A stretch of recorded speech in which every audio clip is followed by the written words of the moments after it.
ဗျာဒိတ်ကျမ်းသာပါရင်ကျွန်တော်ဗျာဒိတ်ကျမ်းအကြောင်းလေ့လာရအောင်ဗျာဒိတ်ကျမ်းမှာပါတဲ့အသင်းတော်9ပါးအကြောင်းကျွန်တော်ခွန်အားပေးခြင်းနဲ့နော်ဒီမနက်ပိုင်းမှာတော့အသင်းတော်2ပါးလောက်သွားတာပေါ့နော်အဲ့တော့ဗျာဒိတ်ကျမ်းမှာခန်းကြီး22ခန်းရှိတယ်နော်ဗျာဒိတ်ကျမ်းမှာဗျာဒိတ်ကျမ်းကိုဘယ်သူရေးလဲဆိုတော့သခင်ရှုအင်မတန်မှချစ်တဲ့တမန်တော်ရှင်ယောဟန်ကရေးတယ်သူကသူ့ကိုယ်သူဘယ်လိုမှတ်တမ်းတင်လဲဆိုတော့ယေရှုချစ်တော်မူသောတပည့်တော်ဖြစ်တယ်တမန်တော်တွေထဲမှာအသက်အရှည်ဆုံးသောတမန်တော်ဖြစ်တယ်သမိုင်းကြောင်းတွေကသူ့ကိုတတ်တာမသေးလို့နော်သူ့ကိုတတ်တာမသေးတဲ့အတွက်ကြောင့်တဲ့နော်စီအိုးထဲမှာသူ့ထည့်ပြီးတော့တတ်တယ်ပြောတယ်မသေးဘူးမသေးတဲ့ခါမှာသူ့ကိုပတ်မှုကျွန်းတချုံပို့လိုက်ရပတ်မှုကျွန်းမှာတယောက်တည်းသူရောက်သွားတယ်သူ့ဘဝကြီးကဒီပတ်မှုကျွန်းမှာပဲနောက်ဆုံးသေတဲ့အချိန်ဒီဘာလို့ရတော့မလဲဖြတ်သန်းရတော့မယ်ဘယ်သူမှမရှိတော့ဘူးပေတရုလည်းမရှိတော့ရှင်ဘောလူလည်းမရှိတော့သူနဲ့အောက်တူတူအမှုတော်ဆောင်ခဲ့တဲ့သူတွေတယောက်မှမရှိတော့သူတယောက်ပဲကြံတယ်တယောက်ပဲကြံပါလေဆိုမှဘယ်ကိုအပုတ်ခံရလဲပတ်မှုကျွန်းတကြုံအပုတ်ခံရလဲစိတ်တကြစိတ်ပြတ်နေတဲ့အချိန်မှာတဲ့ဘယ်သူနဲ့သွားတွေ့လဲယေရှုနဲ့သွားတွေ့တယ်သခင်ယေရှုကသူ့စီကိုရောက်လာပြီးတော့သခင်ဖခင်နေ့ Sunday တနင်္ဂနွေနေ့ပေါ့အဲ့ဒီနေ့မှာသခင်ယေရှုကသူ့စီကိုကြွလာပြီးတော့အဲ့ဒီနောင်ဖြစ်မဲ့အရာတွေအားလုံးကိုသူ့ကိုဘာလုပ်လိုက်လဲဖွင့်ပြလိုက်တယ်ဆိုတော့အခါတည်းမှာသင်စိတ်သက်ကြတဲ့အချိန်မှာဘုရားသခင်နဲ့တွေ့ဆုံမှုဖြစ်လာတယ်ဆိုတော့ဒီနေ့ခွန်အားပေးခြင်းတယ်ယောဟန်လုံးဝစိတ်သက်ကြတဲ့အချိန်မှာဘယ်သူနဲ့သွားတွေ့လဲဘုရားနဲ့သွားဆုံတယ်ဟောတခါတည်းမှာကျွန်တော်ဘဝမှာအမှောင်ဆုံးအချိန်ဘာမှလုပ်လို့မရတော့တဲ့အချိန်မှာဘုရားသခင်နဲ့တွေ့ဆုံမှုအကြောင်းရင်းဖြစ်တယ်ပေတရုတညလုံးစူးစမ်းပြီးတော့ငါးဖမ်းတကောင်မှမရတဲ့အချိန်စိတ်သက်ကြတဲ့အချိန်မှာဘယ်သူနဲ့သွားဆုံလဲယေရှုနဲ့သွားဆုံတယ်ငါးတကောင်နှစ်ကောင်ရတဲ့အချိန်တပိဿာနှစ်ပိဿာရတဲ့အချိန်မှာယေရှုမလာပါဘူးတကောင်မှမရတဲ့အချိန်မှာဘယ်သူရောက်သွားလဲတခါတည်းမှာသင်ဘဝမှာသင်ခွန်နဲ့ဘာမှလုံးလုံးမရတော့ဘူးဆိုတဲ့အချိန်တွေကဘယ်သူနဲ့တွေ့ဖို့ပဲလဲဘုရားနဲ့တွေ့ဖို့ပဲမောရှေသူ့ရဲ့ဘဝတရားမှာတကယ်တန်တန်မာမာနန်းတော်မှာမင်းသားကဲ့သို့နေရတဲ့အချိန်မှာဘုရားစမတော်ဘူး။ရောက်ခမရေတရောရဲ့တိုးတွေကိုနှစ်ပေါင်း40လောက်တွားကြောင်းရတဲ့အချိန်တွေမှာတိနာတောင်ချိန်မှာဟောရက်တောင်ချိန်မှာဘာတွေ့ရလဲဆိုတော့ခြုံမုတ်ကမီးလောင်နေတယ်တဲ့။ဒါပေမဲ့အရွက်တွေကစိမ့်နေတယ်မီးမကျွမ်းသွားဘူး။ तू တွားကြည့်တဲ့အခါမှာမင်းချိန်နှင်းကိုချွတ်ပါ။ဘယ်သူနဲ့တွားဆုံလဲ။ဖယားနဲ့တွားဆုံတယ်။ဘဝအသက်တာထဲမှာဟိုးအောက်ဆုံးရောက်သွားတဲ့အချိန်တွေမှာဘယ်သူမှငါ့ဘက်မှာမရှိတော့ဘူးဆိုတဲ့အချိန်တွေမှာအဲ့ဒီအချိန်တွေကဖယားသခင်နဲ့တွေ့ဆုံမှုအကြောင်းရင်းဖြစ်တယ်။ဒီနေ့ယောဟန်ကအင်မတန်မှစိတ်တကြတဲ့အချိန်မှာပတ်မှုကျွန်းမှာတယောက်တည်းရှိတဲ့အချိန်မှာဘယ်သူနဲ့သွားဆုံလဲယေရှုနဲ့သွားဆုံတယ်အဲ့ဒီမှာသခင်ယေရှုကသူ့ကိုဖွင့်ပြ AD 95လောက်မှာဒီကျမ်းဆောင်ကိုရေးခဲ့တယ်ဆိုတာတွေ့ရတယ်ဗျာဒိတ်ကျမ်းကိုအရှင်းဆုံးနားလည်အောင်ကျွန်တော်ခြုံငုံပြီးတော့ဖော်ပြမယ်ဗျာဒိတ်ကျမ်းအခန်းကြီး1ကနေ3ထိဟာဘာအကြောင်းရေးထားလဲဆိုရင်တော့အသင်းတော်တွေအကြောင်းရေးထားတယ်နော်ဗျာဒိတ်ကျမ်းအခန်းကြီး1ကတော့သခင်ရှုကဒီဗျာဒိတ်ကျမ်းကိုဖတ်တဲ့သူကမြင်္ဂလာရှိတယ်ဆိုပြီးတော့ဖော်ပြတယ်နော်အခန်းကြီး1မှာအခန်းကြီး2ကစပြီးတော့ဘာအကြောင်းစတွေ့ရလဲဆိုတော့အသင်းတော်တွေအကြောင်းစတွေ့ရတယ်အခန်းကြီး3နော်ဒီ1နဲ့3ကအသင်းတော်အကြောင်းရေးထားတယ်ဒါကြောင့်မို့ဗျာဒိတ်ကျမ်းအခန်းကြီး1ကနေ3ထိတစ်ဖြတ်ဖြစ်တယ်နော်ဗျာဒိတ်ကျမ်းအခန်းကြီး22ကိုခွဲပြမယ်ဆိုရင်ဗျာဒိတ်ကျမ်းအခန်းကြီး4ရောက်တဲ့အခါမှာအဲ့ဒါချီဆောင်ခြင်းပဲအသင်းတော်ဘုရားခင်ဘာလုပ်လိုက်ပြီလဲချီဆောင်သိမ့်ဆက်လိုက်ပြီအဲ့ဒီဗျာဒိတ်ကျမ်းအခန်းကြီး4ကနေပြီးတော့ဟို18ထိကအသင်းတော်ကြောင့်မတွေ့ရဘူး။နော်9ကနေ18ထိကအသင်းတော်ကြောင့်မတွေ့ရ။ခန်းကြီး4မှာပဲအသင်းတော်ကြောင့်တွေ့ရ။ဒါဆိုအသင်းတော်ပဲရောက်သွားလဲ။အသင်းတော်ကိုဘုရားခင်ဘာလုပ်လိုက်လဲ။ချီဆောင်သိမ်းဆည်းလိုက်တယ်။ဒါကြောင့်မို့ချီဆောင်ခြင်းဟာဗျာဒိတ်ကျမ်းခန်းကြီး4မှာဖြစ်တယ်လို့ကျမ်းပညာရှင်တွေကအများစုသုံးသပ်တာပေါ့နော်။တချို့ကလည်းဘေးတိုင်ကာလအလယ်မှာဖြစ်တယ်လို့သုံးသပ်တယ်။ဒါပေမဲ့ဘုရားသခင်ကသူ့ရဲ့အသင်းတော်ကိုဘေးတိုင်ကာလမတိုင်ခင်မှာဘာလုပ်မလဲ။ကောင်းကင်ကိုချီဆောင်သိမ်းဆည်းမယ်ဆိုတဲ့အကြောင်းဖြစ်တယ်။ဗျာဒိတ်ကျမ်းခန်းကြီး19ရောက်မှာအသင်းတော်ကြောင့်ပြန်တွေ့ရတယ်။အသင်းတော်ကြောင့်ပြန်တွေ့ရတယ်။ဖြူသောဝတ်လုံနဲ့သတို့သမီးအကြောင်းဆိုပြီးတော့အဲ့ဒီမှာတိုးတငယ်မြင်္ဂလာဆောင်ပွဲအကြောင်းကိုကျွန်တော်ပြန်တွေ့ရပါတယ်။နော်ဒါကြောင့်မို့ဗျာဒိတ်ကျမ်းခန်းကြီး1ကနေ3ထိကအသင်းတော်အကြောင်းဖြစ်တယ်။4နဲ့5ကတော့ဒါချီဆောင်ခြင်းအကြောင်းဖြစ်တယ်။ဗျာဒိတ်ကျမ်းခန်းကြီး6ကနေ9ကတော့ဒါတတိပေးခြင်းနော်ဖြစ်လာမဲ့အကြောင်းအရာတွေကိုတတိပေးတဲ့အကြောင်းအရာတွေဖြစ်တယ်။နော်ဗျာဒိတ်ကျမ်းခန်းကြီး8ကနေ7ကတော့နော်တဘိုး9လုံးအကြောင်းဖြစ်တယ်။7မှာတော့စာရန်မြေကြီးပေါ်ကျလာတယ်နော်စသဖြင့်ကျွန်တော်ဒီအကြောင်းအရာတွေတွေ့ရတယ်ဒါကတော့အသေးစိတ်မပြောတော့ဘူးနော်အသေးစိတ်ပြောရင်ရှည်သွားမှာဆိုလို့ဗျာဒိတ်ကျမ်းခန်းကြီး19ကတော့ရေးကြည့်တယ်နော်ဗျာဒိတ်ကျမ်းခန်းကြီး4ကနေ18ထိနော်4နဲ့5မှာတော့ဒါအသင်းတော်ချီဆောင်ခြင်းအကြောင်းဖြစ်ပြီးတော့ဗျာဒိတ်ကျမ်း6ကနေ18ထိကတော့ဒါဘေးတိုင်ကာလအကြောင်းဖြစ်တယ်နော်ဘေးတိုင်ကာလအကြောင်းဖြစ်တယ် 19မှာတော့သခင်ခရစ်တော်ဒုတိယအကြိမ်ပြန်ကြွလာခြင်းအကြောင်းရေးထားတယ် Second coming of Christ ခရစ်တော်တန်လွင်တောင်မှာခြေချမယ်ဒုတိယအကြိမ်ကြွလာခြင်းဖြစ်တယ်ဗျာဒိတ်ကျမ်းခန်းကြီး20ကတော့မိလေနီကာလအနှစ်တစ်ထောင်ကာလကိုခရစ်တော်မြေကြီးပေါ်မှာအနှစ်တစ်ထောင်ဆိုးဆန်မဲ့ကာလကိုပုံဆောင်တယ်အနှစ်တစ်ထောင်ပြီးတဲ့အခါမှာစာတန်ကပြန်လွတ်မယ်ထို့သောသူတွေကိုဖျားယောင်းသွေးဆောင်အောင်မယ်အနှစ်တစ်ထောင်ကာလပြီးတဲ့အခါမှာတော့ဗျာဒိတ်ကျမ်းခန်းကြီး21 22ကတော့ကောင်းကင်သစ်မြေကြီးသစ်ယေရုရှလင်မြို့သစ်အကြောင်းဖြစ်တယ်။ဒါကြောင့်မို့ဗျာဒိတ်ကျမ်းကိုနားလည်ဖို့ရန်အတွက်ကတော့1ကနေ3ကအသင်းတော်အကြောင်းဖြစ်တယ်။4 5ချီဆောင်ခြင်းအကြောင်းဖြစ်တယ်။6ကနေဟိုး18ထိကတော့ဝိဒိုင်ကာလအကြောင်းဖြစ်တယ်။19မှာတော့ဝိဒိုင်ကာလအဆုံးမှာခရစ်တော်ဒုတိယအကြိမ်ပြန်ကြွလာတဲ့အကြောင်းရင်းဖြစ်တယ်ဆိုတာတွေ့ရတယ်။ဒါကတော့အကျမ်းမြင်ပေါ့နော်။ဗျာဒိတ်ကျမ်းကိုခြုံငုံပြီးတော့အကျမ်းမြင်။ဒီနေ့အဓိကပြောချင်တာကတော့အသင်းတော်9ပါးအကြောင်းဖြစ်တယ်။အသင်းတော်9ပါးထဲကနေပြီးတော့ကျွန်တော်ခွန်အားကြီးဖို့ဖြစ်တယ်။ဒီကာလကဘုရားသခင်အသင်းတော်ကိုပြုပြင်တဲ့ကာလဖြစ်တယ်။အသင်းတော်တွေကိုတုံသင်တဲ့ကာလဖြစ်တယ်။ဘာကြောင့်လဲဆိုရင်တော့ကိုဗစ်ကာလမှာကျွန်တော်အသင်းတော်အားလုံးဘာလို့သွားလဲပိတ်သွားတယ်။ဘုရားကြောင့်အားလုံးပိတ်သွားတယ်။အသင်းတော်လို့ပြောလိုက်ရင်ကျွန်တော်တို့ကဘာပဲသွားမြင်လဲ။အဆောက်အဦပဲသွားမြင်တာ။ဘုရားကြောင့်ပဲသွားမြင်တာ။အသင်းတော်ဆိုသည်မှာ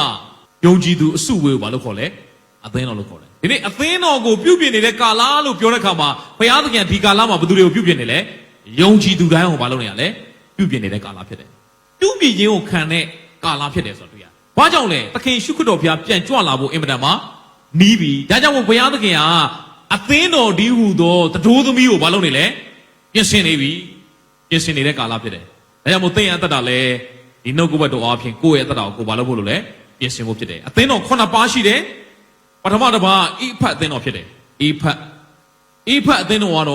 ့မေတ္တာမဲ့သောအသင်းတော်လို့ခေါ်တယ်။ရှေးဦးမေတ္တာရော့တယ်လို့အိဖတ်အသင်းတော်ပြောတယ်။နောက်ဒါအိဖတ်အသင်းတော်ပြီးရင်တော့စမုရဏအသင်းတော်ဖြစ်တယ်။စမုရဏအသင်းတော်ကတော့ညင်ပန်းနှိပ်စက်ခြင်းကိုခံရသောအသင်းတော်ဖြစ်တယ်။ဒါပေမဲ့အဲ့ဒီစမုရဏအသင်းတော်ကတော့ဒီနေ့အထိတူရကီနိုင်ငံမှာရှိတော့မှာပဲ။နော်အဲ့ဒီအသင်းတော်ကတော့ဘုရားသခင်နှစ်သက်သောအသင်းတော်တစ်ပါးဖြစ်တယ်။နောက်ထပ်အသင်းတော်တစ်ပါးကတော့ပိရိကန်အသင်းတော်အပေးယူလုပ်သောအသင်းတော်ဖြစ်တယ်လောကနဲ့အပေးယူလုပ်သောအသင်းတော်ဖြစ်တယ်နောက်ထပ်အသင်းတော်တစ်ပါးတော့တွာတိယအသင်းတော်ဖြစ်တယ်တွာတိယတော့အယူမှားသောအသင်းတော်ဖြစ်တယ်နံပါတ်5အသင်းတော်ကတော့တာတိ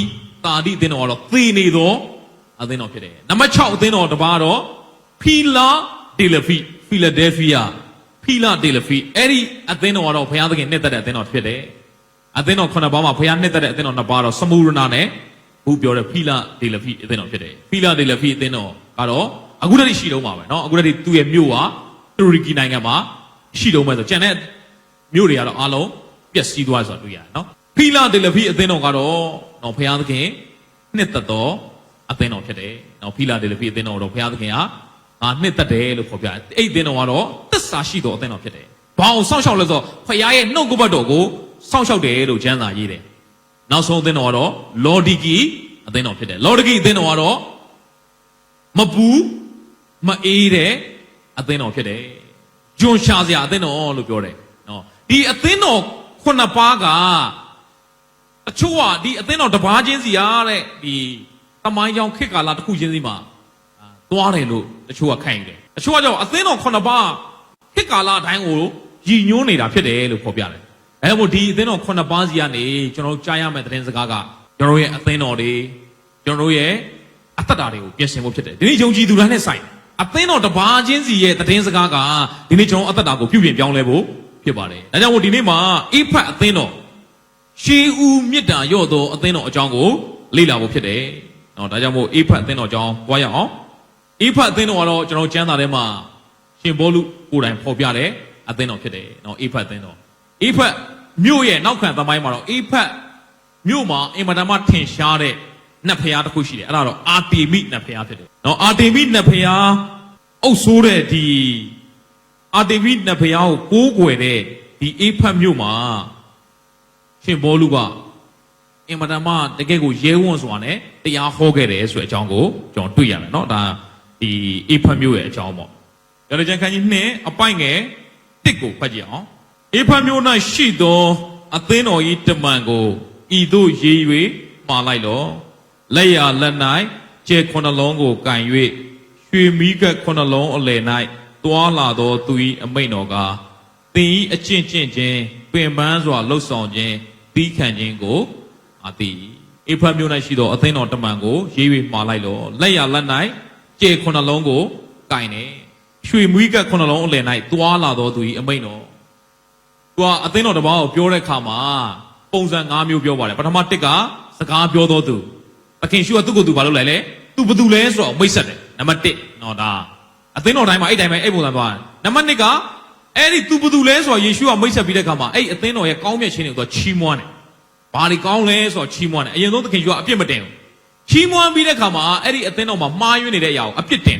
စ်တင်တယ်စကားပြောသောသူပြီးချီးမွမ်းတယ်အပြစ်တင်တယ်ပြီးနောက်တစ်ခုကတတိပေးတယ်နောင်နာရပါတတိပေးပြီးရင်ဘုရားသခင်ကပေးတယ်အောင်မြင်သောသူတို့တတိတော်အဲ့ဒီ၅ချက်နဲ့အသင်းတော်စကားပြောတယ်ပြောမယ်နော်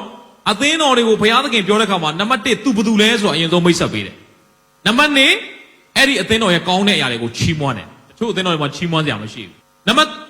3ကကြတော့အဲ့ဒီအသင်းတော်မှာမှားယွင်းနေတဲ့အရာကိုအပြစ်တင်တယ်စမုရနာနဲ့ဖိလတယ်လေဖိအသင်းတော်ကတော့အပြစ်တင်စရာမရှိဘူးကျန်တဲ့အသင်းတော်အားလုံးအပြစ်တင်စရာရှိတယ်နောက်နံပါတ်4တစ်ချက်ကတော့တတိပေးတယ်နောင်နာရပါနောင်နာမရရင်ဘာဖြစ်မလဲအဲ့ဒါမျိုးတတိပေးတယ်နံပါတ်5ကတော့အောင်မြင်သောသူတို့ပရတိသူ့ဘုံမှာရှိတဲ့အသက်ပင်ရဲ့အသီးကိုစားမယ်ဆိုပြီးတော့ဂတိပေးတဲ့အကြောင်းအဖြစ်တယ်စကားပြောသောသူရှီမွာအပြစ်တင်တတိပေးဂတိပေးအဲ့ဒီ5ခုနဲ့အသင်းတော်တွေကိုဘာလုပ်လဲဆိုတော့စကားပြောတယ်နော်ဒါကအလွယ်နည်းမှတ်ထားဖို့ဖြစ်တယ်အခုအေဖတ်အသင်းတော်ကိုစကားပြောတဲ့အချိန်မှာဘုရားသူ့ကိုယ်သူမိတ်ဆက်တယ်လက်ရလက်၌ကျေခုနှလုံးကိုကင်ပြီးတော့တဲ့ရွှေမီးကွက်ခုနှလုံးအလယ်၌သွာလာသောသူ၏မိန့်တော်ဘာအိဗယ်လဲလက်ရဘက်၌ကျေခုနှလုံးဆိုတာဘာကိုပုံဆောင်လဲအဲ့ဒါကိုသိဖို့ရအတွက်ဂရေကျန်ခန်းကြီး1အပိုင်းငယ်20ကိုဖတ်ကြည့်လိုက်ငါလက်ရလက်၌ထင်ရှားသောကျေခုနှလုံးနှင့်ရွှေမီးကွက်ခုနှလုံး၏နည်းနည်းချင်းအရာဟုမူကားမီးကွက်ခုနှလုံးသည်အသင်းတော်ခုနှစ်ပါးဖြစ်၏ကျေခုနှလုံးသည်ထိုခုနှစ်ပါးသောအသင်းတော်ကိုအုပ်တော်ဒါဆိုရင်ကျေခုနှလုံးကအသင်းတော်ကိုအုပ်တဲ့တမန်ဆိုတော့သင်းအုပ်ဆရာပြောတာဖြစ်တယ်။နော်ဘုရားသခင်ခွဲခံထားတဲ့သူဖြစ်တယ်။ပြီးတော့မိကွက်ခုနှလုံးကအသင်းတော်ခုနှစ်ပါးကိုပြောတာ။နော်ဒါကြောင့်မို့အေဖတ်အသင်းတော်မှာလက်ရဘက်၌ကျေခုနှလုံးကိုကင်နေဆိုတဲ့အဓိပ္ပာယ်ကအဲ့ဒီသင်းအုပ်ဆရာတွေကဘုသူလက်ထဲမှာရှိတယ်။ဘုရားရဲ့လက်ထဲမှာရှိတယ်လို့ပြောချင်တာဖြစ်တယ်။မိကွက်ခုနှလုံးအလယ်မှာရှောက်သွားတယ်ဆိုတာကအသင်းတော်ရဲ့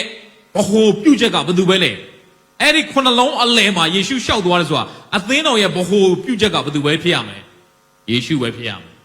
အဲဒါမို့အသင်းတော်ရဲ့ဘ ਹੁ အချက်ချသည်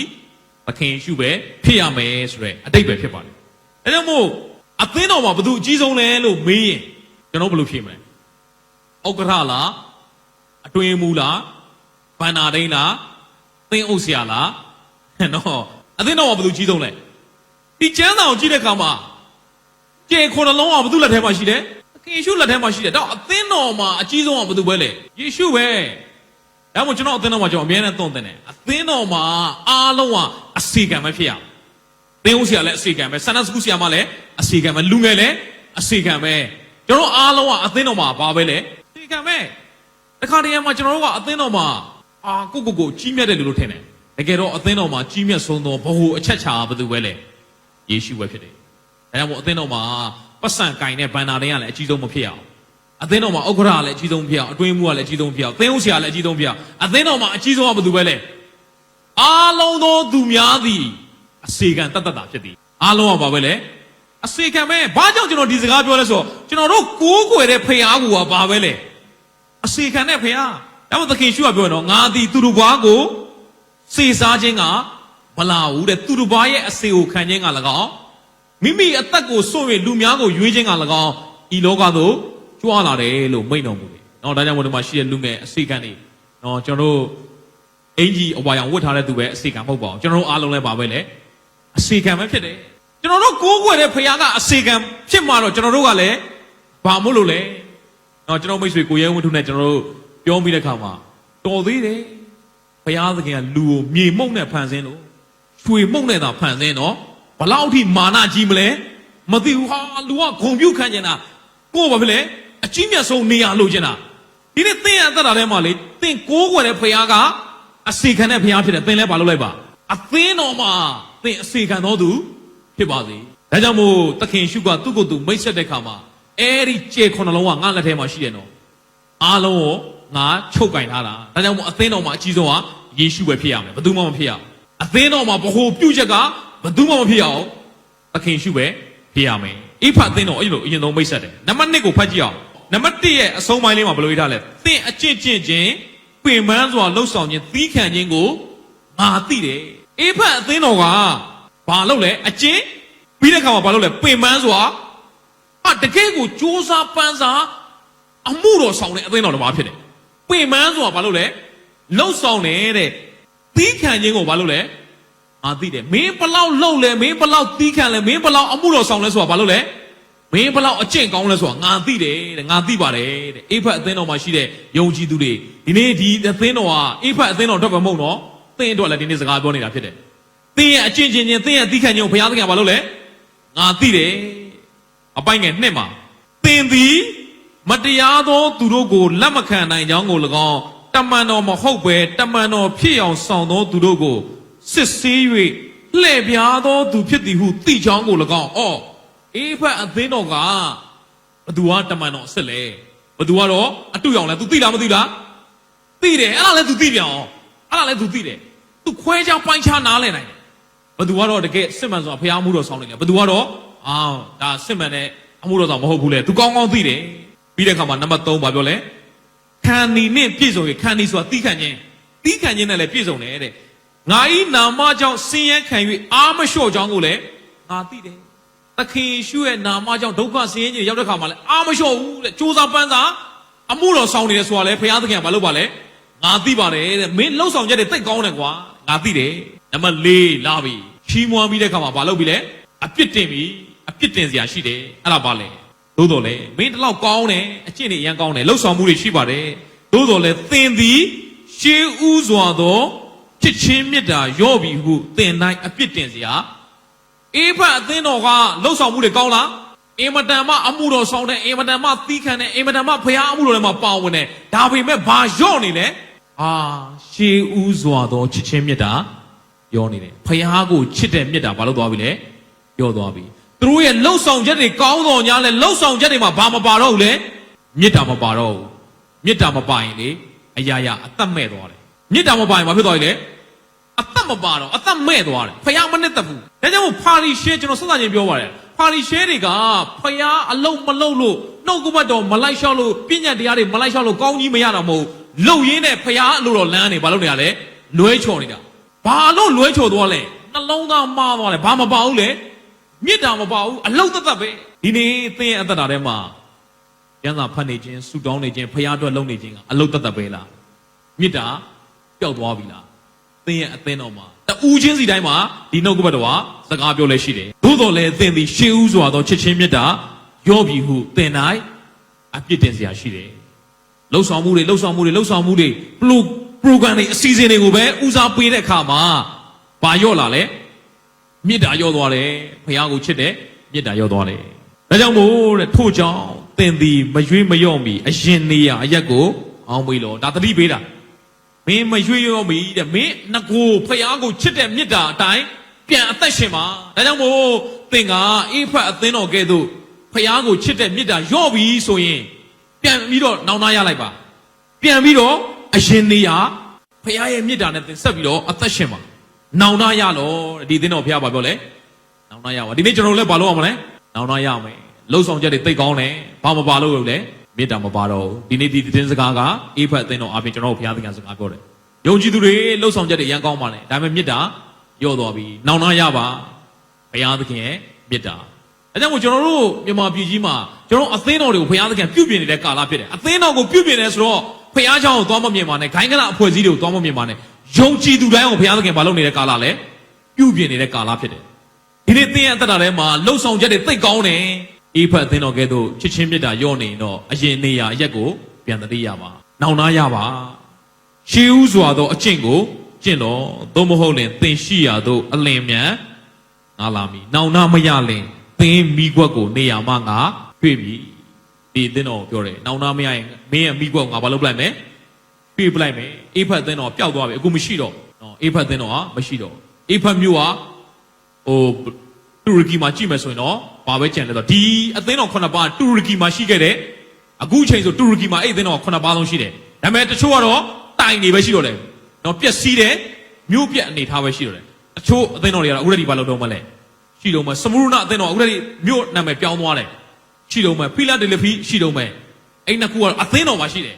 တွာတိယဆိုတဲ့မြို့ကတော့ရှိတယ်ဒါပေမဲ့အသင်းတော်မရှိဘူးနော်အန်ဩစင်နော်ဘုရားသခင်လှုပ်ထားတဲ့အရာပေါ့နော်ဒါကြောင့်မို့မိခွက်ကိုငါရွှေ့မယ်အပိုင်းငယ်6မှာသို့တော်လေတဲ့ငါမုံသောနိကောလတပည့်တို့၏အကျင့်ကိုတ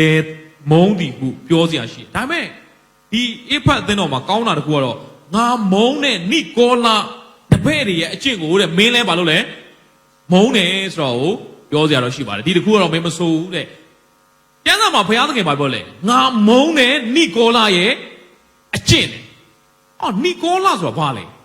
ဲအဲ့ဒီနိကောလအကျင့်ကိုဘုရားသခင်ဘာလို့လဲပြောတယ်မုံတယ်လို့ပြောတယ်နိကောလဆိုတာက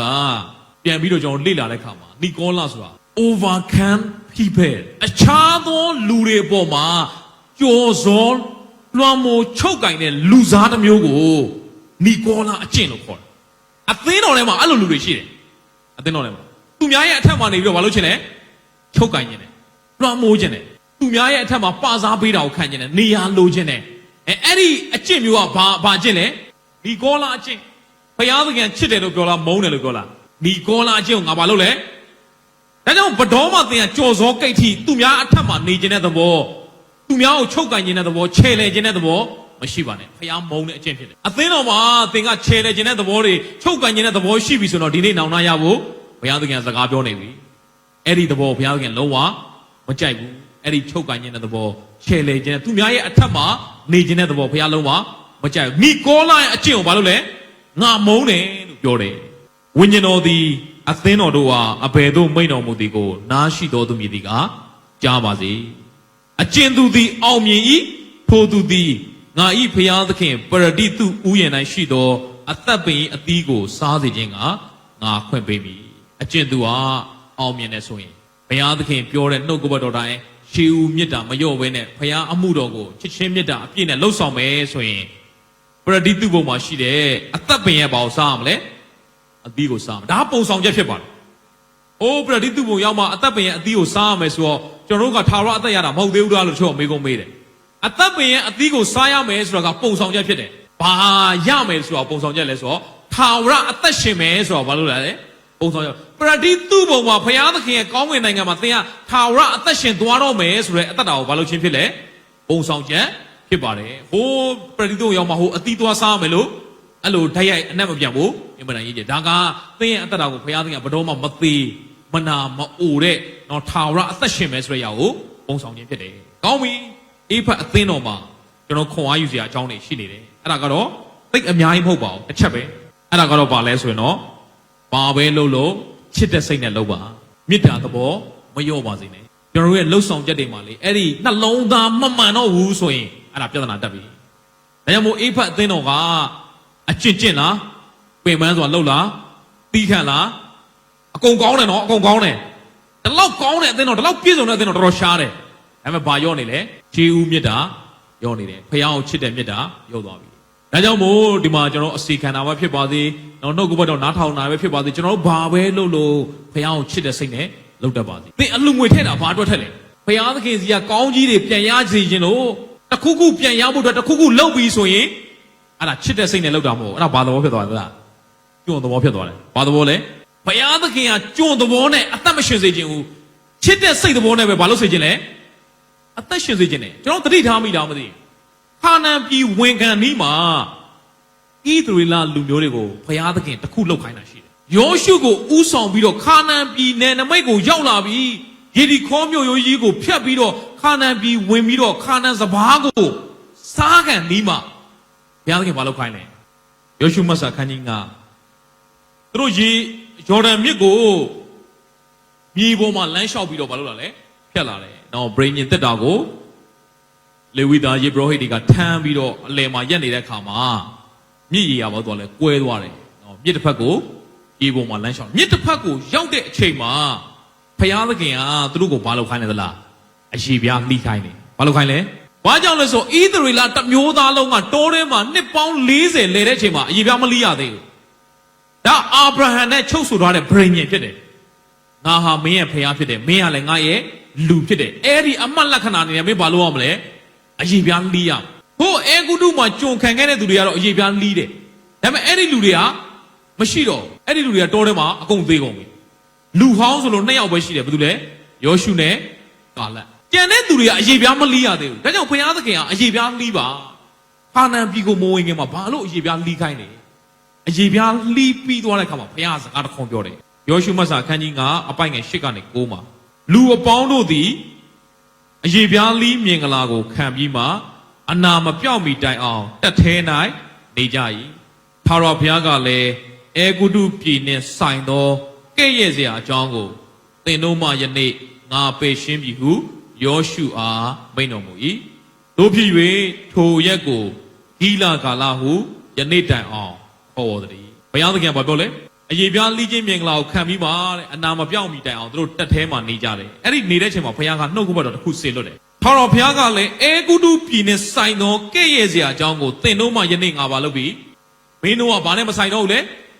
အေဂုတုပြည်နဲ့အဲ့ဒီကဲ့ရဲ့စရာအကြောင်းဆိုတာကအေဂုတုပြည်မှာတို့ဘာလုပ်ခဲ့ရလဲကြုံလုပ်ခဲ့ရတယ်အဲ့ဒီကြုံစိတ်တဘောကြုံဖြစ်ခဲ့တဲ့အခြေအနေအားလုံးငါဘာလုပ်လိုက်ပြီလဲ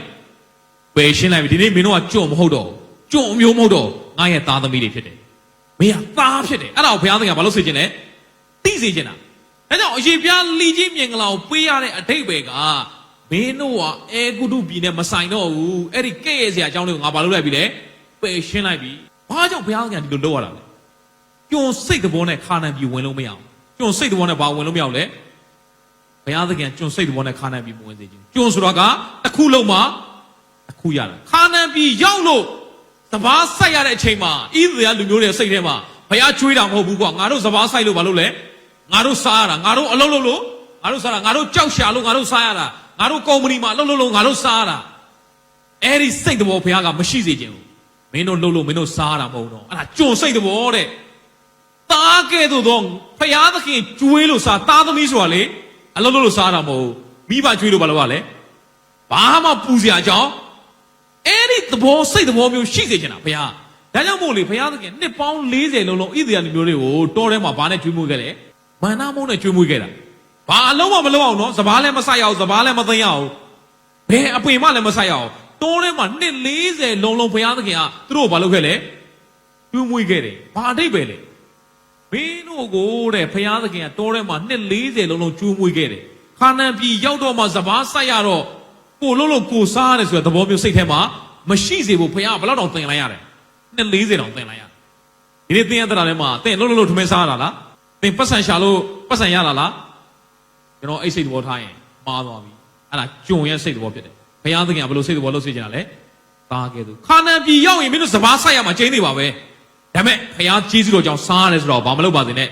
မမိတ်ပါစေနဲ့စီးစိမ်ရတတ်သောအစွမ်းတတ္တိကိုဘယ်သူပေးတာလဲအဲ့ဒီစီးစိမ်ကိုရတတ်တဲ့အစွမ်းတတ္တိကိုဘုရားအထဲမှာထည့်ပေးထားတာမင်းတို့လှုပ်လို့မင်းတို့ရတာလုံးဝမဟုတ်ဘူးဒါမှမဟုတ်ကျေးဇူးတော်ကိုမမိတ်ပါနဲ့ကျေးဇူးတော်ကိုမမေ့ပါနဲ့ဘုရားသခင်အဲ့ဒါကိုဣသရေလလူမျိုးတွေကိုမှားတယ်ဒါကြောင့်မို့ဘုရားကသင်ကိုကျွန်စိတ်သဘောနဲ့အသက်ရှင်စေခြင်းလားသားကဲ့သို့သောစိတ်သဘောနဲ့အသက်ရှင်စေခြင်းလားကျွန်စိတ်သဘောကလေပျောက်သောသားဥပမာမှာသားကြီးကဲ့သို့စိတ်သဘောဖြစ်တယ်ပျောက်သောသားဥပမာမှာအဖေစီကနေသားငယ်ကအမွေတောင်းပြီးထွက်သွားတယ်အမွေတွေကုန်တဲ့အခါမှာသူနောင်နာရပြီးသူစီပြန်လာတယ်သူပြန်လာတဲ့အခါမှာသူတွေးလာတယ်သူ့ရဲ့အတွေးထဲမှာငါအဖေနဲ့တွေ့ရင်တော့ငါဘယ်လိုပြောမလဲအဖေကျွန်တော်ဟာအဖေကိုပြစ်မှားပါတယ်ဘုရားသခင်ကိုလည်းပြစ်မှားတယ်အခုကစပြီးတော့ဘယ်လိုမခေါ်ထိုက်တဲ့ဟုတ်လဲသားလို့အခေါ်မခံထိုက်ပါဘူးတဲ့ကျွန်တော်ဘယ်လိုပဲခေါ်ပါကြုံလိုပဲသဘောထားပါကျွန်တော်အဖေမှာဘာလုပ်မလဲအစီခံပါမယ်ပျောက်သောသားကအဖေစီပြန်တာကောင်းကြီးလိုချင်လို့လားအဖေအိမ်မှာအစီခံဖို့လားဒီနေ့သင်ရတဲ့တာထဲမှာလေဘုရားအတွက်လှုပ်တဲ့ခါမှာလေအစီခံခြင်းနဲ့နှလုံးသားနဲ့လှုပ်ပါတခုခုလိုချင်တဲ့သဘောမျိုးနဲ့မလှုပ်ပါနဲ့အဲ့ဒီနှလုံးသားမှန်ကန်စွာနဲ့ပြန်လာတဲ့သားကိုအဖေကကြုံလို့တတ်မှလားသားလို့ပဲတတ်မှလားဘုရားသခင်ဘက်ကသင်ကိုဘယ်တော့မှကြုံလို့မတတ်မှဘူးဘယ်လိုပဲတတ်မှလဲသားလို့ပဲတတ်ဒါပေမဲ့သင်ကအဖေစီမှာနေတဲ့ခါမှာလေမေတ္တာစိတ်နဲ့အစီခံဖို့ဘုရားကလိုချင်တာဖြစ်တယ်သားကြီးကတောင်ယာကနေပြန်လာတဲ့ခါမှာသူအိမ်ထဲမဝင်နိုင်ဘူးသူ့ညီကိုအဖေကကြိုးဆိုပြီးတော့နွားကိုတတ်ပြီးတော့ပွဲလုပ်ပြီးတာတိတဲ့ခါမှာစိတ်ဆိုးတယ်အဖေကသွားချော့တာသားမင်းဘာလို့စိတ်ဆိုးရလဲ အဖေတဲ့အဖေအိမ်မှာကျွန်တော်နေတာစိတ်ကလေးတစ်ကောင်တော့ဘာမလုပ်ဘူးလေအဖေကတတ်မကြွေဘူးတဲ့ဘာမဟုတ်တဲ့ပျောက်သောသားလဲပြန်လာအောင်အဖေကနွားတော့ဘာလုပ်ပေးလဲတတ်ကြွေတယ်အဲ့ဒီခါမှာအဖေကသားကြီးကိုပိုင်ပြောလဲသားကြီးမင်းကငါအိမ်မှာအစိမ်မဲနေတာငါပိုင်တာအားလုံးကိုမင်းပိုင်တယ်ဆိုတာမင်းမသိဘူးလားကြည်စမ်းဖခင်ကအမွေခွဲပေးတဲ့ခါမှာသားငယ်ကိုလည်းအမွေခွဲပေးလိုက်လေသားကြီးကိုလည်းအမွေခွဲပေးလိုက်သားငယ်ကအမွေကိုယူပြီးတော့ဘာလုပ်လဲပျော်သွားလိုက်တယ်ပုံတော့မှပြန်လာတယ်ဒါပြန်လာတဲ့ခါအဖေကကောင်းကြီးပေးလားမပေးဘူးလားပေးတယ်ဒါကြောင့်မို့သင်ဟာပျောက်သောသားကဲ့သို့အဖေရဲ့အဝေးမှာအသက်မရှင်ပါနဲ့ဘုရားသခင်စီပြန်တိုးဝင်ပါဘုရားသခင်စီပြန်တိုးဝင်သွားတဲ့ဆုံးရှုံးတဲ့အရာတွေအားလုံးပြန်ရလားမရဘူးလားရတယ်သားကြီးကအဖေအိမ်မှာနေတဲ့အမွေရပြီးသွားပြီနော်အဖေကထွက်မသွားဘူးဒါပေမဲ့အဖေအိမ်မှာနေတဲ့ခါမှာ तू ဘာစိတ်သဘောနဲ့နေလဲသားစိတ်သဘောနဲ့မနေဘူးဘလို့စိတ်သဘောနဲ့နေလဲကျွန်စိတ်သဘောနဲ့နေအဖေရဲ့တိုးကအဖေတိုးသူ့တိုးကသူ့တိုးပဲအဖေရဲ့လဲကအဖေလဲသူ့လဲကလဲသူ့လဲပဲအဖေပိုင်တာအဖေကျွန်တော်ပိုင်တာကျွန်တော်ပဲအဖေအိမ်မှာအဖေလှုပ်နေတာ तू လှုပ်ပေးနေတာအဖေကိုချစ်တဲ့စိတ်နဲ့လှုပ်တာလားတခုခုရလို့တဲ့စိတ်နဲ့လှုပ်တာလားတခုခုရလို့တဲ့စိတ်နဲ့လှုပ်တာချစ်တဲ့စိတ်နဲ့လှုပ်တာနှလုံးသားမမှန်တဲ့ခါမှာသူ့ညီပြန်လာတဲ့ခါမှာ तू ပြောနိုင်လားမပြောနိုင်ဘူးဒါကြောင့်မို့ကျွန်တော်တစ်ခါလေးမှလေတားကြီးကဲဆိုကျွန်တော်အသက်တာဖြစ်နေတယ်ကျမ်းစာဖတ်နေရင်းနဲ့ဆုတောင်းရင်းနဲ့ကျွန်တော်ကလှုပ်တော့လှုပ်နေပါတယ်ဒါပေမဲ့ဘာစိတ်သဘောနဲ့မဟုတ်ဘူးလေချစ်တဲ့စိတ်သဘောနဲ့မဟုတ်ဘူးဒါကြောင့်မို့သင်ရလေကျမ်းစာဖတ်သည်ဖြစ်စေဆုတောင်းသည်ဖြစ်စေအလူငွေထည့်သည်ဖြစ်စေဖခင်ကြောင့်တက်သည်ဖြစ်စေဖခင်အမှုတော်ထဲမှာပါဝင်သည်ဖြစ်စေဘာစိတ်သဘောနဲ့လုပ်ရမလဲချစ်တဲ့စိတ်သဘောနဲ့လုပ်ပါအဲ့ဒီစိတ်သဘောမပြောက်ဆုံးသွားပါစေနဲ့အေးဖတ်သင်းတော့အဲ့စိတ်သဘောပျောက်သွားတာလှုပ်တော့လှုပ်နေတာပဲဘာမပါတော့လေမြတ်တာမပါတော့ဖခင်ကိုချစ်တဲ့သဘောမပါတော့ဒါကြောင့်မို့ကျွန်တော်တို့ဘာပဲလှုပ်လို့နှလုံးသားမှန်ကန်ဖို့အရေးကြီးတယ်နှလုံးသားမှန်မှန်ဖခင်လုံးဝလက်မခံဘလောက်ကောင်းနေပါစေဖခင်သခင်ကနှလုံးသားမှန်မှန်လုံးဝလက်မခံဘာဖြစ်လို့လဲဆိုတော့ဖခင်သခင်ကနှလုံးသားကိုပဲကြည်တော်ဖခင်လူသည်အစင်းသဏ္ဍာန်ကိုကြည့်ရှုတိုက်ထာတော်ဖခင်မူကနှလုံးသားကိုကြည့်တယ်ဖခင်သခင်ပေါ့ကြည့်တယ်နှလုံးသားကိုကြည့်ဒါကြောင့်ချစ်တော်ရောက်စီတိုင်းအေးဖတ်အသင်းတော်မှာပျောက်ဆုံးသွားတဲ့ຢာကမေတ္တာတော်ဖြစ်တယ်သူတို့လုံနေပါတယ်ဖခင်မှုတို့ထဲမှာပါဝင်နေပါကျမ်းစာဖတ်နေပါတယ်ဆုတောင်းပါတယ်အလူငွေထည့်ပါတယ်အစီအစဉ်တွေလုပ်ပါတယ်ဖခင်ရှိခိုးပါတယ်ဒါပေမဲ့ဘာပျောက်ဆုံးသွားလဲမေတ္တာပျောက်ဆုံးသွားတယ်ဒါကြောင့်မို့သင်ကအလူငွေထည့်တာဘာကြောင့်ထည့်တာလဲဘုရားစီကတခုခုပြန်ရခြင်းလို့စိတ်သဘောနဲ့မဖြစ်ပါစေနဲ့ဘုရားကိုချစ်တဲ့စိတ်နဲ့ဖြစ်ပါစေဘုရားခင်ငါ့ကိုတလောက်တောင်ကောင်းကြီးပေးထားတာဘုရားခင်တော့ငါပြန်ပေးမယ်ဆိုလို့ချစ်တဲ့စိတ်နဲ့အလူငွေထည့်တော်သူဖြစ်ပါစေကျမ်းစာဖတ်တာဘာလို့ဖတ်တာလဲကျမ်းစာမဖတ်ရင်ဘုရားကောင်းကြီးမပေးမှာဆိုလို့ကျမ်းစာမဖတ်ရင်ဘုရားရိုက်မှာဆိုလို့အဲ့ဒါကျွန်းသဘောဖြစ်တယ်ဘုရားရဲ့အလေးလာတွေသိဖို့ဘုရားသခင်ငါ့ကိုဘာပြောခြင်းလဲဆိုရယ်ချစ်တဲ့စိတ်နဲ့ဘာလုပ်ရမလဲကျမ်းစာဖတ်ရသင်ဘုရားအောင်တက်တဲ့အခါမှာလဲဘုရားကိုချစ်တဲ့စိတ်နဲ့လာမယ်ဘုရားကိုချစ်တဲ့စိတ်နဲ့လုပ်ရင်လေအရာအလုံးဟာအေးအေးဆေးဆေးပဲလွယ်ကူသွားတယ်အခါကဒီကလေးလေးတယောက်ကိုသူ့အကူကခြိထားတယ်သူ့အမေကတနေရာသွားတော့အဲ့ကလေးလေးကိုသူကခြိထားတယ်ဒါပေမဲ့ခြိထားတဲ့ကလေးကလည်းငယ်သေးတယ်ဗျငယ်ငယ်လေးပဲရှိသေးတယ်သူခြိထားတဲ့ကလေးလေးကလည်းငယ်သေးတယ်တကယ်ဆိုဒီကလေးကိုသူအကြာကြီးမခြိနိုင်သူ့ရဲ့ခွန်အားနဲ့ဆိုရင်ဒါပေမဲ့သူ့ညီလေးကိုသူကချစ်တော်လေဘာလို့လဲအကြာကြီးခြိထားတယ်အဲ့ဒီမှာဘေးနာလူတွေကသားလေးမင်းမညောင်းလားမင်းကလည်းငယ်ငယ်လေးရှိတယ်မင်းကလေးကိုခြိထားတော့သူ့ကွာဘာပြောလဲဆိုကျွန်တော်မညောင်းတဲ့ဘာဖြစ်လို့လဲကျွန်တော်ညီလေးကိုကျွန်တော်ချစ်လို့တဲ့နော်ချစ်ချင်းမြတ်တာစိတ်ကပင်ပန်းလားချစ်တဲ့စိတ်နဲ့ဖရားလို့ဘတော်မပင်ပန်းအောင်ချစ်တဲ့စိတ်နဲ့ဖရားတို့မှုလို့ဆိုရင်လေဘတော်မှကျွန်တော်တို့ကပင်ပန်းနှွမ်းနေဆိုတာမရှိတော့သူ့ညီလေးကိုသူချစ်တဲ့စိတ်နဲ့ရှိတာပင်ပန်းလို့ပင်ပန်းမှန်းကိုမသိဘူးဒါပေမဲ့တခုခုလိုချင်သောစိတ်နဲ့လုပ်ရင်တော့အဲ့ဒါပင်ပန်းအောင်အဲ့ဒါပြဿနာတက်ကုန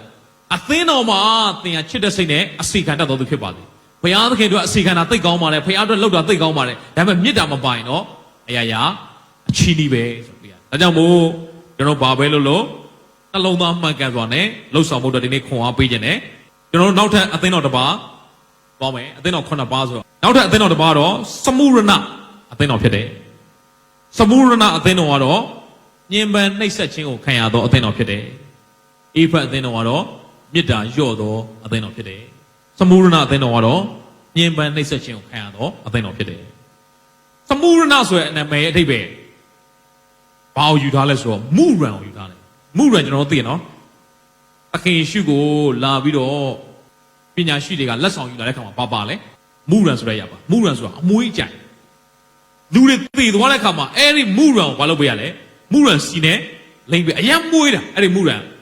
ုရံဆိုတဲ့အပင်ရှိတယ်အဲ့ဒီအပင်ကိုချစ်လိုက်ရင်ရောဘာဆေးလိုပဲအဆေးတွေထွက်လာတယ် အဲ့ဒီဆေးတွေကခဲသွားတယ်အဲ့ဒီအခဲလေးတွေကမှုေးကျင်လေအရင်မှုေးတာဒါကြောင့်မို့အဲ့ဒီမူရန်ကအဲ့ဒီစမုရဏမြို့ကထွက်တာအဲ့ဒီမြို့မှာအဲ့ဒီမူရန်အရင်အကောင်းဆုံးပဲအရင်မှုေးတာဒါပေမဲ့အဲ့ဒီမူရန်အဆေးလေးတွေကိုပိုကောင်းတဲ့အာနိသီဖြစ်ရှင်ဘာလို့ရလဲသလားတိတ်ဆုံကြောက်ထဲမှာထုပြီးထောင်းလိုက်ရထုထောင်းပြီးကြိတ်လိုက်ရင်တော့ဘာထွက်လာသလားအစီထွက်လာမူရန်စီဆိုတာထွက်လာအဲ့ဒီစီကအရင်ကောင်းတာအရင်မွေးတာပဲဒါကြောင့်မို့အဲ့ဒီစမုရဏအသင်းတော်ကားတဲ့သူကြိတ်ချင်းကိုခံရတယ်ညှဉ်းပန်းနှိပ်စက်ချင်းကိုခံရဒါကြောင့်ကျွန်တော်ခရစ်ယာန်အသက်တာကလည်းညှဉ်းပန်းနှိပ်စက်ချင်းလေးခံရလေလေပုံအမွေးကြိုင်ထွက်လာလိမ့်ပဲကျွန်တော်အသက်တာမှာလေဘုရားသခင်ကကျွန်တော်တို့ကိုအဲ့ညှဉ်းပန်းနှိပ်စက်ချင်းနဲ့ဒုက္ခဆင်းရဲခြင်းနဲ့ပေးတွေ့ရင်လေကျွန်တော်တို့ဖြောက်မှတ်ခြင်းကပို့ပြီးတော့ထင်ရှားလာလိမ့်ပဲဒါကြောင့်မို့ဒီစမုရဏအသင်းတော်ကအဲ့ဒီမူရန်ထွက်တဲ့အရာဖြစ်တယ်ဆိုတွေ့ရတယ်ကျွန်တော်ဖတ်ကြည့်အောင်ဗျာဒိတ်ကျမ်းခန်းကြီး2ပိုင်းငယ်8စမုရဏမျိုး၌ရှိသောအသင်းတော်ဤတမန်ကိုဤသို့ရေး၍မှာလိုက်လောအဦးဆုံးသောသူနောက်ဆုံးသောသူဒီဟုသောအရင်သေ၍အသက်ရှင်လျက်ရှိသောသူဤအဲ့တော့ကျွန်တော်ပြောတယ်အသင်းတော်တွေကိုရေးတိုင်းမှာငါးချက်ပေါ့နော်ပထမတစ်ချက်ကသခင်ရှုကသူ့ကိုယ်သူဘာလုပ်လဲမိတ်ဆက်တယ်ဘယ်သူလဲဆိုတော့သူကမိတ်ဆက်တယ်သူဘယ်သူလဲအဦးဆုံးသောသူဒီမှာသခင်ရှုကငါဟာအဦးဆုံးသောသူအာလဖာငါဟာနောက်ဆုံးသောသူအောမေဂါဂရိစကလုံးမှာပထမအခရာနဲ့နောက်ဆုံးအခရာကိုပြောတာအီနဲ့ဇက်ပေါ့ကျွန်တော်မြန်မာအခရာဆိုကာကြီးနဲ့အပေါ့ဘုရားသခင်ယေရှုကသူ့ကိုယ်သူမိတ်ဆက်တဲ့အခါမှာငါဟာအဦးဆုံးသောသူဖြစ်တယ်နောက်ဆုံးသောသူဖြစ်တယ်ပြီးတဲ့အခါမှာအရင်သေ၍ဘာနဲ့ပြည့်စုံလဲအသက်နဲ့အသက်ရှင်လျက်ရင်သေတယ်ဆိုတာပါပြောတာသခင်ရှုရှေ့မှာသေတဲ့လူတွေအများကြီးပဲလေဒါပေမဲ့သခင်ရှုကိုဘယ်လိုပြောလဲအရင်သေတယ်လို့ပြောတယ်ကျမ်းစာထဲမှာလေယေရှုသည်တဲ့အိပ်ပျော်သောသူတို့တွင်ဦးသီးသောအသီးဖြစ်တယ်သခင်ရှုရဲ့သေခြင်းနဲ့အရှေ့ကလူတွေရဲ့သေခြင်းနဲ့တူလားမတူတော့သခင်ရှုရဲ့သေခြင်းကအိပ်ပျော်တာဖြစ်တယ်ဒါကြောင့်မို့သခင်ရှုကအဦးဘာဖြစ်လဲအရင်သေ၍ဆိုတာကသခင်ရှုကသေသောသူတို့တွင်ဦးသီးသောအသီးဖြစ်တယ်ခရစ်တော်၌အိပ်ပျော်တဲ့အခါမှာသခင်ရှုကသေသွားပြီးတော့ပြီးသွားတဲ့ဘုရားမဟုတ်၃ရက်မြောက်သောနေ့မှာဘာလို့လဲရှင်ပြန်ထမြောက်တယ်ထမြောက်တဲ့နေရာမှာလည်းအဦးဆုံးပဲဖြစ်တယ်ဆိုတော့တွေ့ရတယ်ဒါကြောင့်မို့အရင်သေပြီးတော့အသက်ရှင်လည်းရှိတော်သူလို့မိတ်ဆက်ခြင်းဖြစ်ပါတယ်။ဒါကြောင့်မို့သခင်ရှုကဲ့သို့ဝိညာဏခန္ဓာကိုယ်နဲ့ဘယ်သူမှမထမြောက်သေးဘူး။သေပြီးလို့ပြန်ရှင်တဲ့သူတွေရှိတာကျမ်းစာထဲမှာအများကြီးပါပဲ။နော်ပရောဖက်ကြီးအေလိယလက်ထက်မှာလည်းရှိတယ်။အေလိရှေလက်ထက်မှာလည်းရှိတယ်။ယေရှုလက်ထက်မှာလည်းရှိတာရှိတယ်။လာဇရု၄ရက်သေသွားပြီးသင်္ချိုင်းတွင်ကနေထမြောက်စေတယ်။နာအီနာမျိုးကမုတ်ဆိုးမရဲ့သားအခေါင်းထဲမှာထည့်ပြီးတော့တချို့ဖို့သွားနေတဲ့အချိန်မှာသေခြင်းကနေပြန်ရှင်ပြန်ထမြောက်စေခဲ့တယ်။နောက်တစ်ယောက်ကဘာလို့လဲတရားစီရင်မှုယာအီယူရဲ့12နှစ်သမီးလေးနေမကောင်းဖျားနာလို့လားခေါ်တာသေသွားတာပူပူနွေ့နွေ့ဘာလို့လဲအသက်ပြန်ရှင်စေတယ်။သေပြီးတော့ပြန်ရှင်တဲ့သူတွေရှိတယ်။ဒါပြန်သေရလားမသေရဘူးလား။လာဇရုလည်းပြန်သေရတယ်မုတ်ဆိုးမရဲ့သားလည်းပြန်သေရတယ်နာအီနာမျိုးက12နှစ်ပတ်လုံးတရားစီရင်မှုယာအီယူရဲ့သမီးလေး12နှစ်သမီးလေးလည်းဘာလို့ ရလဲပြန်သေရတာပဲဒါပေမဲ့ယေရှုရဲ့သေခြင်းကတော့အဲ့လိုမဟုတ်အရင်သေပြီးတော့ဘာလို့လဲအသက်ရှင်တယ်ဝိညာဏခန္ဓာကိုယ်နဲ့ဘာလို့လဲပြန်ပြီးတော့ထမြောက်တယ်ဒါကြောင့်မို့ကျွန်တော်ဒီຢာလေးကိုသိဖို့လို့နော်ယုံကြည်သူတယောက်သေတဲ့အခါမှာဘယ်မှာရှိနေလဲသင်္ချိုင်းကုန်းမှာရှိနေတာလားဘယ်ရောက်သွားလဲပရဒိတုဘုံရောက်သွားတယ်ယုံကြည်သူတယောက်သေတဲ့အခါမှာဒီနေ့ပဲသေသူ့ရဲ့အသက်ဝိညာဉ်ပဲသွားမလဲပရဒိတုဘုံသွားတယ်နော်ဒါကကျွန်တော်တို့မရှုပ်ထွေးသင့်ကျွန်တော်ဒီလူငယ်ဘဝတော့ရှုပ်ထွေးတဲ့ຢာတစ်ခုရှိတယ်ယုံကြည်သူတယောက်သေဆုံးသွားတဲ့အခါမှာနှစ်သိမ့်စီဝေသွားတော့ဆရာကြီးတရားဟောတယ်။အော်ဥပဒုဘဒုဒီတော့ဟုတ်လားတော်ဘဒုဘဒုကတော့ဘုရားသခင်အိမ်တော်ဘာလို့သွားပြီလဲပြန်သွားပြီ။သူဘယ်ရောက်သွားပြီလဲကောင်းကင်နိုင်ငံရောက်သွားပြီ။အော်ကျွန်တော်မှတ်ထားတယ်။ယုံကြည်သူတယောက်သေရင်ဒီနေ့သေရင်ဒီနေ့ပဲရောက်လဲကောင်းကင်နိုင်ငံရောက်တယ်။ဇာပနအခမ်းအနားလဲကြောက်ဩသူ့ရဲ့ရုပ်ခန္ဓာကိုမြေသို့အနံလဲအနံအောင်ဆရာဘယ်လိုအပ်လဲလေ။သင်သည်မြေမုံမလာပြီမြေမုံလို့၎င်းနော်ပြာမလာပြတော့တကောင်စသည်ဖြစ်ပေါ့အဲ့လိုပြောပြီးတဲ့ခါမှာနောက်ဆုံးသောနေ့၌ထမြောက်မိကြောင်းခမည်းတော်သားတော်တန်ရှင်သောဝိညာဉ်တော်၌မြေသို့သင်းချိုအနံမှာဟာအနံတဲ့အချိန်မှာတော့ဒီခန္ဓာကိုယ်ကြီးကဘာလုပ်မလဲထမြောက်အောင်မယ်ဆိုတော့ကျွန်တော်စဉ်းစားတယ်ခရိယန်တယောက်သိရင်ယုံကြည်သူဘုရားသားသမီးတယောက်တွေကောင်းဝင်နိုင်ငံကိုရောက်သွားတာလားဒါမှမဟုတ်သင်္ချိုင်းကူထဲမှာပဲရှိနေတယ်ဘာလို့သူကထမြောက်အောင်မယ်လို့ပြောတော့ဟိုမှာလည်းရောက်သွားပြီဒီမှာလည်းထ ထားမြောက်မယ်ဆိုဘယ်နှပိုင်းဖြစ်နေလဲနှစ်ပိုင်းဖြစ်နေဒါကဘလို့လဲကျွန်တော်လုံးဝနားမလဲဘုရားသခင်ဆုတောင်းတယ်ဘုရားသခင်အဖြေပေးပါတယ်ရိုးရိုးလေးပဲတဲ့ညနေတဲ့မင်းခရိယန်တယောက်ရဲ့သိခြင်းတရားကိုသိခြင်းရင်တဲ့ဘသူ့ကိုကြည့်လိုက်ပါယေရှုကိုကြည့်လိုက်ယေရှုကဲ့သို့ဖြစ်မယ်ဒါမို့ငါ့ကိုယုံကြည်တော်သူသည်သေလွန်တော်လဲယေရှုဟာသေခြင်းကထားမြောက်တော်မူသည်ကိုယုံရင်တဲ့အဲ့ဒီလူကိုလည်းဘုရားသခင်ကခရစ်တော်ကဲ့သို့ပဲထားမြောက်စေမယ်ဘုရားသခင်ပို့ဆောင်မယ်ဒါဆိုယုံကြည်သူကဘသူကဲ့သို့ဖြစ်မယ်ယေရှုကဲ့သို့ဖြစ်မယ်သခင်ယေရှုလက်ဝါးကတိုင်းမှာအသေးခံတဲ့အခါမှာဘေးနားမှာဓမြ2ယောက်ရှိတယ်တယောက်ကယေရှုကိုမယုံတယောက်ကယေရှုကိုယုံတယ်ယုံတဲ့သူကိုသခင်ယေရှုဘယ်လိုဂရုပေးလဲယနေ့ပင်သင်တဲ့ငါပရဒိတုဘုံမှာရှိမယ်အဲ့ဒီနေ့ညနေမှာပဲဓမြကြီးရဲ့ဝိညာဉ်ရောယေရှုရဲ့အသက်ဝိညာဉ်ရောဘယ်ရောက်သွားလဲပရဒိတုဘုံကောင်းကင်နိုင်ငံကိုရောက်သွားတယ်ဘာကြံခဲ့လဲသခင်ယေရှုရဲ့ရုပ်ခန္ဓာလည်းကြံခဲ့တယ်ဓမြရဲ့ရုပ်ခန္ဓာလည်းကြံခဲ့တယ်အားလုံးသခင်ယေရှုရဲ့ရုပ်ခန္ဓာကိုတော့အရိမသဲမြို့သားအုတ်ဂူထဲမှာဘာလုပ်လိုက်လဲတချိုလိုက်တယ်ဓမြကြီးရဲ့ရုပ်ခန္ဓာကိုလည်းတချိုလိုက်တယ်တို့ရာတွင်3ရက်မြောက်သောနေ့မှာကြတော့သခင်ယေရှုရဲ့အုတ်ဂူထဲမှာရှိတဲ့ရုပ်ခန္ဓာနဲ့ကောင်းကင်မှာရောက်သွားလဲအသက်ဝိညာဉ်နဲ့ပြန်လဲပေါင်းဆက်ပြီးတော့ယေရှုသည်ခန္ဓာနဲ့တကွာဘာလို့သွားလဲထမြောက်သွားတယ်။အုတ်ဂူထဲမှာယေရှုရဲ့ခန္ဓာကိုရှိသေးလားမရှိတော့ဘူး။ဓမြရဲ့ခန္ဓာကိုရှိသေးလားဓမြရဲ့ခန္ဓာကိုဘာလို့လဲရှိတော့မယ်။အခုတည်းဘာလို့တော့မယ်ရှိတော့မယ်။ဒါကြောင့်မို့အရင်သေ၍အသက်နဲ့ပြည့်စုံတယ်ဆိုတော့ကထမြောက်သောသူတို့တွင်အူးသီးရဘယ်သူပဲလဲယေရှုပဲဝိညာဏခန္ဓာကိုယ်နဲ့ထမြောက်တော့ဘယ်သူမှမရှိသေးဘူးဘယ်အချိန်ကြောင့်မှဖြစ်မလဲ rapture ဆိုတဲ့ချီဆောင်ရာကာလမှာဝိညာဏခန္ဓာကိုယ်နဲ့ထမြောက်မှာဖြစ်တယ်ဒါကြောင့်မို့ယုံကြည်သူတယောက်သိရင်သူ့ရဲ့အသက်ဝိညာဉ်ကပရဒိတုဘုံရောက်ဓမြရဲ့အသက်ဝိညာဉ်ဘယ်ရောက်နေပြီလဲပရဒိတုဘုံရောက်နေပြီကျွန်တော်တို့ရဲ့ဘိုးဘေးတွေအသက်ဝိညာဉ်ဘယ်ရောက်လဲဒါပေမဲ့သူတို့ရဲ့ရုပ်ခန္ဓာဘာမှရှိတော့မဲသင်္ချိုင်းမှာမြေကြီးမှာဘာလို့တော့မဲရှိတော့မဲတချို့တော့မှဘယ်သင်္ချိုင်းမှာရှိမှမသိတော့ဘူးဒါပေမဲ့မြေကြီးမှာဘာလို့တော့မဲဒါပေမဲ့ချီဆောင်ရနေ့ရက်ကာလမှာသခင်ရှုကအာကာသကောင်းဝင်ကနေကောင်းဝင်တမန်မင်းအတမတူးဆိုတဘိုးမှုတ်တဲ့အချိန်မှာအဲ့ဒီသင်္ချိုင်းမှာသေလွန်သွားတဲ့သူတွေရဲ့ခန္ဓာကိုယ်နဲ့ကောင်းဝင်မှာရှိတဲ့သူတို့ရဲ့အသက်ဝိညာဉ်နဲ့ပြန်ပေါင်းဆက်မယ်ဘယ်လိုပေါင်းဆက်မလဲဆိုတော့ကတော့ဖခင်ရဲ့တကူတော်အားဖြင့်ဖြစ်တယ်အဲ့လိုပေါင်းဆက်ပြီးတဲ့ကောင်ဘာခန္ဓာကိုယ်ဖြစ်သွားမလဲဝိညာဏခန္ဓာကိုယ်ဖြစ်သွားမယ်ဒီအသွေးသားရှိသောခန္ဓာကိုယ်မဟုတ်တော့ဘဲနဲ့ဘယ်လိုခန္ဓာလဲဝိညာဏခန္ဓာဝိညာဏခန္ဓာဘယ်လိုခန္ဓာမျိုးလဲဆရာလို့မေးရင်တော့ယေရှုရှင်ပြန်ထမြောက်တဲ့ခန္ဓာကိုယ်မျိုးဖြစ်တယ်ယေရှုရဲ့ခန္ဓာကိုယ်ကထိလို့ရလားရပါတယ်သောမတ်မင်းကောဘာလို့ကြည့်ပါတိုင်ကြည့်ပါစမ်းကြည့်ပါထိလို့ရလားအဲ့ဒီသောမတ်ကမယုံတဲ့ခါမှာတပည့်တော်တွေရှင်းပြတယ်မဟုတ်ဘူးငါတို့သခင်ဘုရားထမြောက်သွားပြီသူတို့တပည့်တော်တွေရှိတဲ့ခါမှာတကားပိတ်ထားတယ်သခင်ရှုကသူတို့စီမှာမရှိသေးဘူးဒါပေမဲ့သူတို့လို့စကားပြောနေတဲ့အလယ်မှာဘယ်သူပေါ်လာလဲယေရှုပေါ်လာတယ်နောက်သခင်ရှုရဲ့ခန္ဓာကိုယ်အဲ့တကားတွေကိုဘာလို့လာလဲဖြတ်လာတယ်ဝိညာဏခန္ဓာကိုယ်ကငကိုအမိဝမ်းနဲ့ကမွေးတဲ့ခန္ဓာကိုယ်နဲ့တူသေးလားတူတော့ပြောင်းသွားပြီအဲ့ဒါကထာဝရအသက်ရှင်ဖို့အတွက်ဘုရားပြင်ဆင်ထားတဲ့ခန္ဓာတစ်မျိုးရှိတယ်အဲ့ဒီခန္ဓာကတော့ဘယ်အချိန်မှရမလဲ rapture ဆိုတဲ့ချီဆောင်ရာကာလမှာရမှာဖြစ်တယ်နည်းနည်းသောအရာတစ်ခုကိုငါပြမယ်တဲ့တမန်တော်ရှင်ပေါလုကငါတို့ရှိသမျှသည်အိပ်ပျော်ရကြမည်မဟုတ်ဒီနေ့ပဲချီဆောင်ရာနေ့ရက်ဆိုရင်ဒီမှာရှိတဲ့သူရောက်စီတိုင်းသခင်ယေရှုကိုစစ်မှန်စွာယုံကြည်ထားမယ်ဆိုရင်ကျွန်တော်တို့အားလုံးမျက်စိတမိတ်လျှက်တစ်ပြက်တွေမှာဘာလို့သွားမလဲရုပ်ခန္ဓာတွေပြောင်းသွားမယ်ဒီသေတတ်တဲ့ခန္ဓာကိုယ်ကဘာခန္ဓာဖြစ်ပြောင်းသွားမလဲမသေနိုင်တဲ့ဝိညာဏခန္ဓာကိုယ်ဖြစ်ပြောင်းပြီးကျွန်တော်ပဲခြိဆောင်ခြင်းခံရမလဲအာဂါသကောင်းကင်ကိုအဲ့ဒီသေလွန်သောသူတို့နဲ့အတူဘာလို့ခြင်းခံရမလဲခြိဆောင်ခြင်းခံရမယ်ဒါကြောင့်မို့ယုံကြည်သူတယောက်သေရင်သူ့ရဲ့အသက်ဝိညာဉ်ကအဲ့ဒီနေ့မှာပဲပရဒိတုဘုံရောက်သွားတယ်ဘာကြံခဲ့လဲရုပ်ခန္ဓာအဲ့ဒီရုပ်ခန္ဓာကလမ်းဆုံးသွားပြီလားလမ်းမဆုံးသေးဘူးအဲ့ဒီအသက်ဝိညာဉ်နဲ့ရုပ်ခန္ဓာနဲ့ပြန်လဲပေါင်းဆက်ပြီးတော့ထမြောက်မဲ့အချိန်ကာလတစ်ခုရှိတယ်အဲ့ဒါကတော့ချီဆောင်ရကာလဖြစ်တယ်အဲ့ဒီကာလမှာသင်္ချိုင်းမှာရှိတဲ့သူတိုင်းထမြောက်မှာမဟုတ်တော့ယေရှုကိုအမှန်တကယ်ယုံထားတဲ့သူပဲမလုပ်ပါနဲ့ထမြောက်မှာခရိယန်သင်္ချိုင်းမှာသကြိုလို့ဒီခရိယန်သင်္ချိုင်းကသူတွေအားလုံးထမြောက်မယ်လို့မထင်လိုက်နဲ့ယေရှုကိုအမှန်တကယ်ယုံတဲ့သူပဲမလုပ်ပါနဲ့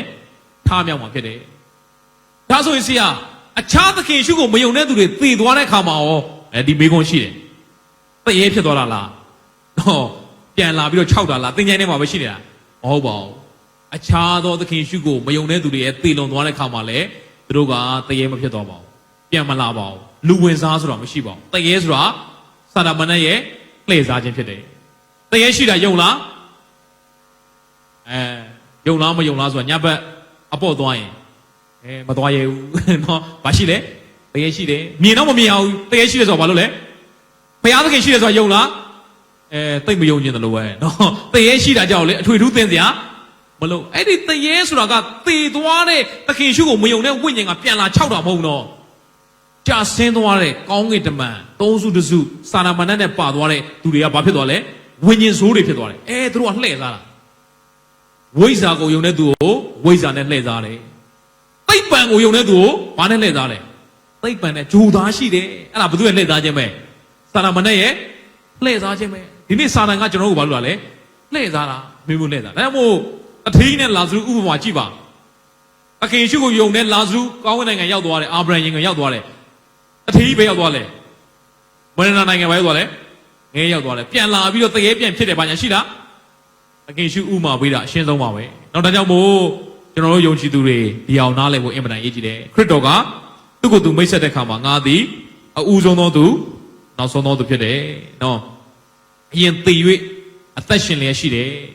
ဝိညာဏခန္ဓာကိုယ်ဖြစ်အသက်ရှင်တယ်ဆိုတဲ့အကြောင်းကိုပြောခြင်းဖြစ်ပါတယ်ဟုတ်ပြီနံပါတ်9ဖတ်ကြည့်အောင်သင်အကျင့်ချင်းဒုက္ခခံခြင်းဆင်းရဲခြင်းကိုငါသိ၏သို့တော်လည်းသင်သည်ကြွယ်ဝပြည့်စုံခြင်းရှိတယ်။အော်သမုဒ္ဒနာအသင်းတော်ကဒုက္ခခံရတယ်ဆင်းရဲခံရတယ်ဒုက္ခဆင်းရဲခြင်းတွေရောက်တယ်။ဒါပေမဲ့ तू ကဘာဖြစ်နေလဲကြွယ်ဝပြည့်စုံခြင်းရှိတယ်။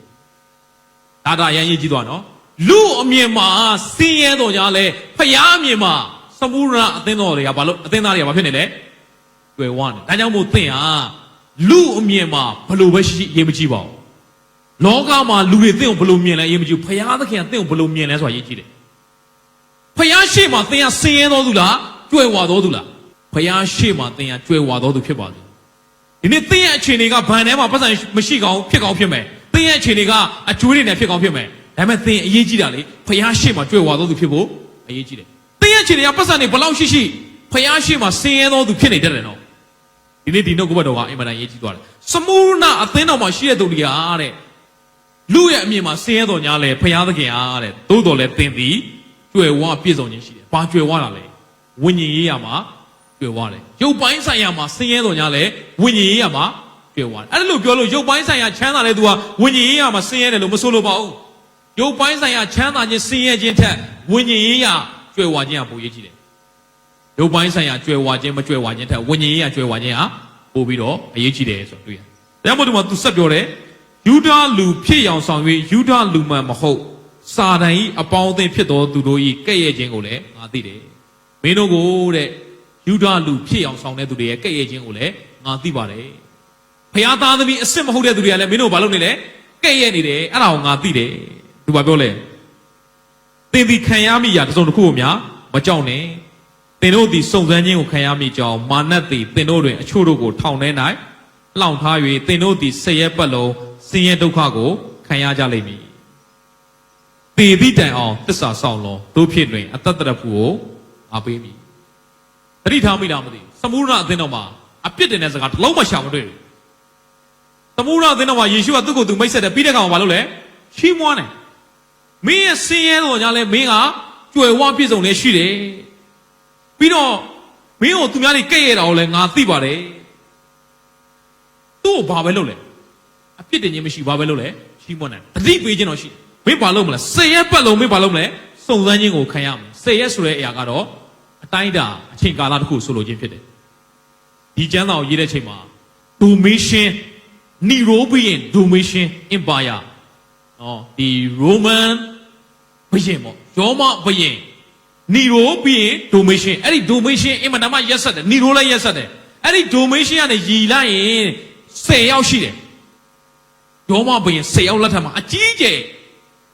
်ဘာလို့ခံရလဲဆိုတော့ခရစ်ယာန်တွေညင်မနှိပ်စက်ခြင်းခံရတယ်ရှင်ပေါလုဆိုရင်ဘာလို့ချင်းခံရလဲခေါင်းဖြတ်သက်ခြင်းခံရတယ်သင်သစ္စာကျွေးခြင်းခံရတယ်အမျိုးမျိုးခံရတယ်အဲ့ဒါသမုဒ္ဒနာအသင်းတော်ရည်စူးပြီးတော့ဘာလို့လာလဲရေးထားတာအဲ့ဒီ10ရက်ပတ်လုံးစုံစမ်းခြင်းခံရမယ်ဆိုတာအဲ့ဒီမင်း10ပါးလက်ထက်မှာဒုက္ခအကြီးကျယ်ဘာလို့လဲရောက်မယ်တော့ဒီနေ့ဒီနှုတ်ကပတ်တော်မှာကျွန်တော်တို့အသက်တာထဲမှာလဲကျွန်တော်ဒုက္ခဆင်းရဲခြင်းတွေအခုချိန်ထိဘာလို့လဲရှိနေပါလေနော်ဒုက္ခဆင်းရဲခြင်းတွေခံရမယ်လို့ဘုရားပြောတယ်မူရန်အစစ်ရလေထောင်းလိုက်အင်မတန်မှကောင်းတယ်အမွှေးကြိုင်ထွက်လာတယ်ဒီနေ့ယုံကြည်သူအသက်တာကလည်းဒုက္ခဆင်းရဲခြင်းရောက်လေ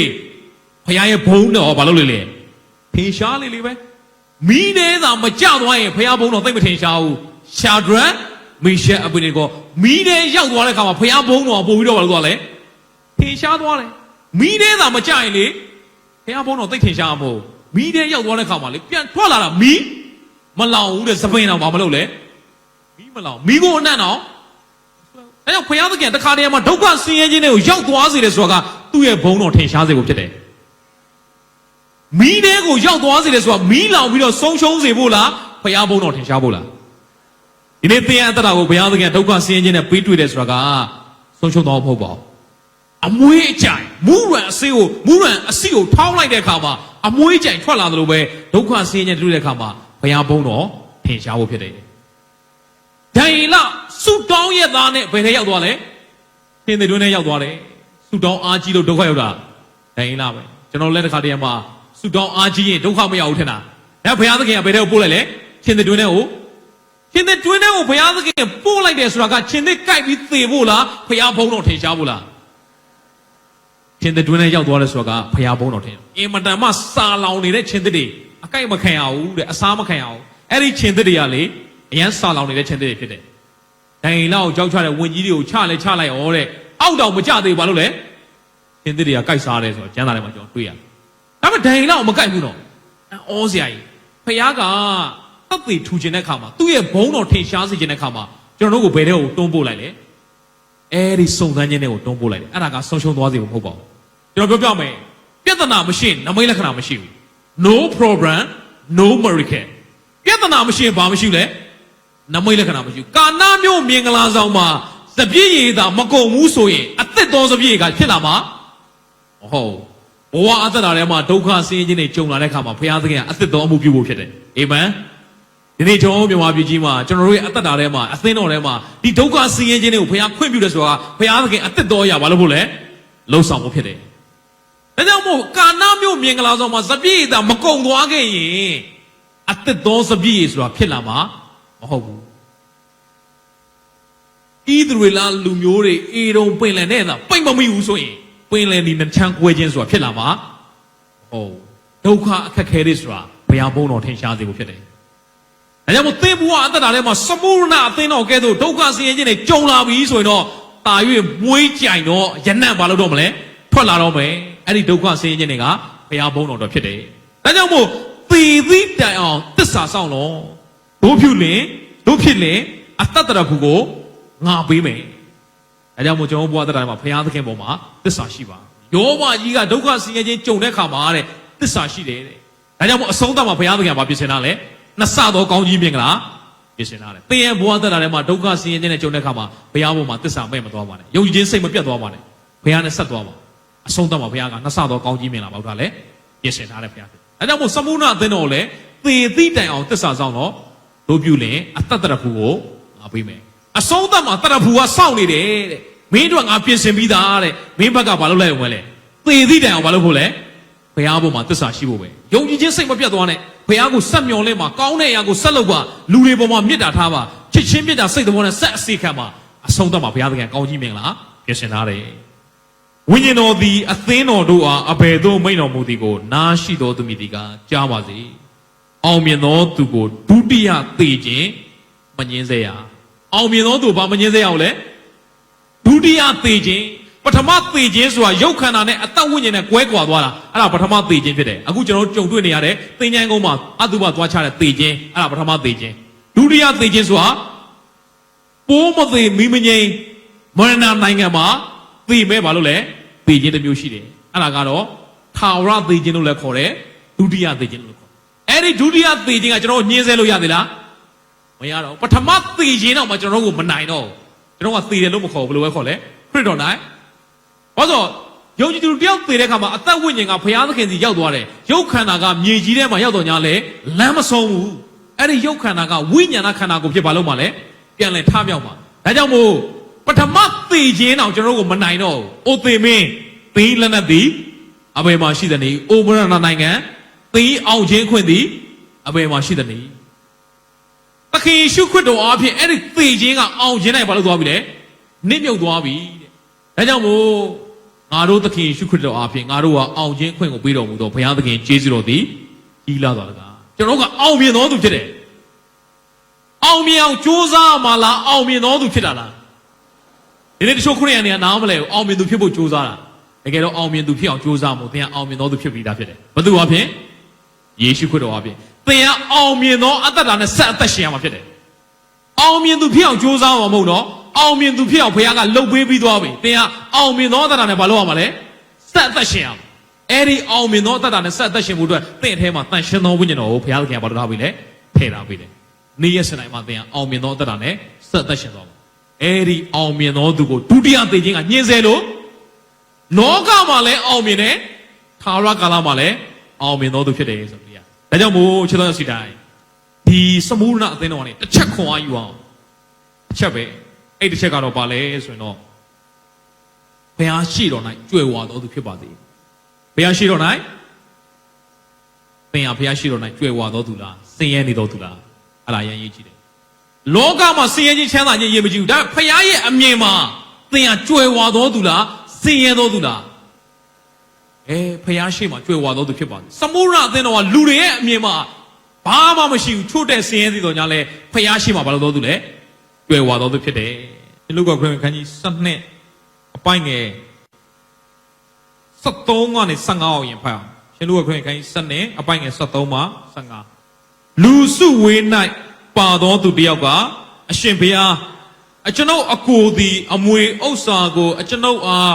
ဝေပေးပါမည်အကြောင်းအမိန့်ရှိတော်မူပါဟုလျှောက်လင်ကိုတော်ကအချင်းလူအဘယ်သူသည်သင်တို့အမှုကိုစီရင်ခွဲဝေပိုင်သောအခွင့်ကိုငါအားအပ်ပေးသည်ဟုအိမ်တော်ဘေးတော်မူ၏ထိုမှတပါလောဘလွန်ကျူးခြင်းကိုတတိနှင့်ကျင့်ဆောင်ကြလော့အကြောင်းမူကားစီးစိမ်ရှိတော်လဲစီးစိမ်၌အသက်မတည်ဟုအခင်းရှုစီကိုလူစုဝေးတွေလိုက်လာအဲ့ထဲကနေတယောက်ကလာတယ်ဒီလူကတော့ထူးဆန်းတယ်အရှင်ဘုရားတဲ့ကျွန်တော်အကိုအားတဲ့ကျွန်တော်အမွေဥစ္စာခွဲမပေးဘူးတဲ့ကျွန်တော်အကိုကျွန်တော်အမွေပေးဖို့တဲ့နည်းနည်းတော့ပြောပေးစမ်းပါဒီလူမို့ဗျာသခင်ရှိကိုတောင်းเสียရှာလို့အမွေခွဲတဲ့ကိစ္စဘယ်သူတော့တောင်းလဲယေရှုကိုသွားတောင်းဆိုတယ်သခင်ရှိကပြန်ပြောမင်းတို့ကိစ္စကိုတဲ့မင်းတို့ညီကိုကိစ္စကိုခွဲဝေပေးဖို့အတွက်ငါ့ကိုဘယ်သူကအဲ့ဒီအာဏာအပ်ထားတာလဲတဲ့သခင်ရှိကသူတို့ပြန်ပြောတောင်းဆိုတာထာဝရတတ်တဲ့ကိစ္စထာဝရကာလနဲ့ကိစ္စဘာတစ်ခုမှမမေးမြန်းဘူးနှုတ်ကပတ်တော်နဲ့ဆိုင်တဲ့ရာဘာတစ်ခုမှမမေးမြန်းဘူးဒီလောကမှာဘာရဖို့လဲအမွေရဖို့တဲ့ကိုတော်နည်းနည်းလှုပ်ပေးစမ်းပါသူ့ရဲ့အတွေးခေါ်ကသူ့ရဲ့စာလာမှုကဘယ်ပုံမှာပဲရှိတယ်လောကမှာပဲရှိတယ်အမွေမရလို့တဲ့ယေရှုစီရောက်လာတယ်ကျွန်တော်အကိုတဲ့ကျွန်တော်အမွေမပေးဘူးဗျာတဲ့နည်းနည်းပါလှုပ်ပေးစမ်းပါသူမို့ဗျာယေရှုကိုလာပြီးတော့ဒါမျိုးလာတောင်းဆိုတာအခင်ရှုပါပဲပြောလဲလောဘလွန်ကျူးခြင်းကိုတတိနဲ့မင်းလောဘမလွန်ကျူးခြင်းလောကအရာတွေကိုမဆွဲလန်းနဲ့အကြောင်းမူကားစီးစိမ်ရှိတော်လဲစီးစိမ်၌အသက်မတည်စီးစိမ်ရှိတော်လဲစီးစိမ်၌ဘာမတည်ဘူးလဲအသက်မတည်ဘူးတဲ့တကယ်ရှိအဲ့ဒီအကြောင်းလေးကိုပြောပြီးတဲ့အခါမှာဥပမာတစ်ခုပေးတယ်အောက်မှာဆက်ဖတ်ခြင်း16ကနေ21ကိုဖတ်ခြင်းရှိသွားမှာဆိုလို့မဖတ်တော့အဲ့ဒီမှာလူတယောက်တထေးတယောက်ရှိတယ်သူ့မှာမြေအသီးနဲ့အင်မတန်မှကောင်းမွန်တယ်အရန်များပြတဲ့ခါမှာတဲ့ထားစရာနေရာမရှိတော့အောင်အရန်ချမ်းသာကြွယ်ဝတယ်တဲ့အဲ့ဒီခါမှာ तू ကအကြံရှိတယ်တဲ့ငါဘာလုပ်မလဲအခုလက်ရှိနေတဲ့သူ့ရဲ့တိုက်တွေကိုဘာလုပ်ပေးမလဲဖြတ်ပြစ်မယ်တဲ့ပြီးရင်ပိုကျဲတဲ့တိုက်တွေပိုကျဲတဲ့ဂိုးတောင်တွေကိုစောက်ပြီးတော့တဲ့အဲ့ဒီစားစရာတွေကို तू ဘာလုပ်မလဲတိုးထားမယ်သူ့ရဲ့ဥစ္စာတွေအဝတ်အထည်တွေရွှေတွေငွေတွေအားလုံး तू ဘာလုပ်မလဲတိုးထားပြီးတော့တဲ့သူ့ရဲ့ဝိညာဉ်ကို तू ပြန်စကားပြောတယ်ငါဝိညာဉ်အားလည်းအချင်းဝိညာဉ်သင်သည်နှစ်ပေါင်းများစွာသုံးဆောင်ရန်ဥစ္စာများကိုတိုးထားလျက်ရှိပြီးငြိမ်ဝတ်စွာနေတော့စားတောက်ခြင်းပျော်မွေ့ခြင်းကိုပြုလို့ဟုငါပြောမိဟုတထေးအကြံရှိတယ်သူ့ဝိညာဉ်ကို तू ပြန်ပြောတယ်ဘာမှစိတ်ပူစရာမလိုတော့ဘူးတဲ့သားစရာတွေအားလုံးဘာလို့သွားပြီလဲတိုးထားပြီးသွားပြီအခုချိန်ကစပြီးတော့စားတောက်ခြင်းပျော်မွေ့ခြင်းကိုပြုလို့ရပြီဘာမှမလိုတော့ဘူးအားလုံးအရှံပဲအဲ့ဒီလိုပြောတဲ့အခါမှာယေရှုကထိုတို့အကြံရှိစဉ်ဘုရားသခင်ကအချင်းလူမိုက်ပညာရှိလို့ပြောလားလူမိုက်လို့ပြောလားလူမိုက်လောကအရာတွေတိုးထားပြီးတော့ဘာမှမလိုတော့မင်းလူမိုက်ပဲတဲ့အဲ့ဒီလောကအရာတွေအားလုံးကအပြည့်စည်းသွားမယ့်အရာတွေအချင်းလူမိုက်ဘာပြောလဲ ယနေ့ညပင်သင်ဤဝိညာဉ်ကိုရုပ်သိမ်းရအချိန်ရောက်လိမ့်မည်တို့ဖြစ်၍သင်သည်ပြင်ဆင်သို့ထားသောဥစ္စာကိုအဘယ်သူပိုင်သည်ဟုအထေအားမိန့်တော်မူ၏ဟောဒီနေ့ညပဲမင်းရဲ့အသက်ဝိညာဉ်ကိုငါရုပ်သိမ်းလိုက်မယ်ဆိုရင်အေးမင်းအိတ်တူထားတဲ့အင်မတန်မှကျေပြီးတော့အင်မတန်မှကျေတဲ့အခန်းတွေနဲ့တိုက်တွေနဲ့မင်းတူထားတဲ့အရာတွေကိုဘယ်သူပိုင်မလဲကြည့်နော်ကျွန်တော်ကကိုမသိတော့ဘူးလို့ထင်ပြီးတော့တစ်သက်လုံးစီးစိမ်ခံစားမထင်ပြီးတော့လောကအရာတွေနောက်ကိုမလုပ်နေလဲလိုက်နေတာအဲ့ဒီလိုပြောလို့ဘာလုံးဝမလုပ်အောင်လို့ပြောမဆိုလို့လုံနေတဲ့အလုပ်ရဲ့အပေါ်မှာထားတဲ့နှလုံးသားအောင်ပြောင်းလိုက်ပါသင်ဘာပဲလှုပ်လို့လောကမှာစီးစိမ်ခံစားဖို့မဟုတ်ဘုရားဘုန်းတော်တော့ဖြစ်တယ်ဘုရားအတွက်ပဲဖြစ်တယ်သင်လှုပ်တဲ့အရာတွေအားလုံးကအဲ့ဒီနှလုံးသားမျိုးပြောင်းလိုက်ပါအေးဖက်အသင်းတော်ကနှလုံးသားမှားလို့ဘုရားသခင်ဆုံးမလားဒီနေ့သင်နေကျွန်တော်လည်းဘုရားအတွက်လှုပ်တဲ့ခါမှာလေဖြစ်တဲ့စိတ်နဲ့လှုပ်တတ်ပါစေဘုရားဘုန်းတော်အတွက်ဆိုပြီးတော့နှလုံးသားမှတ်ကန်စွာလှုပ်တတ်ပါစေဒီစမုရအသင်းတော်မှာတော့အပြစ်တင်စရာမရှိဘူးတဲ့သူတို့အပြင်ပန်းကသင်ရဲတော်ညာလဲဝိညာဉ်ရေးမှာဘာလုပ်နေလဲတွေ့ဝနေတယ်အဲကြောင့်မို့နောက်ဆုံးတစ်ပိုက်အရင်ရေးရှိတယ်အပိုင်ငယ်21လူကာခန်းကြီး7နဲ့အပိုင်ငယ်21ဖို့တူကိုဖို့ဘန္နာများကိုစီးပူ၍ဖယားသခင်ရှေ့တော်၌စင်ရဲသောသူမည်သည်ကထိုတထေးနှင့်တူသည်ဟုမိန်တော်ကိုဖို့ဥစ္စာဘန္နာတွေကိုစီးပူပြီးတော့တဲ့ဘသူရှေ့မှာစင်ရဲနေလဲဟောကြည့်တော့ဖယားရှေ့မှာမလုပ်နေလဲလူရှေ့မှာတော့ကြီးကြီးတဲ့ချမ်းသာတယ်ဒါပေမဲ့ဖယားရှေ့မှာမလုပ်နေလဲဒီနေ့သင်ပတ်စံရှိတာအပြစ်မဟုတ်ပါဘူးသင်ကြွယ်ဝတာအပြစ်မဟုတ်ပါဘူးသင်ချမ်းသာတာအပြစ်မဟုတ်ပါဘူးဒါပေမဲ့အဲ့ဒီအရာတွေပေါ်မှာသင်နှလုံးသားဘလို့ထားလဲဆိုတဲ့အရာရေးကြည့်တယ်သင်ပိုင်ဆိုင်တဲ့အရာတွေအားလုံးကဖယားတော့ပဲဖြစ်ပါစေသင်ရှိတဲ့အချိန်တိုင်းအားလုံးကဘသူတော့ပဲဖြစ်ပါစေဖယားတော့ပဲဖြစ်ပါစေဒီနေ့ဖယားတော့မဟုတ်ဘဲနဲ့ငါဝိညာဉ်ပျော်မွေ့တော့စားတော့လို့ပြောတဲ့အခါမှာအေးတဲ့လားမင်းကဖယားရှိမှမင်းကစင်ရဲတော်သူပဲဒီနေ့သင်ကဖယားရှိမှကြွယ်ဝတော်သူဖြစ်ပါစေဖယားရှိမှကြွယ်ဝတော်သူဖြစ်ပါလူရှိမှဘလို့ပဲဖြစ်နေပါစေစင်ရဲကောင်းစင်ရဲမယ်လူရှိမှချမ်းသာကောင်းချမ်းသာမယ်အဲ့ဒါအရေးမကြီးပါဘူးဖယားရှိမှကြွယ်ဝတော်သူဖြစ်ပါစေဖယားရှိမှကြွယ်ဝတော်သူဆိုတာလောကအရာတွေကိုစာလောင်ပြီးတော့အသက်ရှင်တော်မူအထက်အရာတွေကိုဆွဲလန်းပြီးတော့အသက်ရှင်တော်သူဟာဖယားရှိမှကြွယ်ဝတော်သူဖြစ်တယ်အာမင်ဒီနေ့ကျွန်တော်ဘုရားတရားထဲမှာနိုင်ငံတော်နဲ့ဖြောင့်မတ်ခြင်းတရားကိုရှေးဥစွာရှာမယ်ဆိုရင်ဘုရားသခင်ကသင်လိုတဲ့အရာဘာလုပ်မလဲထပ်ပြီးတော့ပေးမှာဖြစ်တယ်ဒါကြောင့်မို့ကျွန်တော်ရဲ့ဘုရားတရားထဲမှာနေ့ရက်တွေကိုဖျက်ဆီးရင်းနဲ့ကျွန်တော်ကနေ့ပြီးတစ်နေ့ဘဝတွေရင်းရော်လာတယ်ကျွန်တော်ရဲ့အတွင်းဝိညာဉ်လူကရှင်သန်ပြီးတော့ကြီးထွားလာဖို့ဘုရားအလိုတော်ရှိတာဖြစ်တယ်ခုနကလူတော်ကျွန်တော်အကိုအမွေမပေးလို့တဲ့ယေရှုတဲ့အမွေခွဲပေးပါဟာသခင်ရှုဘာလာတောင်းဆိုလဲလောကအရာကိုလာတောင်းဆိုတာဒီနေ့သင်စိတ်ဝင်စားရမယ့်အရာကလောကအရာလားဘုရားသခင်နဲ့ဆိုင်တဲ့အရာလားဒီနေ့ဘုရားသခင်သင်ကိုပေးထားတဲ့အရာအလုံးကဘုရားတော်ပဲဖြစ်ပါစေဘုရားသင်ကိုပေးထားတဲ့အစွမ်းစားဘုရားသခင်ကိုပေးထားတဲ့အချိန်နာကြီးဘုရားသင်ကိုပေးထားတဲ့ငွေကြေးစည်းစိမ်ဥစ္စာအားလုံးကဘုသူတော်ပဲဖြစ်ပါစေဘုရားတော်ပဲဖြစ်ပါစေဘာဖြစ်လို့လဲဒီလောကအရာတွေအားလုံးကတနေ့ဒီမှာပဲပြီးတော့ဖြစ်တယ်ဒီလောကမှာကြံခဲ့မဲ့အရာတွေကိုသင်မပိုင်ဆိုင်ရတာဘာမှဝမ်းနည်းစရာအကြောင်းမရှိဘူးထာဝရနေရမယ့်နေရာမှာဘာမှမပိုင်ဆိုင်ဘူးဆိုရင်တော့အဲ့ဒါဘုရားရှိမှဆင်းရဲတော်သူပဲထာဝရကာလမှာဘုရားသခင်သင်အတွက်ပြင်ဆင်ထားတဲ့ຢာတွေများစွာရှိတယ်။ဒါကြောင့်မို့ဒီလောကမှာဘုရားပေးထားတဲ့ຢာတွေကိုဘုရားသခင်အတွက်အသုံးပြုပါ။ကျေးဇူးတော်ရှိတိုင်းဒီနေ့နိုင်ငံတော်နဲ့ဖြောင့်မတ်ခြင်းတရားကိုရှေးဥစွာရှာမယ်ဆိုရင်တော့သင်လိုတဲ့အရာကိုဘုရားသခင်မလုပ်မလဲထပ်ပေးမယ်။ဘုရားသခင်နဲ့သွားလာတိုင်လေဒီလောကနိုင်ငံမှာပဲကောင်းကင်နိုင်ငံအရာတော်ကိုမလုပ်ရမှာလဲခံစားမှာဖြစ်တယ်။လောကနိုင်ငံမှာပဲနိုင်ငံဝင်စေမယ်လို့ဒီတခြင်းလေးတစ်ပုဒ်ဆက်ဆုံးဝင်ဆိုတာတခြင်းလေးတစ်ပုဒ်နဲ့ဒီနှုတ်ကပတ်တော်အဆုံးသတ်ခြင်းနဲ့ဒါကြောင့်မို့အေဖတ်အသင်းတော်ကဲ့သို့လှုပ်ဆောင်မှုတွေကောင်းပြီးတော့ချစ်ချင်းမြတ်တာညော့နေသောအတ္တမျိုးမဖြစ်ပါစေနဲ့ဒီနေ့သင်ပါပဲလှုပ်ဖခင်ကိုချစ်တော်စိတ်နဲ့လှုပ်တတ်ပါစေအလူငွေထဲတာချစ်တဲ့စိတ်နဲ့ထဲပါကျမ်းစာဖတ်တာဖခင်ကိုချစ်တဲ့စိတ်နဲ့ဖတ်ပါဖခင်ရောက်တတ်တာဖခင်ကိုချစ်တဲ့စိတ်နဲ့တက်ပါဘာပဲလှုပ်ဖခင်ကိုချစ်တဲ့စိတ်နဲ့လောက်ပါသင်ကုမ္ပဏီမှာလုပ်သည်ဖြစ်စေတန်ရှင်းလုပ်သည်ဖြစ်စေသူများအိမ်မှာလုပ်သည်ဖြစ်စေသင်ကကြောက်ပဲလုပ်ဘာပဲလုပ်ကိုချစ်တဲ့စိတ်နဲ့ဖျားအတွက်ဆိုတဲ့ဖျားဘုံတော်အတွက်ဆိုတဲ့စိတ်နဲ့နှလုံးသားမှန်ကန်စွာနဲ့လှုပ်ဆောင်တတ်ဖို့ဖြစ်တယ်။စမုရအသင်းတော်ကဲ့သို့ဖျားရှိမှကြွယ်ဝသောအတ္တဖြစ်ပါစေ။လောကရာတွေကိုစိတ်ဝင်စားနဲ့ဖျားသခင်နဲ့ဆိုင်တဲ့ရာတွေကိုစိတ်ဝင်စားပါ။သင်လိုတဲ့လောကရာတွေကိုဖျားသခင်ကပေးမှဖြစ်တယ်။ဒါကြောင့်မို့သင်လိုတဲ့လောကရာတွေကိုရှာလို့မပြောဘူး။နိုင်ငံတော်နဲ့ဖြောင့်မတ်ခြင်းကိုရှာလို့ဘုရားသခင်ကပြောတယ်။နိုင်ငံတော်နဲ့ဖြောင့်မတ်ခြင်းကိုရှာဆိုတာကဖျားကိုရှာခိုင်းခြင်းပဲ။ ဒီနေ့အသက်ရှင်တဲ့ဘုရားကိုနေ့ရက်စဉ်တိုင်းမှာရှာပြီးတော့အဲ့ဒီဘုရားအလိုတော်တိုင်းအသက်ရှင်မယ်ဆိုရင်သင်ဟာယခုဘဝနောက်ဘဝဘုရားသခင်ကောင်းကြီးမင်္ဂလာနဲ့အသက်ရှင်မှာဖြစ်တယ်ဒီဘဝမှာလည်းအထိပ္ပယ်ရှိသောအသက်တာနဲ့ထာဝရကာလမှာလည်းဘုရားသခင်အိမ်တော်မှာအစဉ်မြဲနေရမယ်ဆိုတဲ့အကြောင်းဝင်ငါပါလေအားလုံးပေါ်မှာဘုရားရှင်ကောင်းကြီးပေးပါစေ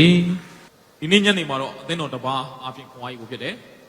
ပရိကန်အသင်းတော်ဖြစ်တယ်အခုကတော့ပရိကန်မြို့၌ရှိသောအသင်းတော်ဗျာဒိတ်ချမ်းအညီနှစ်အပိုင်းငယ်7နှစ်ကိုကြည့်အောင်ပရိကန်မြို့၌ရှိသောအသင်းတော်ဤတမန်ကိုဤသို့ရေး၍မှာလိုက်လောထတ်သောတန်လျက်ရှိသောသူ၏အမိန့်တော်ကသင်ဤအကျင့်ကျင့်ခြင်းကို၎င်းစာတန်ဤယာဇပလင်ရှိရာအရက်တည်းဟုသောသင်ဤနေရာအရက်ကို၎င်းငါသိ၏စာတန်ဤနေရာအရက်၌သင်တို့တွင်အတိတ်ချင်းကိုခံရသောအန်တိပသည်တစ္ဆာရှိ၍ငါဘ၌တတ်သိခံသောနေ့ရက်ကာလတွင်ပင်သင်သည်ငါ၏နာမကိုဆွဲကန်၏ငါ၏ယုံကြည်ခြင်းတရားကိုမစွန့်ပဲအဲ့တော့ဒီမှာဘုရားသခင်ကဘာပြောလဲဆိုရင်တော့သူ့ကိုယ်သူမိတ်ဆက်တဲ့ခါမှာเนาะဒီ၅ချက်နဲ့အသင်းတော်စကားပထမသူ့ကိုယ်သူသခင်ရှုကဘသူဖြစ်လဲအကြောင်းမိတ်ဆက်တယ်ပြီးတဲ့ခါမှာချီးမွမ်းတယ်ပြီးရင်အပြစ်ရှိတဲ့ခါမှာအပြစ်တင်တယ်ပြီးရင်တတိပေးတယ်နောက်ဆုံးမှာတတိတော်ပေးတယ်เนาะဒီ၅ချက်နဲ့ပြောတယ်အခုသခင်ရှုကသူ့ကိုယ်သူမိတ်ဆက်တဲ့ခါမှာထတ်တော်တန်လျက်ရှိတော်သူကြီးအမိန့်တော်သခင်ရှုကသူ့ကိုယ်သူဘယ်လိုမိတ်ဆက်လဲထတ်တော်တန်လျက်ဆိုတာဘာပြောချင်တာလဲဘုရားရဲ့နှုတ်ကပတ်တော်ကဘုရားရဲ့နှုတ်ကပတ်တော်ကထတ်တော်တန်လျက်ကဲသို့ဖြစ်တယ်ဒါကိုပြောချင်တာဖြစ်တယ်နောက်သခင်ယေရှုရဲ့နှုတ်ကပတ်တော်အဲ့နှုတ်ကပတ်တော်ကထတ်တော်တန်လျက်ရှိတယ်နော်ဘုရားနှုတ်ကပတ်တော်ကဒီနေ့နှုတ်ကပတ်တော်ကတန်လျက်ဆိုတာအသွားနှစ်ဖက်ရှိတယ်ဟောပြောနေတဲ့ကျွန်တော်အပေါ်မှာလဲဘုရားသခင်ကတုံသင်တယ်ပရိသတ်ကိုလည်းဘာလို့လဲတုံသင်တယ်ဆိုတော့တွေ့ရဒါကြောင့်မို့ဘုရားနှုတ်ကပတ်တော်ထတ်တော်တန်လျက်ရှိတယ်သူရဲ့အမိန့်တော်လို့ပြောတယ်အဲ့ဒီခါမှာ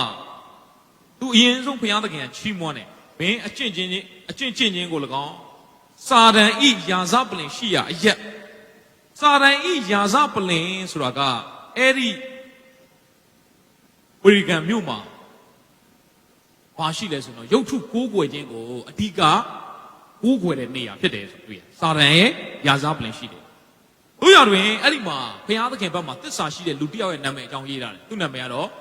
အန်တီပါလို့ခေါ်တယ်အဲ့ဒီအန်တီပါဆိုတဲ့ပုဂ္ဂိုလ်ကတော့ဘလောက်ပဲဒုက္ခဆင်းရဲခြင်းတွေရှိပါစေဘုရားကိုမငြင်းပယ်ဘူးဘုရားဘက်မှာသစ္စာရှိတော်သူဖြစ်တယ်လို့သူဖော်ပြတယ်ပြီးတဲ့အခါမှာတော့အပိုင်ငယ်14မှာ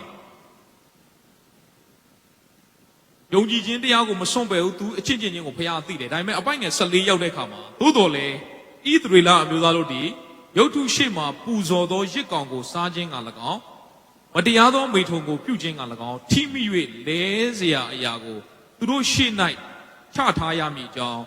ဘာလက်မင်းကိုအကြံပေးသောသူတည်းဟုသောဘာလန်၏အယူကိုဆွဲလန်းသောသူတို့သည်သင်တို့၏နေရာ၌ရှိကြသည်ဖြစ်၍သင်၌အနှဲငယ်သောအပြစ်တင်เสียရှိပြီးတဲ့အခါမှာဆက်ပြောတယ်ထိုအယူနှင့်သဘောတူသောနီကောလာတပည့်တို့၏အယူကိုဆွဲလန်းသောသူတို့သည်ထိုနည်းတူသင်တို့၌ဒီမှာအယူဝါဒနှမျိုးပြောတယ်အဲ့ဒီအသင်းတော်မှာအပြစ်တင်စရာနှစ်ခုရှိတယ်ပထမတစ်ခုကတော့ဘာလန်ရဲ့အယူဝါဒနောက်တစ်ခုကတော့နီကောလာရဲ့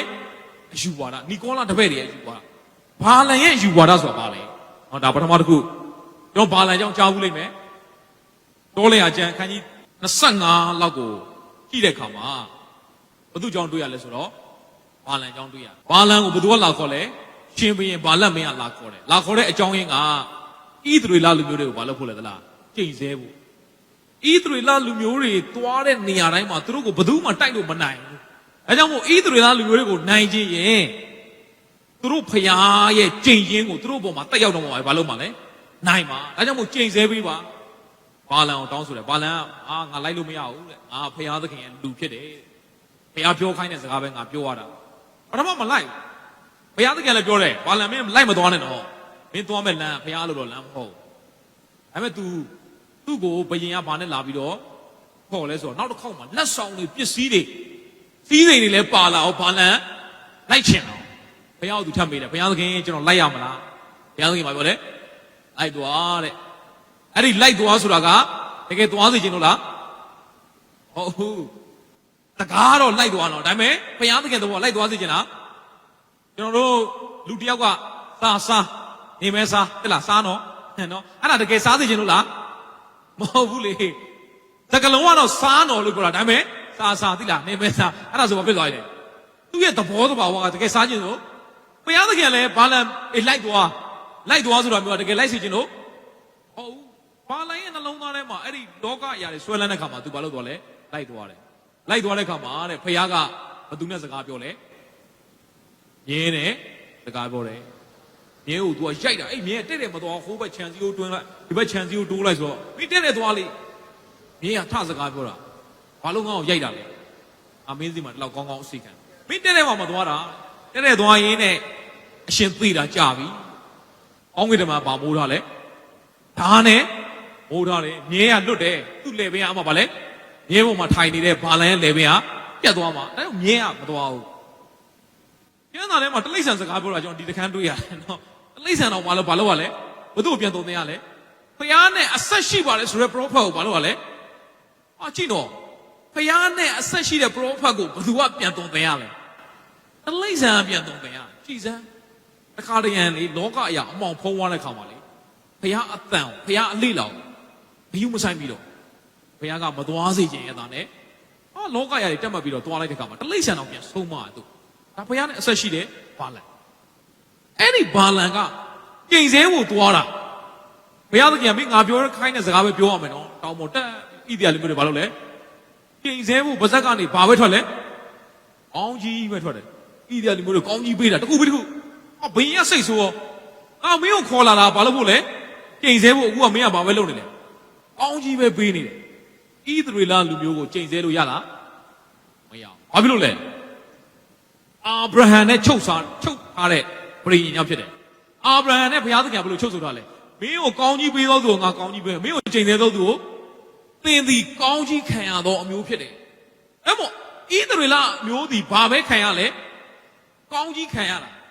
အဲ့တော့ဣသရေလလူမျိုးကျိန်လို့ရလားတကယ်ဆိုတော့ဗဇက်နဲ့ပဲကျိန်တာတော့ဒါဘုရားသခင်ခွင့်ပြုလားခွင့်မပြုဘုရားသခင်ခွင့်မပြုဗဇက်နဲ့ကျိန်တော်လို့ခွင့်ပြုကျွန်တော်မေးကြည့်မယ်ဣသရေလလူမျိုးတွေကအယံဘုရားစကားနားထောင်နိုင်လို့အယံတန့်ရှင်းလို့အယံဖြောက်မှတ်လို့ဘုရားကကျိန်တော်ခွင့်မပြုတာလားဣသရေလလူမျိုးတော့ခေါင်းပါတာဣသရေလလူမျိုးပဲဖြစ်တယ်ဘာလို့ဘုရားသခင်ကကျိန်တော်ခွင့်မပြုတာပရိညင်ကြောင့်ဘာကြောင့်လဲဘသူနဲ့ချုပ်ဆိုထားတဲ့ပရိညင်အာဗြဟံနဲ့ချုပ်ဆိုထားတဲ့ပရိညင်ကြောင့်ဣသရေလလူမျိုးဘသူမှကျိန်ဆဲလို့ဒီနေ့သင်နဲ့ကျွန်တော်ကိုလည်းဖခင်သခင်ယေရှုခရစ်တော်အားဖြင့်ကျင့်ခြင်းအမြင်ကလားအားလုံးကိုဘယ်မှာယူသွားလဲလက်ဝါးကတိုင်းမှာယူသွားတယ်သင်နဲ့ကျွန်တော်ကိုကျင့်လို့ရလားဘယ်ကျင့်ခြင်းကကျွန်တော်နဲ့မဆိုင်တော့ကျင့်ခြင်းအမြင်ကလားအားလုံးကိုဘယ်သူယူသွားလဲသခင်ယေရှုယူသွားတယ်ဂလာတိခန်းကြီး3အပိုင်ငယ်73မှာတစ်တိုင်၌ဆွဲခြင်းခံရတော်သူသည်ကျင့်ခြင်းကိုခံရတော်သူဖြစ်တယ်ဒါကြောင့်မို့ယေရှုခရစ်တော်သည်တဲ့ငါတို့အဖြစ်တဲ့ကျင့်ခြင်းအမြင်ကလားအားလုံးကိုဘာမှယူသွားလဲလက်ဝါးကတိုင်းမှာယူသွားတယ်ပြည့်ညက်တရားကြီးကျင့်ခြင်းရတယ်ငါတို့ဘာလုပ်လဲလဲရွေးနှုတ်လိုက်တယ်ဒါဆိုရင်ကျွန်တော်တို့ကယေရှုကိုယုံတဲ့အခါမှာကျင့်ခြင်းနဲ့ဆိုင်သေးလားမဆိုင်တော့ကျင့်ခြင်းနဲ့မဆိုင်တော့သင်ဟာဘယ်နေ့သားသမီးဖြစ်လို့တော့ကြာတာပရိနိဗ္ဗာန်မလို့တောက်ကြမလို့အဲ့ဒါနဲ့ဆိုင်သေးလားဘေးရင်သွားမေးလဲမှန်အောင်မလားမမှန်တော့အဲ့ဒါနဲ့အဲ့ခုနှစ်ရက်သားသမီးတွေမှာသင်မရှိတော့ခုနှစ်ရက်သားသမီးတွေမရှိတော့ဘယ်နှစ်ရက်သားသမီးတွေရောက်သွားတာလဲခုနှစ်ရက်သားသမီးတွေမရှိကျွန်တော်ဘယ်သားသမီးဖြစ်သွားလဲဘုရားသားသမီးဖြစ်သွားဘယ်သားသမီးလဲကျွန်တော်ကတော့ကျမ်းစာကိုမသိခင်တော့ခွန်အားယူတာမှားနေတယ်နေကြစီဝယ်ချရင်လေနေကြစီအထုပ်ထဲမှာပါတယ်သလားစာရွက်လေးတွေပါတယ်သင်ဒီနေ့ကန်ကောင်းပြီဟာအယံဝမ်းသာလားနေကြစီထုတ်ထဲမှာလေမိတ်ဆွေကောင်းနဲ့တွေ့ပြီဟာအယံဝမ်းမြောက်တာဘယ်ကနေခွန်အားယူတာလဲနေကြစီထုတ်ထဲကစာရွက်လေးတွေကနေခွန်အားယူတာကျမ်းစာကိုမသိတော့လောကအရာတွေနဲ့သွားပြီးတော့ခွန်အားကျမ်းစာထဲမှာဖျားပေးထားတဲ့ဂတိတော်ကောင်းကြီးမြင်တာတွေကအများကြီးပဲအဲ့ဒါမတွေ့ဘူးကျမ်းစာမှာမဖတ်တာနှုတ်ကပတ်တော်ထဲမှာမသွားလာငကိုတော့ဆိုရင်ရန်ကုန်မှာဆိုရင်ဘီရင်ဟောတဲ့လူရှိတယ်ဒီနှစ်ကတော့ကြာသာပရိသသမီးတွေဘာဖြစ်မလဲတောက်ကြသားသမီးတွေသူတောက်ချောက်ဟောသွားတယ်ကိုနှစ်ပါလိုက်ကိုဘာလို့လဲနည်းနည်းနားဆွင့်တာဘာများပြောမလဲပေါ့နော်အဲ့ဒီអော်သွားတဲ့သူကကိုနှစ်ကိုအကောင်းပြောရင်တော့နဲ့ဝမ်းသာသွားတယ်ကိုနှစ်ရဲ့ကိုတခုခုအဆိုးပြောခြင်းမှာဖြစ်သွားတယ်စိတ်ဆင်းရဲသွားကျွန်တော်တခါလေကြာရင်လေဖယားနှုတ်ကပတ်တော်ကိုသာမယုံတာ လောကရတွေတော့ယုံလားကျွန်တော်ယုံတယ်လောကရယုံတယ်ရင်နွေးချမ်းထဲမှာလက်ဖက်6ယူထောင်ရင်ဘာဖြစ်လဲဧည့်သည်လာတယ်နော်အဲ့ဒါဘယ်ကနေဘလို့စလဲတော့မသိဘူးနော်အော်တိုယုံတာနော်အလိုလျောက်ယုံတာအဲ့တော့ရင်နွေးချမ်းထဲမှာလက်ဖက်6ယူထောင်ရင်ဧည့်သည်လာမှဆိုလို့မှုလိုက်တာနော်ဘာလို့ဧည့်သည်မလာအောင်လေမှုလိုက်တာမှုလိုက်တော့ဧည့်သည်ကရောက်လာတယ်အားဆရာတို့အိမ်ကလည်းဗျာတဲ့ရှာလိုက်ရတာတဲ့ဩနော်မှုလိုက်တော့ဧည့်သည်တယောက်ရောက်လာတော့ဘာဖြစ်လဲရှားမအောင်ဒီမှာဘာလို့ထားလဲမှုထားတာကောင်းမလုံးနဲ့တော့လောကရလည်းသင်ယုံကြည်တဲ့အတိုင်းသင်နိုင်ဖြစ်တာပဲဖြစ်တာ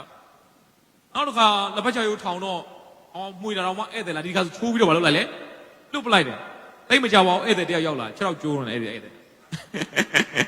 နော်အဲ့တော့လောကအရာလည်းကောင်းမလုံးနဲ့တော့ယုံကြည်ခြင်းပေါ်မှာအခြေခံထားလဲသူလဲဟုတ်သင်ယုံကြည်တဲ့အတိုင်းသင်နိုင်ဖြစ်တာပဲငါကတော့ကျွန်တော်တို့မိသားစုတွေမှာရှိတယ်ကျွန်တော်အမေကညဘက်အိမ်ပြန်လာလို့ရှင်ဘာလုပ်ရသလားအိမ်ထဲဝင်ကန်နေဆိုရင်လေဖတ်လို့ရတယ်ဖတ်ပြီးတော့အိမ်ထဲဝင်ရဘာမှမသိကျွန်တော်နားမလဲဘူးဖတ်ဘာလဲအဲ့ဖတ်ကနော်ဖတ်နတ်လာပေါ့နော်ဘယ်နတ်လဲနော်အဲ့ဒါကျွန်တော်လည်းနားမလဲဖတ်ဆိုတော့ဟာဘာလဲအဲ့တော့မသိမိုးချိန်သွားမလားဖတ်နော်ကိုမိုးချုံမပြအောင်လို့နော်ရုတ်တရက်ချော်လဲသွားတယ်ကျွန်တော်အမေကမထူဘူးအရင်ဆုံးဘာလုပ်ခိုင်းလဲဖတ်လုပ်လိုက်တဲ့ဖတ်အဲ့တော့ပြန်လာထူတယ်ကျွန်တော်စဉ်းစားလိုက်မှဒီဖတ်ကဘာလဲတော်တော်တကိုးကြီးတာလားငါကတော့မသိဘူးတခုဆိုအဲ့ဖတ်ပဲလုပ်တာနော်ဒါပေမဲ့သခင်ရှုကိုရတော့မှာမဟုတ်ဘူးကျွန်တော်ကဲတာဖတ်မဟုတ်ဘူးလေယေရှုမှသဘောပေါက်သွားတယ်ငါကတော့ကျွန်တော်အစီမှာအစွဲတစ်ခုရှိတယ်တနင်းလာ2ခါမှပြီးအဲ့ဒီအစွဲရှိတယ်တနင်းလာနေ့မှာကျွန်တော်ဘာအလုပ်ပဲလုပ်တစ်ခါတည်းမပြီးဘူး2ခါကြောင်းသွားအဲ့လဲဘာကြံခဲ့လို့နောက်တစ်ခါအလုပ်သွားလျှောက်လဲဘာကြံခဲ့လို့နောက်တစ်ခါဘာလုပ်2ခါဖြစ်တယ်အဲ့ဒါဆွဲနေတာမယုံမရှိနဲ့တော့ဒီထဲမှာလည်းအဲ့ဒီတလင်းနာနှစ်ခါမပြီးဆိုတော့ဆွဲတဲ့သူရှိခဲ့ရင်အဲ့ဒီတိုင်းသိစီမှာအဲ့လိုဖြစ်လိမ့်မယ်တကယ်တော့ကျွန်တော်တို့ကဘယ်နေ့ဘယ်ရက်ရဲ့အောက်မှာမရှိတော့ဤနေ့ရက်ဒီထတော်ဖျားစင်တော်မူသောနေ့ရက်ဖြစ်ယနေ့ဝမ်းမြောက်ဒီနေ့ရက်တကယ်ကျွန်တော်နဲ့ဆိုင်သေးလားဘယ်နေ့မကောင်းမဆိုင်တော့နေ့တိုင်းကဘုရားစင်တာနေ့တိုင်းကကျွန်တော်တို့ကအကုန်ကောင်းတယ်ကျွန်တော်အိမ်နောက်ကဘက်တော့လည်းတွေ့ရောလွတ်မြောက်သွားတာတနေ့လာအင်္ဂါပေါ်တော့ကြာပြီးတော့ကြာနေ့တိုင်းအားလုံးကဘယ်သူစင်နာတာလဲဘုရားစင်နေ့တိုင်းကောင်းတယ်နေ့တိုင်းကောင်းတယ်လို့ဝန်ခံရင်းနဲ့အဲ့ဒီတနေ့နာနေမှာနှစ်ခါမပြီးတဲ့ကိစ္စတွေခဏကြုံသေးတယ်ခဏကြုံတယ်အဲ့ဒီအခြေအနေကိုကျွန်တော်လုံးဝဝန်ခံတော့ဘယ်သူပဲဝန်ခံလဲ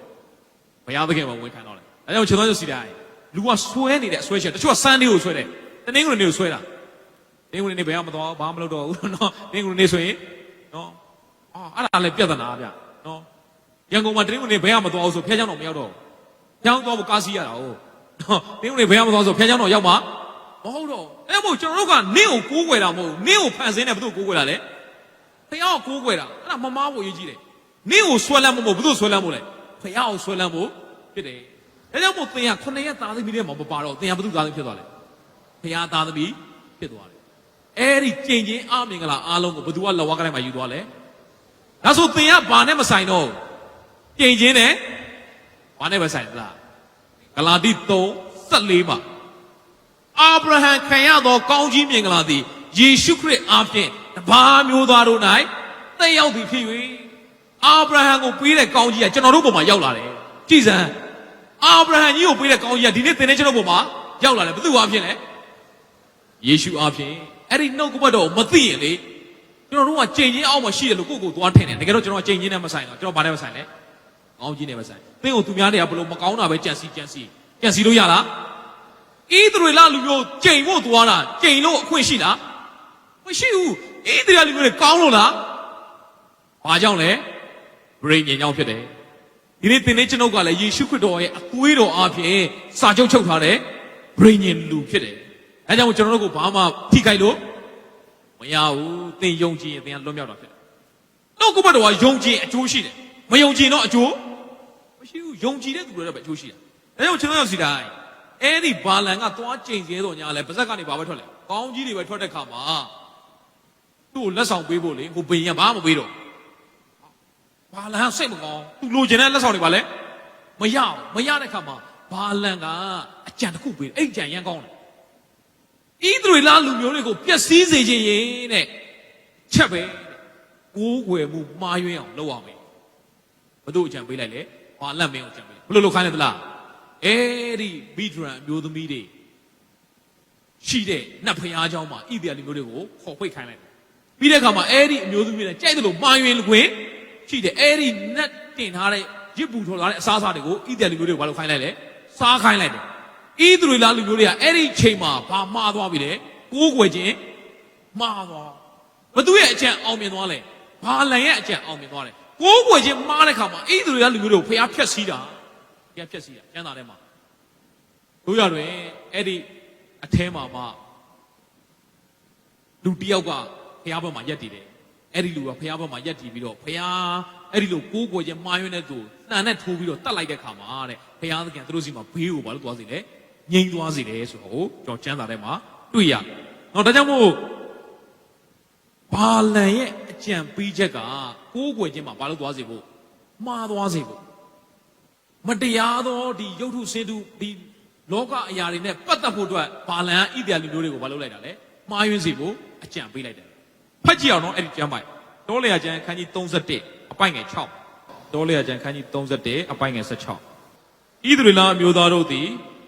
ပေကုရဘုရားအမှု၌ထာဝရဘုရားကိုပြစ်မှားစေခြင်းကဤမိန်းမတို့သည်ဘာလံပေးသောအကြံကိုလိုက်၍ပြုသောကြောင့်ထာဝရဘုရားဤပြိတ္တ၌ဘေးရောက်လေဘာလံပေးသောအကြံတိုင်းအဲ့ဒီမိန်းမတွေကဣ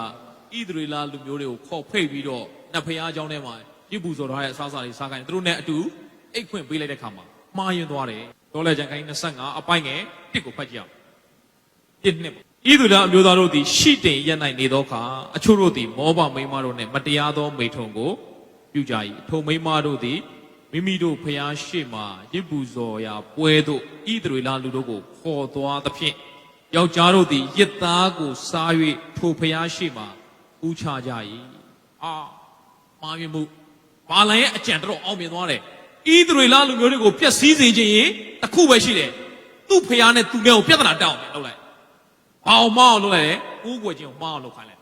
အဲ့ဒီအကြံတိုင်းပဲတဲ့မောဘအမျိုးသမီးတွေကဣသရေလလူမျိုးတွေကိုခေါ်ပြီးတော့ရစ်ပူဇော်ရာပွဲကိုခေါ်လိုက်တယ်သူတို့ရဲ့ပွဲကိုခေါ်ပြီးတဲ့ခါမှာဘာကိုစားခိုင်းလဲအဲ့ဒီရစ်အသားကိုစားခိုင်းတယ်အဲ့ဒီဖျားရှိမှလည်းဘာလုပ်ခိုင်းလဲဥချခိုင်းတယ်မောဘမိန်းမတွေနဲ့လည်းမှားယွင်းခြင်းတိုင်းမှားဝင်လို့ရသွားတယ်အကြိုက်ပေါ်ဣသရေလလူမျိုးတွေကအဲ့ဒီခါမှာဘုရားသူတို့ကိုဖျက်ဆီးတာပြင်းစွာအမျက်ထွက်ပြီးတော့ဖျက်ဆီးတာအဲ့လိုဖျက်ဆီးတဲ့ခါမှာလူ2400သေသွားတယ်လူဘယ်လောက်သေသွားလဲဘုရားသခင်ဆက်ပြီးတော့သူတို့တစ်မျိုးလုံးဖျက်ဆီးဖို့ကြံရွယ်တာဒါပေမဲ့လူတစ်ယောက်ကြောင့်အဲ့ဒီဘေးကငြိမ်သွားတယ်ဘာတူလဲဆိုရင်တော့အာယုံရဲ့သားအေလျာဇာဤသားဖိနဟတ်ဆိုတော့သူဖြစ်တယ်တောလေကျမ်းခန်းကြီး25အပိုင်ငယ်30 12ကိုဖတ်ကြည့်အောင်အဲ့တော့ဘုရားကလည်းငါသည်အမျက်ထွက်၍ဣသရေလအမျိုးသားတို့ကိုမဖျက်ဆီးမိအကြောင်းယေဘရဟိတ်အာယုံဤသားအေလျာဇာဤသားဖိနဟတ်သည်သူတို့တွင်ငါပ၌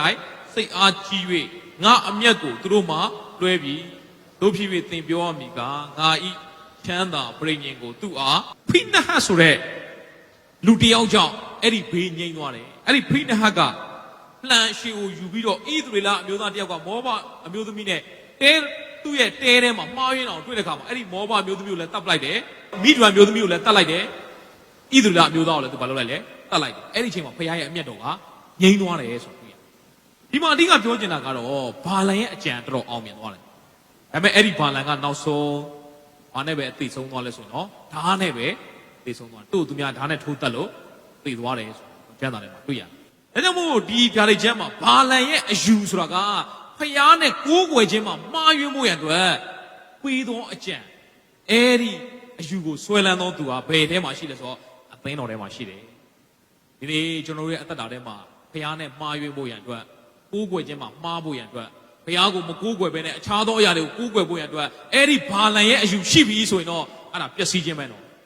ဒီနေ့ဖျားသခင်ဟာကိုးကွယ်ခြင်းကိုအမှားယွင်းမခံဘူးဆိုတာတွေ့ရတယ်ဒါကြောင့်မို့ဘုရားသခင်ကိုကျွန်တော်ကိုးကွယ်တဲ့အခါမှာကျွန်တော်မမှားယွင်းဖို့အင်မတန်မှအရေးကြီးတယ်။ဗျာဒိတ်ချမ်းခန်းကြီး1မှာနောက်ထပ်အယူတစ်ခုရှိတယ်အဲ့ဒီအသင်းတော်မှာ။ဘာအယူဆွဲလန်းတော့ယူလဲ။နီကောလာရဲ့တပည့်ဗျာဒိတ်ချမ်းခန်းကြီး2အပိုင်းငယ်15ထိုအယူနဲ့သဘောတူသော နီကောလာတပည့်တို့၏အယူကိုဆွဲလန်းသောသူတို့သည်ထိုနည်းတူသင်တို့၌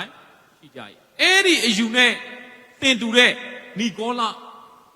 လာဆိုတာက overcome people လူတွေပေါ်မှာဘာလို့လဲကြီးစိုးခြင်းနဲ့သူအသင်းတော်ထဲမှာအဲ့လိုကြီးစိုးခြင်းတဲ့သူတွေရှိတယ်ဘုရားသခင်ကအဲ့ဒီအယူကိုလည်းမကြိုက်ဘူးဆိုတာတွေ့ရတယ်ဒါကြောင့်မို့အပိုင်ငယ်16မှာထို့ကြောင့်နောင်နာရလောမရလင်သင်ရှိရသောငါသည်အလင်းမြန်လာမည်ထိုသူကိုငါကတွင်ဤတန်လျက်နဲ့စစ်တိုက်မည်။အော်ကြည်စမ်းဘုရားသခင်ကသူ့ဂရင်းရဲ့တန်လန်းနဲ့ဘာလုပ်မလဲ။ဘုရားနဲ့တော့ဆင်မဖြစ်ချင်နဲ့ဘုရားနဲ့တော့ပြဿနာမတက်ချင်နဲ့ဘုရားနဲ့ပြဿနာတက်ရင်တော့ဒါကြောင့်မို့ဘာလန်ကောင်းကောင်းသိတယ်ဣသရေလလူမျိုးတွေပျက်စီးဖို့အကြံကဘာမှလုပ်လို့မရအောင်ဗြိဉ္ဉ်လူဖြစ်နေလို့သူတို့ဘုရားနဲ့ပြဿနာတက်မှာပဲ။ဟောဒီနေ့ကျွန်တော်တို့ရဲ့အသက်တာထဲမှာလေစာတန်ကဘာမှလုပ်လို့မရအောင်ကျွန်တော်တို့ပြဿနာကပါလေသလားအဲ့ဒီဖျားနဲ့မိခါရဖျားနဲ့ကျွန်တော်ပြဿနာတက်ပြီဆိုရင်တော့သွားပြီတင်သလားဒါကြောင့်မို့ဖျားနဲ့တင်တဲ့ကြားထဲမှာမှန်ကန်သောမိခါရရှိပါစေမှန်ကန်သောကိုးကွယ်မှုရှိပါစေအဲ့ဒီလိုမမှန်ကန်တော့ဆိုရင်တော့သွားပြီဒါကြောင့်မို့ဒီအသင်းတော်ကိုနောင်နာရဖို့အတွက်ပြောတယ်ဝိညာဉ်တော်သည်အသင်းတော်အဘယ်သို့မိန့်တော်မူသည်ကိုနားရှိတော်သူမည်သည်ကကြားပါစေအကျဉ်သူသည်အောင်မြင်၏ကွက်ထားသောမာနကို၎င်းကြောက်ဖြူလက်ဖွဲ့ကို၎င်းထိုကြောက်ပေါ်မှာအခရာတင်သောနာမကို၎င်းထိုသူအားငါပေးမည်ထိုကြောက်ကိုရသောသူမှတပါအဘယ်သူမျှထိုနာမကိုမသိနိုင်ရအောင်မြင်မယ်ဆိုရင်ဘုရားသခင်သုံးခုပေးမယ်နံပါတ်1ပါလဲကွက်ထားသောမာနကွက်ထားသောမာနဆိုပါလဲနည်းနည်းသောတမန်တရားကိုနားလည်ရသောအခွင့်ကိုဘုရားပေးမယ်ဒါကိုပြောချင်တာဖြစ်တယ်နောက်တစ်ခုကပါလဲကြောက်ဖြူလက်ဖွဲ့ဂရိလူမျိုးတွေမှာတရားစီရင်တဲ့အခါမှာကြောက်အဖြူနဲ့ကြောက်အမဲရှိတယ်ကြောက်ဖြူကိုရတဲ့အခါမှာအဲ့ဒီလူကအပြစ်ကင်းတယ်ဆိုရအောင်သူကဘာသင်္ကေတနဲ့ပြတယ်ဆိုကြောက်ဖြူနဲ့ပြကြောက်ဖြူလက်ဖွဲ့ကိုပေးမယ်ဆိုတာကသင်ဟာအပြစ်ကင်းတော်သူဖခင်ရဲ့စီရင်ခြင်းအမျိုးမျိုးကနေကင်းလွတ်တော်သူဖြစ်ကြောင်းဘုရားသခင်ကတည်ထူမယ်ဆိုတဲ့သဘောဖြစ်ပါတယ်နာမအသစ်ကိုငါပေးမယ်အဲ့ဒီနာမအသစ်ကတော့ကျွန်တော်ကောင်းဝင်နိုင်ငံရောက်မှသိရမှာဖြစ်တယ်နော်ဒါကြောင့်မို့အောင်မြင်တော်သူတို့ဒီအကြောင်းအရှိတယ်ကောင်းပြီဒီအသင်းတော်ကပီရီဂံမြို့၌ရှိသောအသင်းတော်ကအပေးယူလို့သောအသင်းတော်ဖြစ်တယ်ဘာလို့သောအသင်းတော်လဲသူကဖျားဘက်လဲသွားတယ်တစ်ဖက်မှာလဲဘယ်ဘက်သွားလဲလောကဘက်လဲသွားတယ်သူကဖျားနဲ့လောကနဲ့ကိုဘာလို့တာလဲအပေးယူလို့သောအသင်းတော်ဖြစ်တယ်ဒါကြောင့်မို့ဒီနေ့ဒီနှုတ်ကပတ်တော်ကနေဒီအသင်းတော်ကနေဆင်ခြင်စရာတစ်ခုကတော့တမာတရားကိုအပေးယူမလုပ်ပါနဲ့လောကနဲ့အပေးယူမလုပ်ပါနဲ့သင်ကနှုတ်ကပတ်တော်မှာပဲပြတ်သားစွာယက်တည်ပါလောကနဲ့သွားပြီးတော့အပေးယူမလုပ်မိစေနဲ့ဒီကိုတယောက်ရှိတယ်သူ့အမဒီသူ့မောင်လေးကိုအရန်ချစ်တော့ပျက်စီးမှစိုးရင်တဲ့ခါမှာဘာလို့လဲဆိုတော့ဘေးတင်သွားမွေးတယ်သူ့မောင်လေးတော့ဘလို့ရှေ့ဆက်လို့ဖို့နောက်မှသူကလာပြောဘာလို့ဘေးတင်သွားမွေးလဲဒါတွေကမပတ်သက်သင့်ဘူးယုံကြည်သူတယောက်ကဒီလောကအရာတွေနဲ့ဘာမလုပ်သင့်ဘူးလဲမပတ်သက်သင့်ဘူးကျွန်တော်အဲ့ထဲကနေဘာလို့သွားလဲလွတ်မြောက်သွားပြီးပြီစာတန်ကကျွန်တော်တို့ကိုလောကထဲမှာဆွဲထားခြင်းတာဒီနေ့သင်ကလောကထဲကနေဘာလို့သွားပြီလဲလွတ်မြောက်သွားပြီဒါမို့အေကုတုဆိုတော့ဘာနဲ့တူလဲသလားလောကနဲ့တူစာတန်ကလေသင်ကိုလောကထဲမှာလေဆက်နေဖို့အတွက်ယုံကြည်သူဟာဖခင်သားသမီးဖြစ်တဲ့ခါမှာလောကထဲမှာရှိနေပေမဲ့သင်ကလောကသားမဟုတ်တော့သင်ကဘာသားဖြစ်သွားလဲဖခင်သားဖြစ်သွားတယ်ဒါပေမဲ့အဲ့ဒီဖခင်သားဖြစ်သွားတဲ့ယုံကြည်သူကိုစာတန်မဏ္ဍကဘယ်ထဲမှာဆက်နေဖို့အတွက်တွေးဆောင်တယ်လောကထဲမှာဆက်နေဖို့အတွက်တွေးဆောင်တယ်ဒါကြောင့်မို့နောက်ဆုံးအနေနဲ့ဒီနှုတ်ကပတ်တော်တစ်ခုနဲ့ကျွန်တော်ခွန်အားပေးခြင်းနဲ့ဣသရေလလူမျိုးတွေအေဂုတုပြည်ကနေထွက်ဖို့အတွက်တောင်းဆိုတဲ့အခါမှာဖာရောဘင်ကဣသရေလလူမျိုးကိုအေဂုတုပြည်ကနေလွယ်လွယ်ပေးမထွက်အပေးယူလို့တယ်အဲ့ဒီအပေးယူကလေဒီနေ့ယုံကြည်သူတွေကိုစာတန်လုပ်တဲ့အပေးယူနဲ့တော်တော်သွားတူတယ်ဒီနေ့ယုံကြည်သူတွေလည်းစာတန်ကအပေးယူလုပ်တယ်မင်းဖခင်သားသမီးတို့ဖြစ်ပြီဒါပေမဲ့ကွာမင်းလောကထဲမှာနေတာပဲလောကအရာတွေဆက်လုပ်ပါအပေးယူလုပ်တယ်နော်ဒီနေ့စာတန်နဲ့အပေးယူသွားမလုပ်နဲ့ဖခင်နှုတ်ကပတ်တော်ပါပဲနှုတ်ကပတ်တော်ကဒီလိုပြောရင်နှုတ်ကပတ်တော်တိုင်းသွားပါနှုတ်ကပတ်တော်ကဒီလိုပြောတာတော့ဟုတ်တယ်ဒါပေမဲ့တစ်ဖက်မှာတော့ဒါတွေကတော့လိုက်ရှောက်အောင်ပဲလေဆိုတဲ့သဘောမျိုးမသွားပါနဲ့ဘယ်ပုံမှာရက်တည်ရမလဲနှုတ်ကပတ်တော်မှာပဲရက်တည်ပါနောက်တစ်ကြောင့်မို့အဲ့ဒီကျမ်းစာကျွန်တော်ပြမယ်ဖွင့်မြောက်ကျမ်းခန်းကြီး8အပိုင်းငယ်25ထိုအခါဖာရောဘုရင်သည်မောရှေနှင့်အာရုန်ကိုခေါ်ပြီးလင်သင်တို့သည်ဤပြည်၌သင်တို့၏ဖေအားသခင်အားရစ်ပူဇော်သွားကြလော့ဟုမိန့်တော်မူသောဣသရေလလူမျိုးတွေကိုနှုတ်ဖို့ရန်တော့ဖာရောဘုရင်ခေါင်းမာပြီးတော့တစ်ခုပြီးတစ်ခုမလွတ်ဘူးနောက်ဆုံးမှရင်ကောင်တွေနဲ့ဘုရားသခင်ကဒဏ်ခတ်တယ် ဘာလို့ပြန်အဲ့ချိန်မှာမောရှင်နဲ့အာယောခေါ်ပြီးတော့အေးမင်းတို့ဖျားမင်းတို့သွားကိုးကွယ်ခြင်းလဲသွားကိုးကွယ်ပါဘာမှကိုးကွယ်ခိုင်းလဲတလားဒီချက်ပြန်ဖတ်ကြည့်နော်ဘာလို့ပင်သည်မောရှင်နဲ့အာယောခေါ်ပြီးလင်သင်တို့သည်ဘယ်မှာကိုးကွယ်ခိုင်းတာလဲဒီအဲဂုတုမှာပဲမင်းတို့ဘာလို့ပါလဲမင်းတို့ဖျားကိုရစ်ပူဇော်ပေါ့ဟိုခါနံပြီဘာလို့လဲမသွားနဲ့တဲ့ဒီမှာပဲဘာလို့လဲဖျားရှိခိုးပါဘုရားသခင်ကလောကဆိုတဲ့ဒီအဲဂုတုတွေကနေဘာလို့ပါလဲထွက်စေခြင်းလားဣသရေလတို့ဒါပေမဲ့စာတန်းပေါ်မှာပဲဆက်နေသေးခြင်းလားလောကမှာပဲဆက်နေလောကကိုပဲဘာလို့လဲဆက်ဆွဲလန်းပါမင်းတို့ကွာဘုရားကိုရှိခိုးတာပဲရပါတယ်ဒီအဲဂုတုမှာပဲဘာလို့ပါရစ်ပူဇော်လိုက်ပါမဟုတ်ဘူးအာယုန်နဲ့မောရှေကအားတို့ဘုရားသခင်ကိုကိုးကွယ်တဲ့ခါမှာအဲဂုတုလူတွေနဲ့မတူဘူးဒါကြောင့်မို့အားတို့ရစ်ပူဇော်ရင်အဲဂုတုလူတွေကြိုက်မှာမဟုတ်ဘူးပေါ့နော်ဘယ်ကိုသွားမလဲဆိုတော့အပိုင်းငယ်29ဖတ်ကြည့်အပိုင်းငယ်29မှာတို့ဖြစ်၍တော၌3ရက်ခရီးသွား၍အကျွန်ုပ်ဘုရားသခင်ထာဝရဘုရားမိန့်တော်မူသည့်တိုင်ရစ်ပူဇော်ပါမည်ဟုရှောက်ဆိုတယ်ဒီမှာကိုးကွယ်လို့မရဘူးကျွန်တော်ဘာလုပ်မလဲပြောသွားပြီးတော့မှအဲ့ဒီခါနန်ပြည်မှာသွားပြီးတော့ကိုးကွယ်မှရမယ်ဘုရားကိုရစ်သွားပူဇော်ရမယ်ကျွန်တော်တို့ထွက်ခွာဝင်ပေးပါဘာလို့ဘင်ကပထမတစ်ချိန်မှာတော့မင်းတို့ဘဲမှမသွားနဲ့တဲ့ဒီမှာပဲနေတဲ့ဒီမှာပဲနေပြီးဘာလုပ်လဲမင်းတို့ဘုရားကိုးကွယ်လိုက်တဲ့အဲ့ဒါမှဘေးဒဏ်ခတ်ခြင်းလေးလည်းဘာလို့သွားမလဲငြိမ်းသွားမယ်တဲ့မင်းတို့ဆက်ပြီးတော့ငါးစီမှာကြုံခံတဲ့စာတန်ကကျွန်တော်တို့ကိုလေကြုံဘဝကမလွတ်မြောက်အောင်ဆက်ပြီးတော့ဘာလို့ထားစေခြင်းလဲချီနှောင်ထားစေခြင်းသခင်ရှုကိုတော့ယုံပါပြီဒါပေမဲ့လောကအရာတွေထဲကနေမလွတ်မြောက်အောင်စာတန်ကဘာလို့ထားမလဲဆက်ချီနှောင်ထားမယ်ဆက်ချီနှောင်ထားခြင်းကျွန်တော်တို့ကိုချီနှောင်လို့မရရင် तू ဆက်ပြီးတော့ရှော့တင်နောက်တစ်ခုထပ်လုပ်တယ်အပိုင်းငယ်28မှာဘာလို့ဘင်ကလည်းသင်တို့ဤဘုရားသခင်ထာဝရဘုရားအားတော၌ရစ်ပူဇော်မည်အကြောင်းသွားရသောအခွင့်ကိုငါပေးမည်တို့ရာတွင်ဝေးဝေးမသွားရကြငါအဖို့တောင်းပန်တော်ဟုအေးမင်းတို့သွားခြင်းနဲ့ဆိုလဲသွားရတဲ့ခွင့်ငါပေးပါမယ်ဒါပေမဲ့ဝေးဝေးတော့ဟောစာတန်ကကြည့်တော့ဘုရားသားသမီးဖြစ်တဲ့ခါမှာဘယ်ထဲမှာစက်နေခိုင်းလဲအဲဂုတုဆိုတဲ့လောကထဲမှာစက်နေခိုင်းတယ်စက်နေလို့မရတော့တဲ့အချိန်မှာသွားဖို့အခွင့်ပေးအေးသွားတော့သွားတယ်ဒါပေမဲ့လောကနဲ့ဝေးဝေးတော့မသွားနဲ့တဲ့ဒီထဲကိုပြန်လာခဲ့တဲ့နော်လောကထဲမှာပြန်လာဖို့တစာတန်ကဘာလို့လဲဒီအဖြစ်ပြက်လို့ကျွန်တော်ဖတ်တဲ့ခါမှာလေယုံကြည်သူနဲ့စာတန်နဲ့အပေးလုပ်တဲ့အကြောင်းကိုတော့တွေ့ရဒီနေ့မောရှင်နဲ့အာယုံကလုံးဝအပေးယူမလို့လုံးဝအပေးယူကျွန်တော်ဒီထဲမှာဘုရားမရှိကိုနိုင်ပြီးတဲ့ခါမှာလဲဝေးဝေးမသွားနဲ့လို့ပြောတဲ့ခါမှာအပိုင်ငယ်29မှာမောရှေကလည်းကျွန်တော်တို့သည်ကိုတော်ထံမှထွက်သွား၍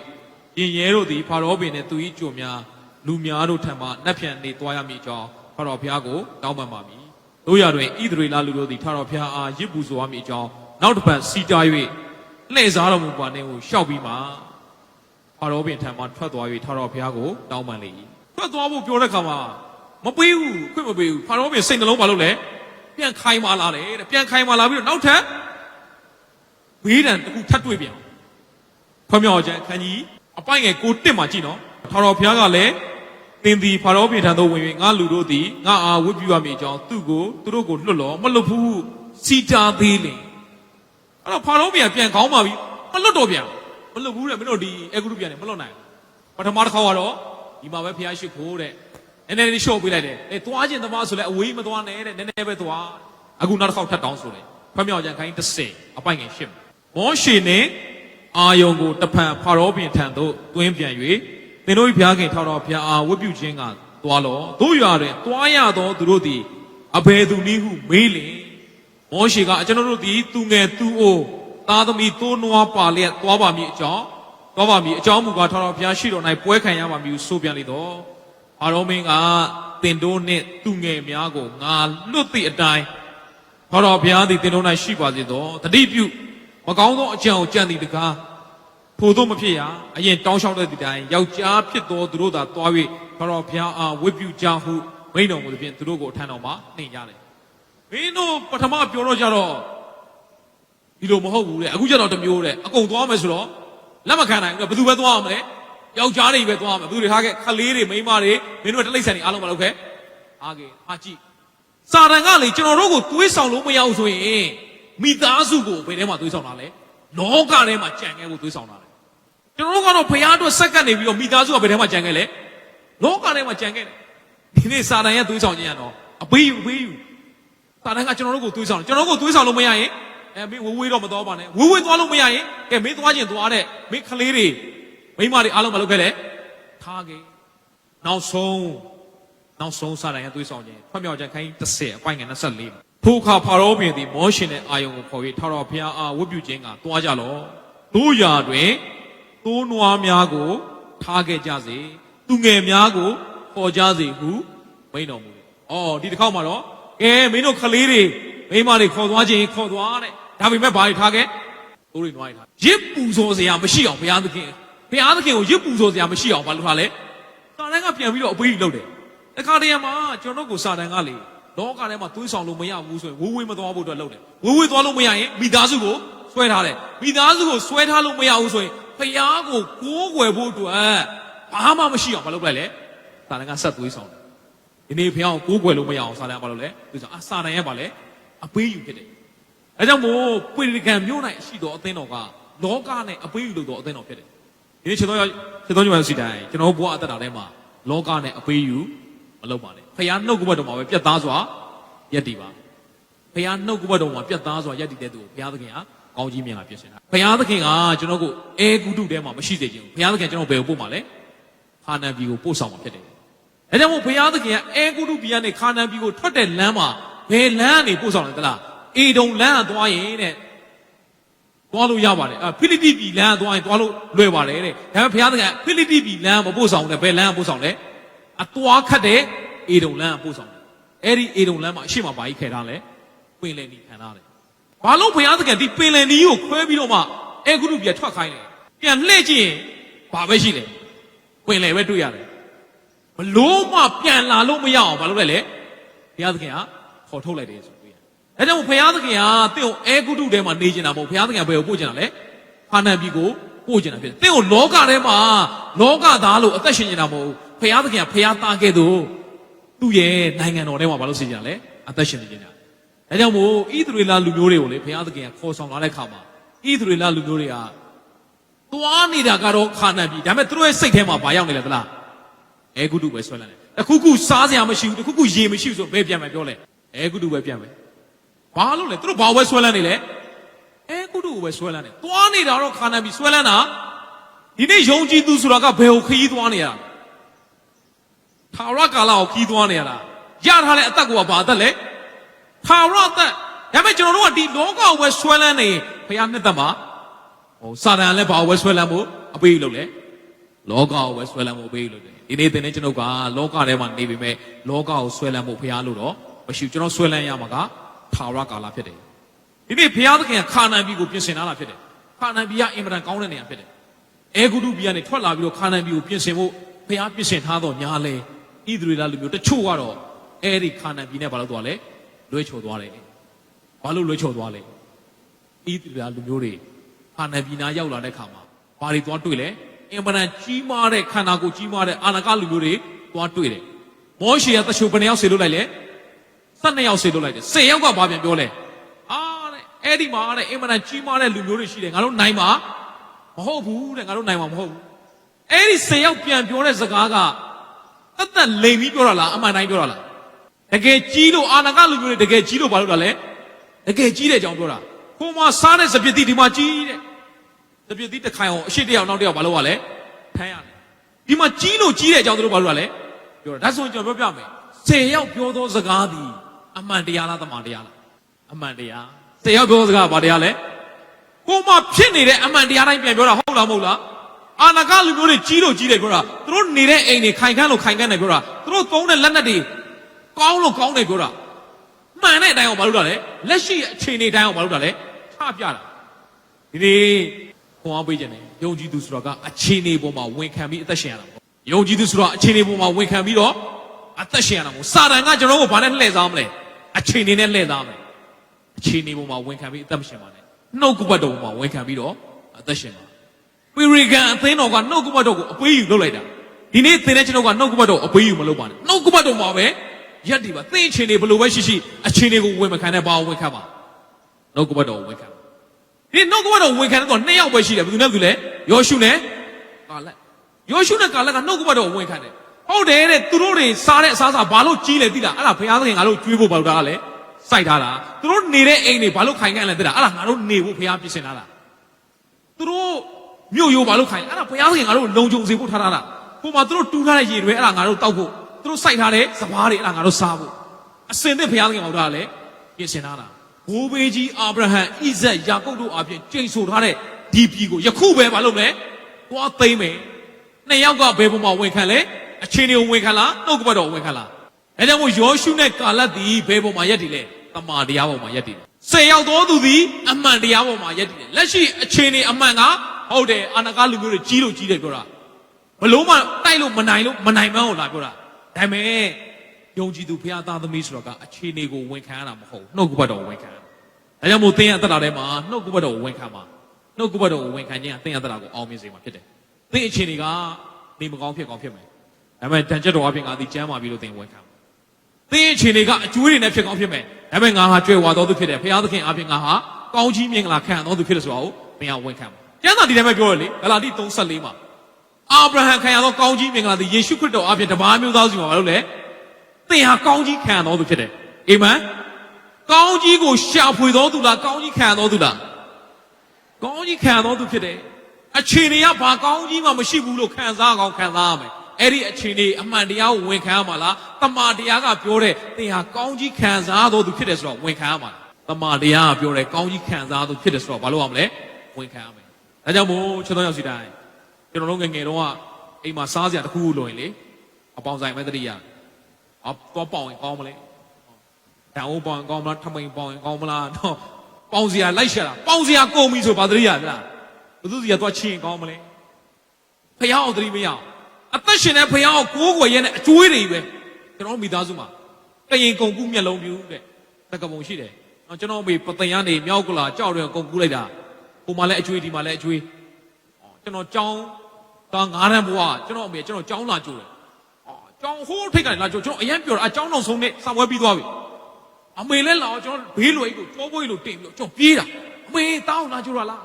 ကျွန်တော်အမေဘာပြောသလားတဲ့ဘယ်ကလာကြိုးရမလဲတဲ့ပြေးရမယ်ဟာအဖေပြေးမှလည်းအိမ်မပြန်ဘူးလားအိမ်ပြန်လို့မရဘူးလို့ဟိုမှာရက်ကွက်ကိုတိုင်ထားတယ်တဲ့အကျွေးမဆိုင်ဖမ်းမယ်ဟိုမှာရက်ကွက်ယုံတိုင်ထားတာအကျွေးမဆိုင်ဖမ်းမယ်ဆိုတော့ကြောက်ရရင်မြောက်ကလာပြန်လို့မရအောင်ဟိုးပတ်ပြီးတော့ AR သင်္ဘောစိတ်ကနေပြီးတော့ပသိမ်ကိုသင်္ဘောနဲ့ပြေးရဘဝနော်ယေရှုကိုရထားရတဲ့နဲ့ဘာတွေကြီးပဲလဲအကျွေးတွေကြီးပဲဘာဖြစ်လို့အဲ့လိုယေရှုကိုရရတဲ့နဲ့ယေရှုကိုယုံခဲ့တဲ့နဲ့ဘာလို့အကျွေးတွေတင်တာလဲအဲ့ဒီရထားတဲ့ယေရှုကိုအာမကိုတက်အချင်းတွေကစားစရာမရှိဆိုအပေါင်းဆိုင်အချင်းတွေကတခုခုလိုရင်လူတွေကိုသွားအားကိုးတယ်ဘယ်ပုံမှာပဲရက်တည်လို့အချင်းတွေပုံမှာပဲရက်တည်လို့နှုတ်ကပတ်တော်ဟာရက်မှမရက်တည်ပဲ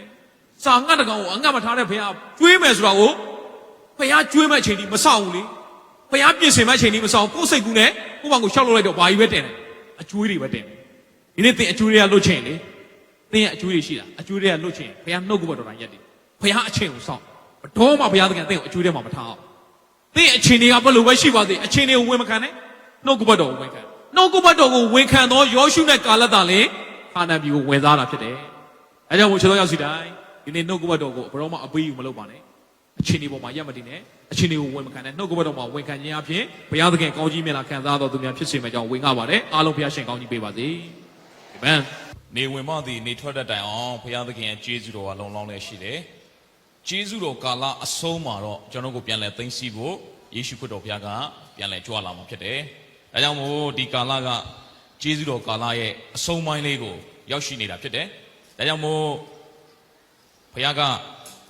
သင်းတော်9ပါးနဲ့ဒီနေ့ယုံကြည်သူတိုင်းကိုစကားပြောလဲရှိတယ်ဗျာဒိတ်ကျမ်းမှာဖော်ပြတဲ့အသင်းတော်9ပါးမနေ့က3ပါးကျွန်တော်လေ့လာဖို့ပြီးသွားပြီနောက်ဒီနေ့မနက်မှာတော့တွာတိယမြို့၌ရှိသောအသင်းတော်ဗျာဒိတ်ကျမ်းအခန်းကြီး2အပိုင်းငယ်18ယေရှုကသူ့ကိုယ်သူဘလို့မိတ်ဆက်လဲတွာတိယမြို့ကိုစကားပြောတဲ့အခါမှာအခန်းကြီး2အပိုင်းငယ်18ဖတ်ကြည့်အောင်တွာတိယမြို့၌ရှိသောအသင်းတော်၏တမန်ကိုဤသို့ရေး၍မှားလိုက်လောမီးလျံကဲ့သို့သောမျက်စိနှင့်ကြေးဝါစစ်နှင့်တူသောခြေနှင့်၎င်းပြည့်စုံသောဖျားသခင်သားတော်အမိန့်တော်ကဟုတ်ပြီယေရှုကသူ့ကိုယ်သူမိတ်ဆက်တဲ့အခါမှာနှစ်ချက်နော်မီးလျံကဲ့သို့သောမျက်စိနဲ့၎င်းနဲ့ကြေးဝါစစ်နဲ့တူသောခြေနဲ့၎င်းပြည့်စုံတယ်ဖျားကိုပုံဖော်တဲ့ကောင်မျက်စိကမီးတွေတောက်ခြေထောက်ကကြေးဝါစစ်နဲ့ဆိုတော့မင်းတို့ဖျားကဘလို့ကြီးလဲဗျာဒိတ်ကျမ်းကိုဖတ်တဲ့အခါမှာဒ ထိုင်းရိုက်တွားပြီးတော့မြင်လို့မရဘူး။ तू ကဘာလုပ်ထားလဲဆိုတော့တွဲဝိုက်တော်နည်းနဲ့ဘာလုပ်ထားလဲရေးထားတယ်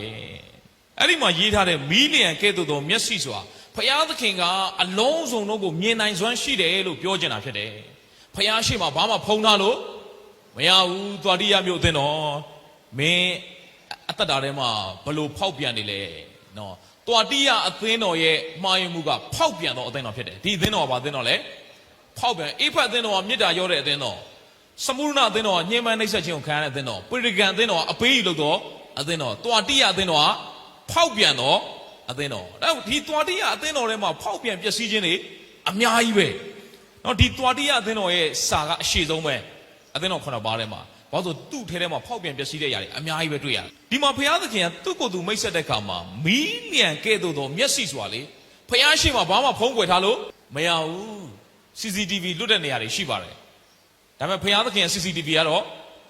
သင်ဘယ်နေရာသွားမလဲဘုရားသခင်အားလုံးဘာလို့လဲသိတယ်ဘုရားရှိမှဘာမှဖုံးထားလို့လူရှိမှဟန်ဆောင်လို့ရကောင်းရမယ်ဘုရားရှိမှဘလို့မှဟန်ဆောင်လို့ဘုရားသခင်သင်ရဲ့နှလုံးသားကိုသိတော့ဘုရားသခင်ဖြစ်တယ်။နော်ဒါကြောင့်ဘုရားသခင်အလုံးစုံသိမြင်နိုင်စွမ်းရှိတယ်ဆိုတာကိုမီလီယံကဲ့သို့မျက်စိဆိုတာနဲ့တင်စားထားတာဖြစ်တယ်။ဒုတိယတစ်ချက်က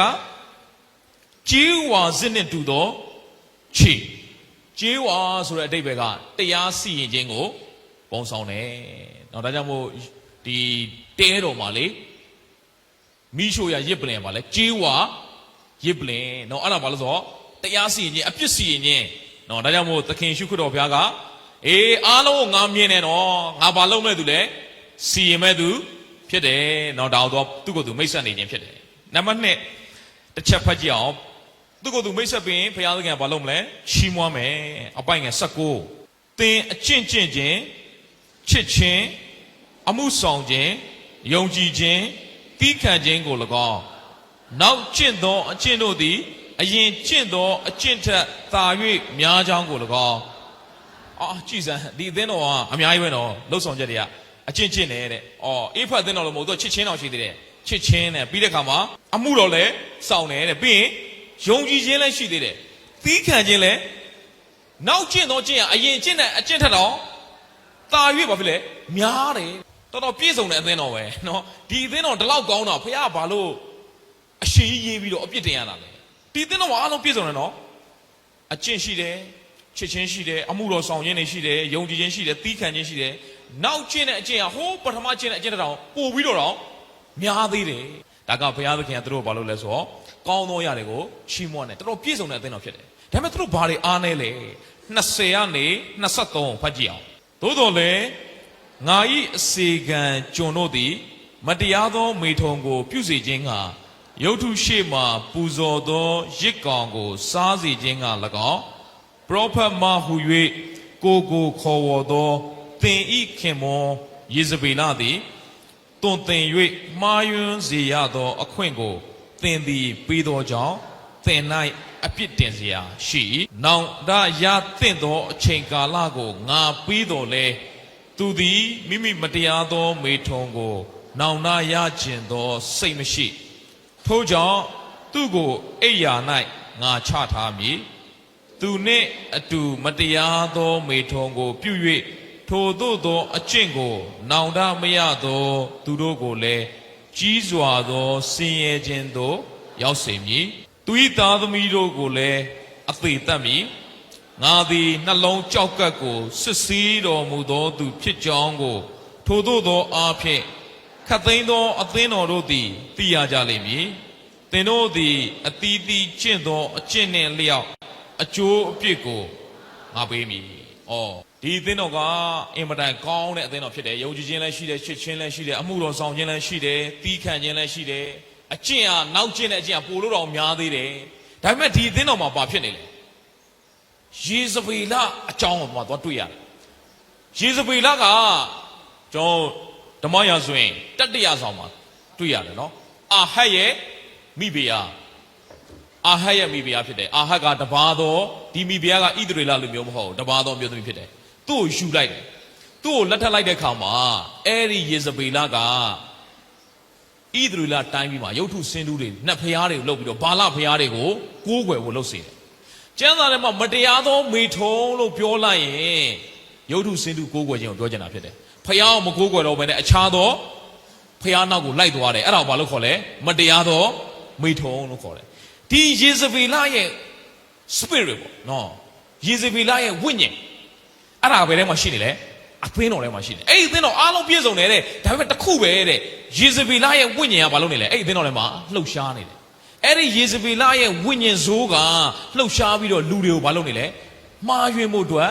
အကြံပေးနေတယ်လူတွေကလည်းအဲ့ဒီယေဇဗေလရဲ့ဝိညာဉ်အကြံပေးတဲ့အတိုင်းပဲဘာလုပ်လဲအသက်ရှင်တယ်ဖခင်ရဲ့သမာတရားလမ်းနေလွဲသွားတယ်ဒါကြောင့်မို့တဲ့သူ့ကိုအိယာနိုင်ငါဘာလုပ်မလဲချထားမယ်အိယာနိုင်ချထားမယ်ဆိုတော့ဘာလဲသလားနေမကောင်းဖြစ်စေမယ်เนาะအင်္ဂလိပ်ကျမ်းစာမှာဖတ်ကြည့်တဲ့အခါမှာဘုရားသခင်ကယောဂနဲ့နေမကောင်းဖြစ်စေမယ်ဆိုတဲ့သဘောဖြစ်ပါတယ်သူ့ရဲ့သားသမီးတို့လည်းငါအသေးသက်မယ်တဲ့ဟာကြည်စံတော်တော်လေးကိုကြောက်စရာကောင်းတဲ့အခြေအနေဖြစ်တယ်เนาะဒါကြောင့်မို့တဲ့အကျင့်နဲ့လျောက်ဘုရားသခင်အကျိုးပြစ်ကိုဘာလုပ်မလဲငါဆက်ပေးမယ်ယေဇဗေလရဲ့ဝိညာဉ်ဟာအသင်းတော်ထဲမှာရောက်လာတဲ့ခါမှာဟာအဲ့ဒါအသင်းတော်မှာပြဿနာတက်တာပဲဒီနေ့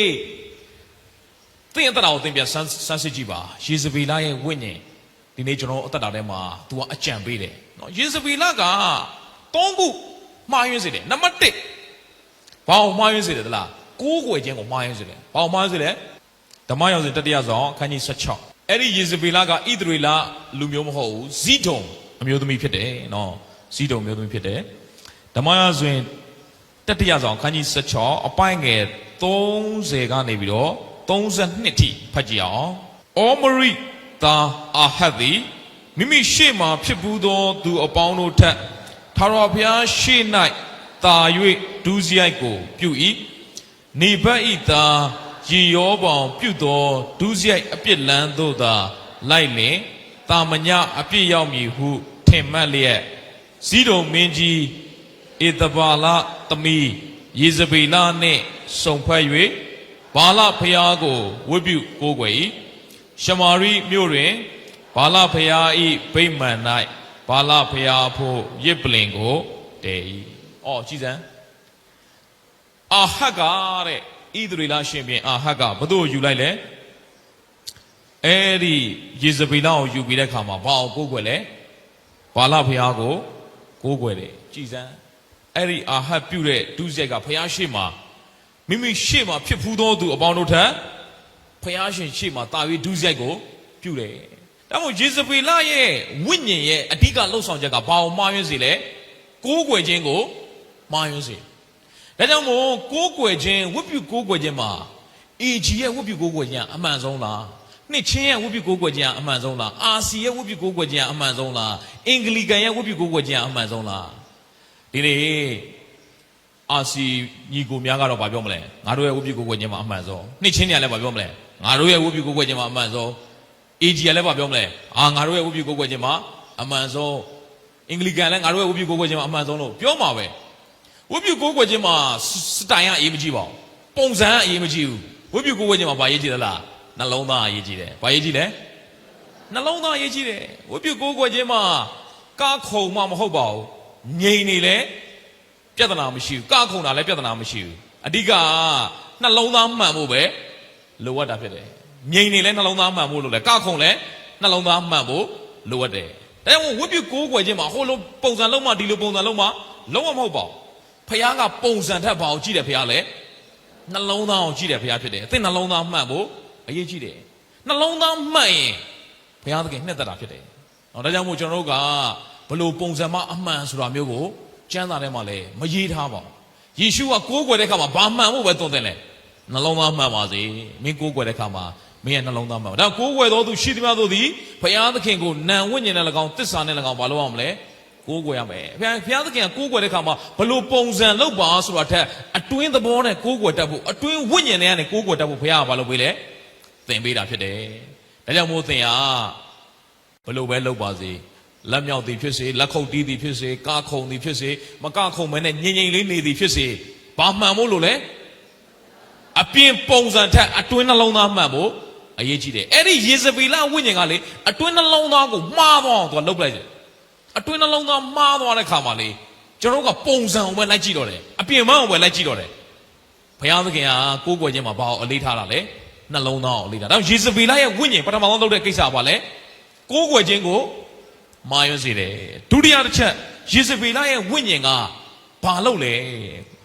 ဓမ္မဟောင်းမှာယေဇဗေလလုပ်ခဲ့တဲ့နောက်တစ်ခုရှိတယ်ဓမ္မရာဇဝင်တတိယဆောင်အခန်းကြီး19အပိုင်းငယ်1ကနေ3မှာကရိမေလတောင်ပေါ်မှာပရောဖက်ကြီးအေလိယကအဲ့ဒီယေဇဗေလရဲ့ဘာလပရောဖက်တွေကိုစိန်ခေါ်ပြီးတော့ရစ်ပူဇော်ပွဲတစ်ခုလုပ်မယ်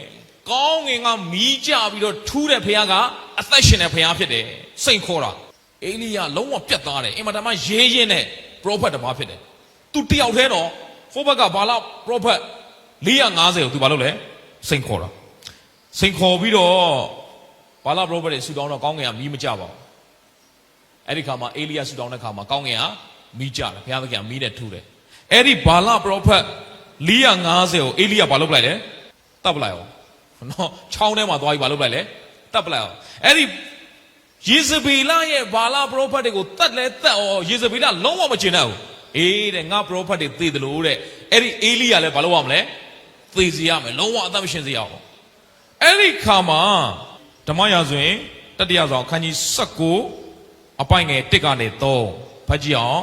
အေလိယပြုသောအမှုနှင့်ပရောဖက်အပေါင်းတို့ကိုဓာနှင့်ကွပ်မျက်သောအမှုကိုအာဟတ်သည်ယေဇဗေလအားအကုန်စင်ကြားပြော၏ယေဇဗေလကနတ်ဖြန်နေ့ယခုချိန်ရောက်မှသင်အသက်သည်ထိုပရောဖက်တို့အသက်ကဲ့သို့ငါမဖြစ်စေလျင်ဖျားတို့သည်ငါ၌ထိုများမကပြုပါစေသောဟုတမန်ကိုအေလိယထံသို့စေလွတ်၍ကြားလိုက်၏ထိုအခါ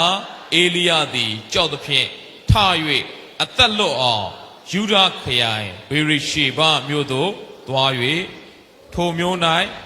ကျွန်ကိုထားခဲ့၍ဟုတ်ပြီပရောဖက်မအဲ့ဒီမှာဘာပြောလဲယေဇဗေလကဘာပြောလဲအေးငါပရောဖက်တွေကိုတတ်တဲ့အေလိယငါပရောဖက်တွေသေတယ်လို့ तू လည်းဘာလုပ်ရမလဲသေစေရမယ်လို့ပြောလဲပြောအဲ့တဲ့ရင်လဲကြောင်းဘယ်သူပြေးပါလေရောအော်မနေ့တနေ့ရပဲ450ကိုစိန်ခေါ်ပြီးတော့ပြိုင်ပွဲဝင်ခဲ့တဲ့လူကအမျိုးသမီးတယောက်ပြောလဲပြောဘာလုပ်လဲထွက်ပြေးပါလေရောဗျာပြေးတာမှသူ့ကြုံနေထားခဲ့သူပြောလဲကိုလွတ်ယုံပြေးတာပြေးလဲပြေးရောရသန်တစ်ပင်အောက်ကိုရောက်လို့မောတာမောလဲမောသူအဲ့ဒီမှာဆုတောင်းတယ်ဘယ်လိုဆုတောင်းလဲသလားသူ့အသက်ဝိညာဉ်ဘုရားသခင်နှုတ်ပလိုက်ပါတဲ့အဲ့လောက်ထိသူဆုတောင်းတာအဲ့ဒီအပိုင်းငယ်လေးမှာဖတ်ကြည့်ဘုရားသခင်နဲ့ကျွန်တော်တဲ့ဘိုးဘေးတွေတော့မကောင်းပါဘူးတဲ့ကျွန်တော်ဘာလုပ်ပလိုက်ပါတတ်ပလိုက်ပါကြည်စမ်းဒါကြောင့်ယေဇဗေလရဲ့ spirit ယေဇဗေလရဲ့ဝိညာဉ်ကလေဖျားလူတွေကိုတတ်ဖို့တော့ဘာလုပ်တာလဲကြံစီတာဖြစ်တယ်ဖျားလူတွေကိုတတ်ဖို့တော့ကြံစီတာဖြစ်တယ်เนาะဒါကြောင့်မို့ဒီမှာအေလိယရဲ့ဘုရားသခင်နဲ့ကျွန်တော်အိတ်သက်ပင်အောင်ပါသူဆိုတော့ကျွန်တော်တတ်ပလိုက်တော့ဒီမှာရှင်းညုံအောင်စီတိုင်းသင်ကိုတတ်သေးဖို့ထိစူးစမ်းဘူးတဲ့အချိန်ရှိခဲ့ဘူးလားကိုဆူဆိုင်လုပ်ဖို့အချိန်ထိကျွန်တော်အသက်တာထဲမှာကျွန်တော်ဆယ်တန်းအောင်ပြီးကစားလူငယ်ဘဝတော့ဦးလေးရဲ့ဘီယာဆိုင်မှာကျွန်တော်ဝေတာသွားလုပ်တယ်နော်ဝေတာသွားလုပ်တော့ကျွန်တော်ကအတော်အိမ်မှာကြောင်းတက်တော့ကလည်းထမင်းစားတာပုံမမှန်ဘူးဗျအတော်တွေကစီကံရမ်းကြီးတယ်နော်ကျွန်တော်9တန်း6တန်းနှစ်တည်းက9တန်းထိအတော်စီမှာကြောင်းသွားတက်အဲ့ဒီမှာအတော်စီမှာကြောင်းတက်တဲ့ခါမှာထမင်းကပုံမှန်မစားအတော်ကသူထမင်းစားဆိုတဲ့အချိန်မှာဘာလို့ လဲထမင်းစားကျွန်တော်ခလေးဆိုကြောင်းပြန်လာအရင်ဘိုက်စားဒါမှထမင်းမစားဆောင်းဘိုက်ကစားထမင်းကခိုးစားလို့လည်းမခိုးစားရင်လည်းအတော်ကစူခံရမှာအဲ့တော့အတော်ကျွေးမဲ့သူကတော့6နိုင်ကျွေးမလား9နိုင်ကျွေးမလားသူစားဆိုတဲ့အချိန်မှာဘာလို့ လဲထမင်းစားခွင့်ရှိကြာလာတော့ကျွန်တော်အဆိုင်ယောဂဖြစ်ရောအစားမမှန်ဘူးလေဘိုက်စားတဲ့အချိန်မှာမစားအောင်ကိုစားတဲ့အချိန်ကျတော့အစာလွန်သွားပြီကျွန်တော်ဘိုက်အောင်လာလေအဆိုင်ယောဂဖြစ်ရောကျွန်တော်ရန်ကုန်ပြန်လာ10တန်းအောင်တော့လဲဘိုက်ကအောင်တာဘလို့အဲ့ဒီဘီယာဆိုင်မှာကျွန်တော်ဝေတာသွားလုပ်တယ်ဝေတာသွားလုပ်တော့သူများဘီယာတွေငှဲ့ပေးရတာဗောတော့ထည့်ပေးရတာအဲ့ဒီဘီယာဆိုင်ရဲ့မြေအောက်ခန်းမှာဝန်ထမ်းတွေကအဲ့မှာအိပ်ရတာကျွန်တော်အဲ့မှာစပွဲတို့ဗောဝက်ကလေးခင်းပြီးတော့အဲ့ဒီမှာအိတ်ကအောက်ကမြေအောက်ခန်းဆိုတော့ဒီအဆူဓာတ်ကလေတမန်တလင်းမှာရေတွေကဆူနေတယ်အဲ့ဒီရေဆူနေတဲ့တမန်တလင်းမှာဝက်ကခင်းပြီးတော့အိတ်ကဘာအခင်းမှမရှိဘူးပစိုးလေးချုံကျွန်တော်အဲ့ရအဲ့ဒီအောက်ကအေးတဲ့ဒဏ်နဲ့ဒီမြေအောက်ခန်းအေးတဲ့ဒဏ်နဲ့အဆူပြန်တဲ့ဒဏ်နဲ့ကျွန်တော်ဘိုက်အောက်တော့ဘလို့မခံနိုင်ဘူးရေတောင်းရေပြန်အန်နဲ့ကျွန်တော်စရွေးတွေကတပြည့်ပြည့်နဲ့ ဟာဘလို့မှမခံနိုင်တော့ဝေတာလောက်တယ်ဆိုတာလေတစ်ချိန်လုံးပါလုံးနေရတာမတ်တက်ရက်နေရလေနော်သူများစပွဲထိုးပေးရတာဟုတ်ဟာအဲ့ဒီမှာဘုရားသခင်ကိုကျွန်တော်အဲ့ဝက်ကပ်ပေါ်မှာလေခွေလေးအေးလူကပိန်ညောင်းပြီးတော့ထမင်းလည်းမစားနိုင်တော့ရေတောင်းရေပြန်အန်းတယ်သူများစီမှာအလုပ်လာလောက်ရတာအဆင်မပြေဘူးဘုရားသခင်ကျွန်တော်တပ်ပလိုက်ပါတော့ကျွန်တော်သေတာပဲအေးပါလေနော်ကျွန်တော်သေခြင်းတယ်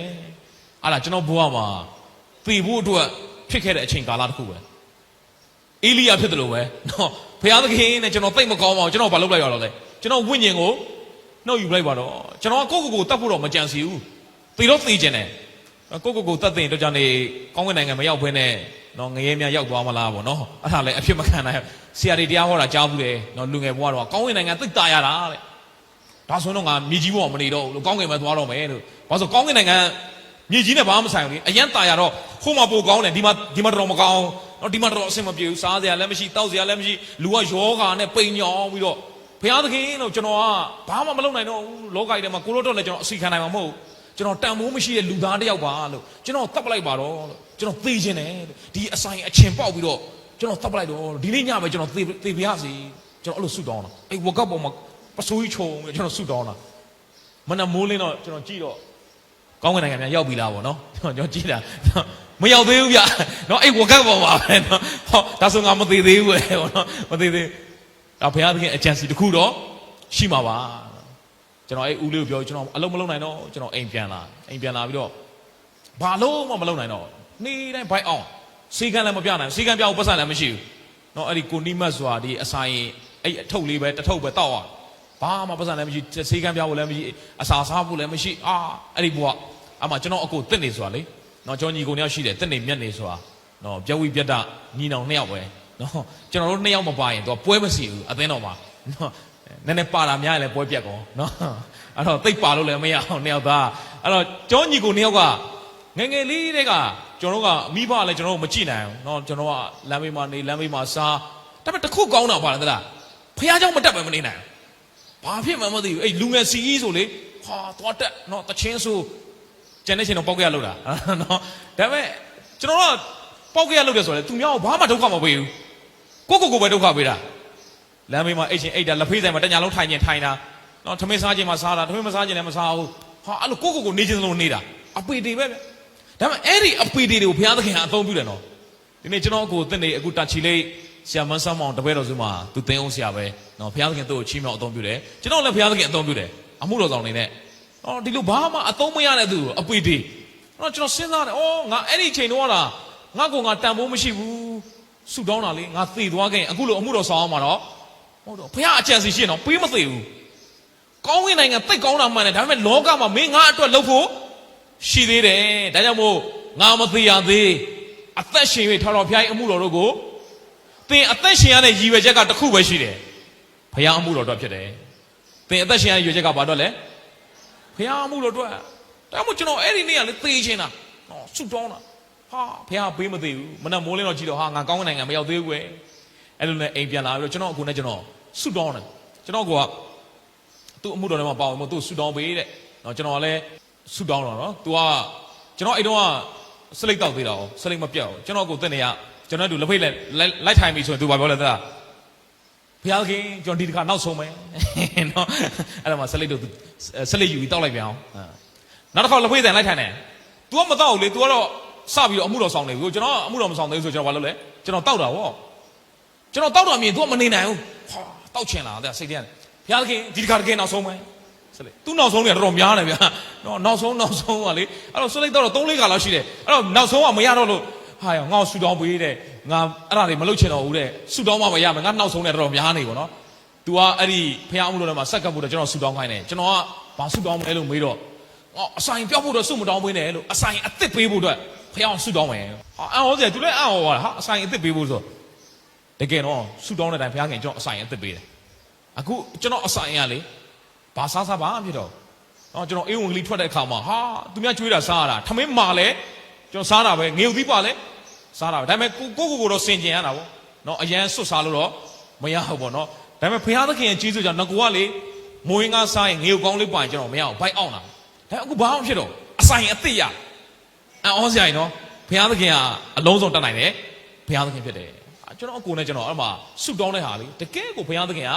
အဖြေပေးတယ်ဆိုတော့တွေ့ကျွန်တော်အခုလုံးဝဘိုက်မအောင်တော့ဘုရားအမှုတော်ထဲမှာပါဝင်ဖို့တော့ခွန်အားအပြည့်ပဲနော်ဘုရားသခင်ကပြင်ဆင်ပေးတယ်ဟာကျွန်တော်မှစဉ်းစားတယ်ငါအဲ့ဒီတုန်းကကိုသေဖို့ဆုတောင်းတာသေတာသေသွားခဲ့ရင်ဟာနှမျောစရာကြီးဘုရားအတွက်လှုပ်ရမယ့်အရာတွေအများကြီးကြံသေးတာဘာမှမလှုပ်ရဘဲနဲ့ကောင်းကင်နိုင်ငံရောက်သွားရင်ဟာလောကမှာနေရတာဘာအထိပ္ပယ်မှာလောကမှာအထိပ္ပယ်ရှိဆိုတာအသက်ရှင်ခြင်းဘုရားအတွက်အမှုတော်ဆောင်ပါဘုရားအတွက်အမှုတော်ဆောင်ဘုရားအတွက်အမှုတော်ဆောင်တယ်ဆိုတာကျွန်တော်တို့စင်ပေါ်မှာတရားဟောမှာမဟုတ်ဘူးဘုရားအတွက်အမှုတော်ဆောင်တယ်ဆိုတာဖရစ်ဆောင်ရှိဥဆောင်မှာမဟုတ်ဘူးဘုရားအတွက်အမှုတော်ဆောင်တယ်ဆိုတာကသင်ရှိတဲ့နေရာမှာဘုရားသားသမီးကဲ့သို့အသက်ရှင်ပါသင်ကကျောင်းမှာရှိရင်လည်းဘုရားသားသမီးကဲ့သို့အသက်ရှင်ပါဆေးရုံမှာရှိလဲဘုရားသားသမီးကဲ့သို့အသက်ရှင်ပါဝန်ထမ်းအနေနဲ့လုပ်ရင်လည်းဘုရားသားသမီးကဲ့သို့အသက်ရှင်ပါသင်ဟာအောက်ခြေသိန်းသူများရဲ့ကုမ္ပဏီမှာလုပ်ရရင်လည်းတန်ရှင်းလုပ်ရပါစေဘာပဲလုပ်ရဘုရားသားသမီးကဲ့သို့ဘုရားဘုန်းတော်ထင်ရှားစွာအသက်ရှင်လိုက်ပါအဲ့ဒါအမှုတော်ဆောင်ခြင်းပဲအမှုတော်ဆောင်တယ်ဆိုတာကကျမ်းစာသင်မှာတရားဟောမှာအမှုတော်ဆောင်တာမဟုတ်ရှိတဲ့နေရာမှာဘုရားသခင်အလိုတော်တိုင်းအသက်ရှင်ခြင်းကအမှုတော်ဆောင်ခြင်းပဲကျမ်းစာထဲမှာဒါဝိဒ်ကိုပြောသလားငါရဲ့အမှုကိုတဲ့ပြီးစည်းစေတဲ့သူတဲ့ဒါဝိဒ်သည်တဲ့မိမိကာလ၌ဘုရားအမှုတော်ကိုပြီးစည်းအောင်ဆောင်ရွက်ခဲ့တယ်လို့ကျမ်းစာရေးတယ်ကျွန်တော်ကြည့်တယ်ဒါဝိဒ်ကတရားဟောဆရာလည်းမဟုတ်ဘူးနော်ဒါဝိဒ်ကသင်းဦးဆရာလည်းမဟုတ်ဘူးယစ်ဘရဟိတ်လည်းမဟုတ်ဘူးဘာမှရစ်ပူဇော်တဲ့ကိစ္စတွေလည်းတရားဟောတဲ့ကိစ္စတွေလောက်ရတာမဟုတ်ဒါဝိဒ်ကဘာလုပ်တာဘယင်ဘယင်အလောက်လောက်ပေမဲ့သူကဖျားအမှုတော်ကိုသူ့အပြင်ဘာလို့စေလဲပြီးစည်းစေတယ်သင်လုံနေတဲ့အလုပ်ကအရေးမကြီးပါဘူးဘာနှလုံးသားနဲ့လုပ်လဲဆိုတာကအရေးကြီးတယ်ဖျားအတွက်ဆိုတဲ့နှလုံးသားနဲ့လှုပ်ဆောင်လိုက်ပါဘယ်အလုပ်ပဲလှုပ်အဲ့ဒါဖျားအမှုတော်ကိုဘာလို့ချင်းပဲလဲဆောင်ခြင်းပဲဖြစ်တယ်ဒါကြောင့်မို့အေလိယကြီးကဘုရားသခင်နဲ့ကျွန်တော်သိကျင်တယ်တဲ့အဲ့ပရောဖက်မှာကျွန်တော်တတ်မယ်ပြောတာကျွန်တော်တတ်ပလိုက်ပါတော့ဘုရားသခင်သူ့စကားပြောတယ်ဂူထဲကနေပြီးတော့အေလိယမင်းထွက်ခဲ့အမကောင်းကင်တမန်သူ့အစာကျွေးတယ်တဲ့အစာကျွေးပြီးတော့သူဘုရားသခင်နဲ့ဆိုင်တဲ့ဟောရတောင်ရက်40ဘာအစာမှမစားဘဲနဲ့ရောက်သွားတယ်အဲ့ဒီဘုရားသခင်နဲ့ဆိုင်တဲ့ဟောရတောင်ရောက်တဲ့ခါမှာဘုရားသခင်သူ့ကိုအေလိယမင်းထွက်ခဲ့အဲ့ဒီမှာအေလိယဘာတွေ့ရလဲဆိုတော့အင်မတန်မှထူးခြားတဲ့အဖြစ်အပျက်ကိုတွေ့ရတယ်အာကြီးသောအရှိလေတိုက်တဲ့ခါမှာတဲ့ကြောက်တရားဘာလို့သွားလဲဆိုတော့ချိုးဖဲ့သွားတယ်ဒါတော့ဘုရားသခင်လာတာပဲဖြစ်မယ်လေထဲမှာသူကြည့်တော့အဲ့လေမှာဘုရားသခင်မရှိဘူးအဲ့ဒီလေနောက်မှာမြေအကြီးကျယ်လှုပ်တာဒီထူးဆန်းတဲ့အရာကတော့ဘုရားသခင်ရှိမှအဲ့ထူးဆန်းတဲ့နေရာမှာလည်းဘုရားသခင်ရှိတာမြေလှုပ်ခြင်းမှာလည်းဘုရားသခင်မရှိဘူးတဲ့မြေလှုပ်ခြင်းရဲ့နောက်မှာတဲ့မီးရှိတယ်အဲ့ဒီမီးမှာလည်းဘုရားသခင်မရှိပြန်ဘူးသူစဉ်းစားတာလေမှာဘုရားသခင်ရှိတာလိုက်ရှာတယ်မြေလှုပ်ခြင်းမှာဘုရားသခင်ရှိတာလိုက်ရှာတယ်မီးမှာဘုရားသခင်ရှိတာလိုက်ရှာတယ်ဘုရားသခင်ရှိတာအေလိယကိုဘုရားခင်ဘာသုံးတယ်လဲသလားအေလိယအသက်တာထဲမှာတခုနမိတ်လက္ခဏာဖြစ်မှာဘုရားရှိတယ်လို့သူကထင်တာဘာနမိတ်လက္ခဏာမှာဘာထူးခြားမှုမှမဖြစ်လဲဘုရားသင်နဲ့သူရှိနေတာဖြစ်တယ်တခါတည်းမှာကျွန်တော်ကထူးခြားမှုတစ်ခုရှိမှဘုရားငါနဲ့သူရှိတယ်ထင်လို့ထင်တာတကယ်တော့အချိန်တိုင်းမှာဘုရားသင်နဲ့သူရှိနေတာဖြစ်တယ်အေလိယကိုဘုရားစကားပြောတယ်အဲ့ဒီမီးနောက်မှာတဲ့ဖြင်းညင်းသောအတန်ရှိတယ်လုံးဝဆိုင်းလိုက်ဖြင်းညင်းတဲ့အတန်လေးတစ်ခုသူဘာလုပ်လိုက်လဲကြားလိုက်ရတယ်အဲ့မှာဘုရားကိုသူသွားတွေ့အေလိယမင်းဘာလုပ်နေရလဲဒီနေရာမှာသွားတဲ့ဟာဇေလဆိုတဲ့သူကိုတဲ့ရှုရိရှင်ဘင်ရာ၌ဗိတ်သိက်ပေးပါပထမတစ်ခုခိုင်းတယ်ဣသရေလရှင်ဘင်ရာ၌မဟုတ်တော့ရှုရိအုပ်ချုပ်မဲ့သူကိုတပားမျိုးတော့သွားပြီးတော့ဘာလုပ်ရလဲဗိတ်သိက်ပေးရတဲ့အခွင့်နည်းတော့အခွင့်မဟုတ်နောက်တစ်ယောက်ယေဟုကိုဣသရေလရှင်ဘင်ရာ၌ဘာလုပ်တဲ့အခွင့်ဗိတ်သိက်ပေးရတဲ့အခွင့်ဒါနံပါတ်1ဘုရားသခင်ခိုင်းနေရနံပါတ်3မင်းရဲ့နောက်မှာဘုရားအတွက်အမှုတော်ဆောင်မဲ့အေလိရှဲကိုဘာလို့ဖို့ဗိသိက်ပေးဖို့အတွက်အခွင့်ဘုရားသခင်ဘယ်နှခုခိုင်းလဲ3ခုထပ်ခိုင်းတယ်ဒါကြောင့်ကျွန်တော်တို့ဘုရားအသက်တာထဲမှာဘာမှလုပ်လို့မရတော့ပါဘူးငါဘွားကြီးကဘာမှတန်ဖိုးမရှိတော့ပါဘူးဆိုရင်ဒီနှုတ်ကပတ်တော်လေးကိုသတိရလိုက်ပါအေလိယတော်မှသိခြင်းမတတ်ဖြစ်တယ်ဒါပေမဲ့ဘုရားသခင်ကသင်ရဲ့အသက်တာကိုဆက်ပြီးတော့အသုံးပြုဖို့ရှိလားမရှိလားလောကမှာအသက်ရှင်ရတဲ့ရွယ်ချက်ကဘုရားအတွက်ဖြစ်တယ်အဲ့ဒီခါမှာသင်ရဲ့သက်တာထဲမှာဘုရားသခင်တော့ပြန်ပြီးတော့ဆက်ကပ်လိုက်ပါသေခြင်းမတတ်ဖြစ်တဲ့အေလိယကိုဘုရားသခင်ဆက်ပြီးတော့အမှုတော်ဆောင်စေတယ်ဆိုတဲ့အကြောင်းအရာကိုတွေ့ရတယ်။နောက်ဒါကြောင့်မို့ယေဇဗေလရဲ့ဝိညာဉ်သည်ကိုးကွယ်ခြင်းကိုမှားယွင်းစေတယ်။ဘုရားရဲ့လူတွေကိုဘာလို့စေခြင်းလဲ။တတ်ရှင်ဘုရားလူတွေကိုသူကကြည့်မရအောင်။နော်ဘုရားလူတွေကိုတတ်ရှင်တဲ့သဘောတရားရှိတယ်။နောက်ဆုံးတတိယချက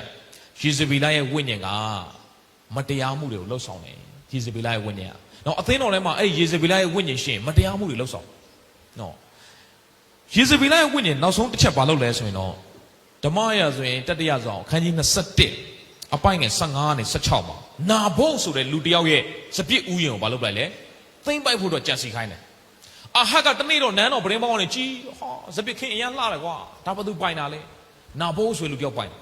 ဟာအရန်လူချင်တာပဲသူသွားပြောတယ်အဲ့ဒီစပစ်ချန်ကျွန်တော်ရောင်းပါလားဟာနာဘုတ်ကပြောကျွန်တော်မရောင်းနိုင်ဘူးဒါကျွန်တော်အမွေရထားတာကျွန်တော်ဘိုးဘွားပိုင်ဖြစ်တယ်ဒါကြောင့်မရောင်းမရစေနဲ့ဟာစိတ်မကောင်းပြန်လာယေဇဗေလသူ့မိဖုရားမေးတယ်အာဟတ်မင်းကြီးဘာဖြစ်နေတာလဲမျက်နှာမကောင်းပါလားမဟုတ်ဘူးတဲ့နာဘုတ်စပင်းငါအရင်ကြိုက်တာပဲဒါပေမဲ့တဲ့ तू ကငါ့ကိုမရောဘူးတဲ့ဟာတဲ့ဘယင်ပဲတဲ့လှုပ်ချင်တာအကုန်လုံးလို့ရတယ်တဲ့အကြံပေးလိုက်တယ်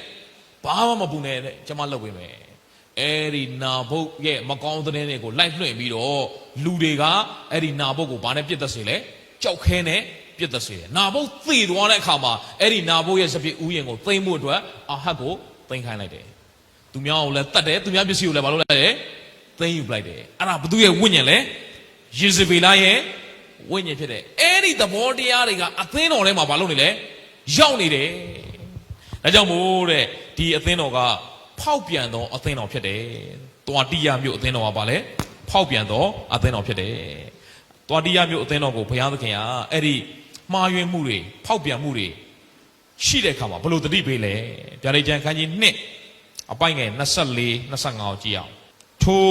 မိစ္ဆာဒိဋ္ဌိအရှုကိုယူသောသူတို့ခေါ်ဝေါ်သည်နှင့်ညီစာတန်ဤနတ်နေရာဟုခေါ်ဝေါ်သောအရာကိုကြည့်နော်စာတန်ရဲ့ဗာလဲဟာစာတန်ကနတ်နေတယ်နော်စာတန်လှုပ်တဲ့အရာပပလေးနော်အရင်လှပတယ်နော်ဒါကြောင့်အသင်းတော်ထဲမှာစာတန်ကလေလူတွေရဲ့အတွေးထဲမှာလေ mindset ထဲမှာမကောင်းတဲ့ຢာတွေဘာလို့လဲလာထည့်ပေးတယ်အဲ့ယေဇဗေလရဲ့ဝိညာဉ်ကမှားယွင်းတဲ့ຢာတွေဘာလို့လဲလာထည့်ပေးတယ်ကိုးကွယ်ခြင်းမှာမှားစေဖို့နော်အပြင်ပန်းကိုပဲဦးစားပေးဖို့အတွင်းနှလုံးသားပိုင်းကိုဦးစားမပေးဘူးဘာလို့လဲ mindset ထဲမှာလာထည့်တယ်ယေဇဗေလရဲ့ဝိညာဉ်ကဖျားလူတွေကိုမုန်းဖို့ဖျားလူတွေကိုတတ်ချင်မတတ်ဖြစ်ဖို့ဘာလို့လဲအဲ့ဒီအတွေးထဲမှာလာထည့်ပေးတယ်အဲ့ဒီယေဇဗေလရဲ့ဝိညာဉ်ကဟာမတရားအမှုတွေကိုကျူးလွန်ဖို့လာထည့်ပေးတယ်ဆိုတော့တွေ့ရတယ်ဒါကြောင့်မို့အဲ့ဒီစာတန်ရဲ့နက်နဲတဲ့အရာဟုခေါ်ဝေါ်သောအရာတို့ကိုတဲ့မကြွမ်းတဲ့ထိုမိစ္ဆာဒိဋ္ဌိအယူကိုမယူပါနဲ့တဲ့ကျွင်းသောတွာတိယမြို့သားတို့ကိုငါဆိုသည်ကတချို့ကောင်းတဲ့လူလေးတွေနည်းနည်းကြံ့တယ်တွာတိယမြို့မှာသင်တို့သည်တဲ့ရသမျှကိုငါလာသည့်တိုင်အောင်ဆွဲကင်ပါရသမျှကိုမိမိအသက်တာထဲမှာချစ်ချင်းယုံကြည်ခြင်းနော်တီးခံခြင်းအဲ့ဒီရတဲ့ရှိတဲ့အရာကိုဘုရားသခင်ပြန်လာတဲ့ထိတိုင်ဘာလုပ်ပါဆွဲကင်ပါတဲ့အဲ့ဒါနဲ့သက်ရှင်ပါတဲ့မဖောက်ပြန်သွားနဲ့နော်တဲ့ဒါကြောင့်မို့တွာတိယအသင်းတော်ဒီဘာလုပ်တော့အသင်းတော်လဲဖောက်ပြန်တော့အသင်းတော်ပထမပိရိကန်အသင်းတော်ကဘာအသင်းတော်လဲအပေးယူလို့တော့သူကနှုတ်ကပတ်တော်လဲကျင့်တယ်သူဟိုဘက်ဒီဘက်ပေါ့နှုတ်ကပတ်တော်လဲလိုက်လျှောက်တယ်စာတန်နဲ့လည်းအပေးယူလုပ်တယ်သူဟိုဘက်ဒီဘက်ဒီအသင်းတော်တော့လုံးဝဘာလုပ်သွားလဲဖောက်ပြန်သွားတယ်ဖျားတမန်တရားတိုင်းမှာမရှိတော့ဘဲနဲ့လုံးဝဖောက်ပြန်သွားတယ်ဒါပေမဲ့တချို့တမန်တရားတိုင်းအသက်ရှင်တဲ့သူတွေရှိတယ်ဒါကြောင့်မို့ရသမျှကိုဘာလုပ်ပါဆွဲကင်ပါတဲ့အပိုင်းငယ်25ဖတ်ကြည့်အောင်ထုံမတပါအခြားသောဝင်ကိုသင်တို့ပေါ်မှာငါမတင်ဘူးဒါကြောင့်မို့တခြားသောအရာငါမပြောပါဘူးတဲ့မင်းရထားတဲ့ယုံကြည်ခြင်းကိုပဲဘာလုပ်ပါဆွဲကင်ပါအပိုင်းငယ်26မှာအကျင့်သူသည်အောင်မြင်၏အဆုံးတိုင်အောင်ငါအကျင့်ကိုကျင့်၏ခမည်းတော်သည်ငါအားအခွင့်ပေးတော်မူတကဲ့သို့ထိုလူမျိုးကိုအုပ်ဆိုးစေခြင်းကငါအခွင့်ပေးမည်အနှစ်တစ်ထောင်ကာလမှာနော်ကျွန်တော်ခြေဆောင်ခြင်းပြီးတဲ့ခါမှာဘေးတိုင်ကာလ9နှစ်ဘေးတိုင်ကာလ9နှစ်အဆုံးမှာအာမေဂရုန်စစ်ပွဲဖြစ်မယ်ပြီးတဲ့ခါမှာသခင်ယေရှုကတန်လွင်တောင်မှာခြေချမယ်တန်လွင်တောင်မှာခြေချပြီးတော့အနှစ်တစ်ထောင်ဒီမြေကြီးမှာပဲနော်အနှစ်တစ်ထောင်အုပ်ဆုံးမယ်အဲ့ဒါမိလေနီကာလလို့ခေါ်တယ်အဲ့ဒီအနှစ်တစ်ထောင်ကာလမှာခမည်းတော်ဟာတဲ့ငါ့ကိုအုပ်ဆိုးရတဲ့အခွင့်ပေးသလိုအဲ့ဒီလူမျိုးတို့ကိုအုပ်ဆိုးစေခြင်းကအဲ့ဒီအောင်မြင်သောသူကငါနဲ့တူဘာလုပ်ရမလဲအုပ်ဆိုးရတဲ့အခွင့်ကိုပေးမယ်နောက်တစ်ခုကထိုသူတို့ကိုတန်လန်တန်နှင့်အုပ်ဆိုး၍မြေအိုးကိုခွဲဖြတ်တဲ့ကဲ့သို့ခွဲဖြတ်လိမ့်မည်မိုးတောက်ကျေကိုလည်းထိုသူအားငါပေးမည်ဝိညာဉ်တော်သည်အသင်းတော်တို့ဟာအဘယ်သို့မိန့်တော်မူသည်ကိုနားရှိတော်သူမည်သည်ကကြားပါစေမိုးတောက်ကျေကိုလည်းငါပေးမည်ကြည်စမ်းမိုးတောက်ကျေဆိုဒီမှာဘု து ကိုပြောတာလေဟေရှာအခန်းကြီး14မှာအိုးနနသားမိုးတောက်ကျေဆိုတဲ့စကားလုံးတစ်ခုကျွန်တော်တွေ့ရလိမ့်မယ်အဲ့ဒီနနသားမိုးတောက်ကျေကဘု து ပြောတာလေ စာရမဏတ်ကိုပြောတာဒီမှာပြောတဲ့မိုးတောက်ကျေကိုငါပေးမယ်ဆိုတာကစာရန်ကိုပေးမယ်လို့ပြောနေရလားဒီကမိုးတောက်ကျေကလုံးဝစာရန်မဟုတ်ပါဘူးဟိုးနနသားမိုးတောက်ကျေကတော့ဘယ်သူပြောတာလဲစာရန်ကိုပြောတာဒီမိုးတောက်ကျေကဘယ်သူပြောနေရလဲယေရှုကိုပြောတာဖြစ်တယ်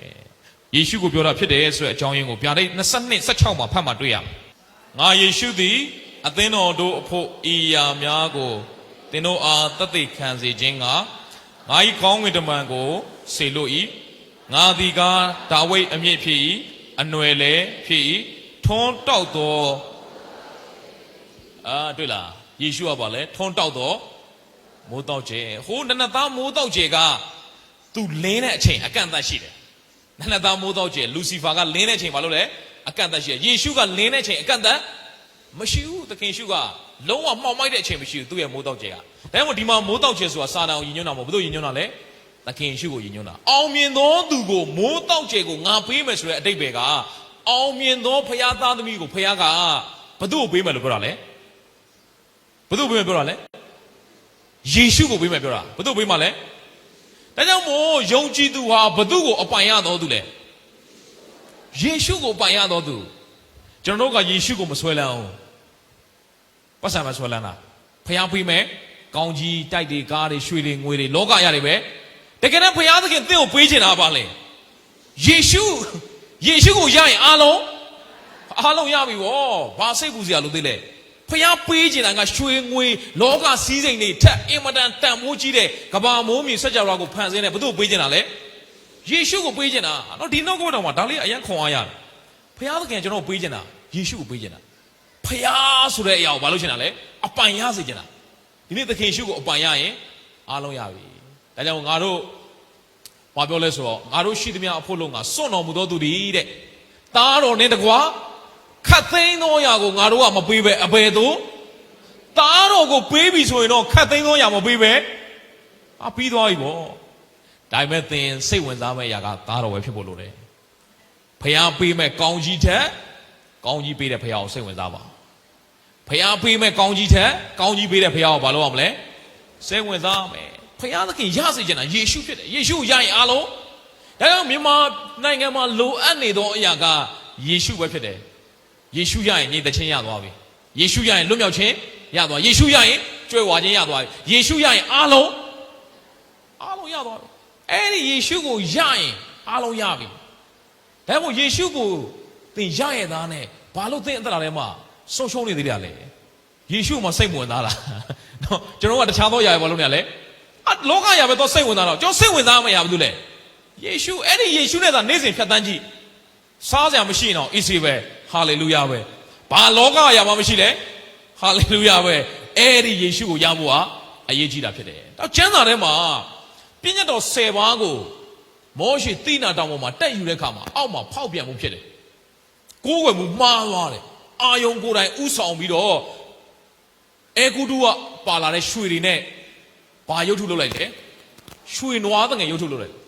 အေးတဲ့ဒီရွှေနွားတငယ်ကတဲ့မင်းတို့အေဂုတုကနေခေါ်ဆောင်လာတဲ့ဖျားပဲတဲ့အဲ့ဒါကိုကိုးကွယ်ပါဆိုပြီးတော့ဣသရေလလူမျိုးတွေဘာလုပ်ကြလဲ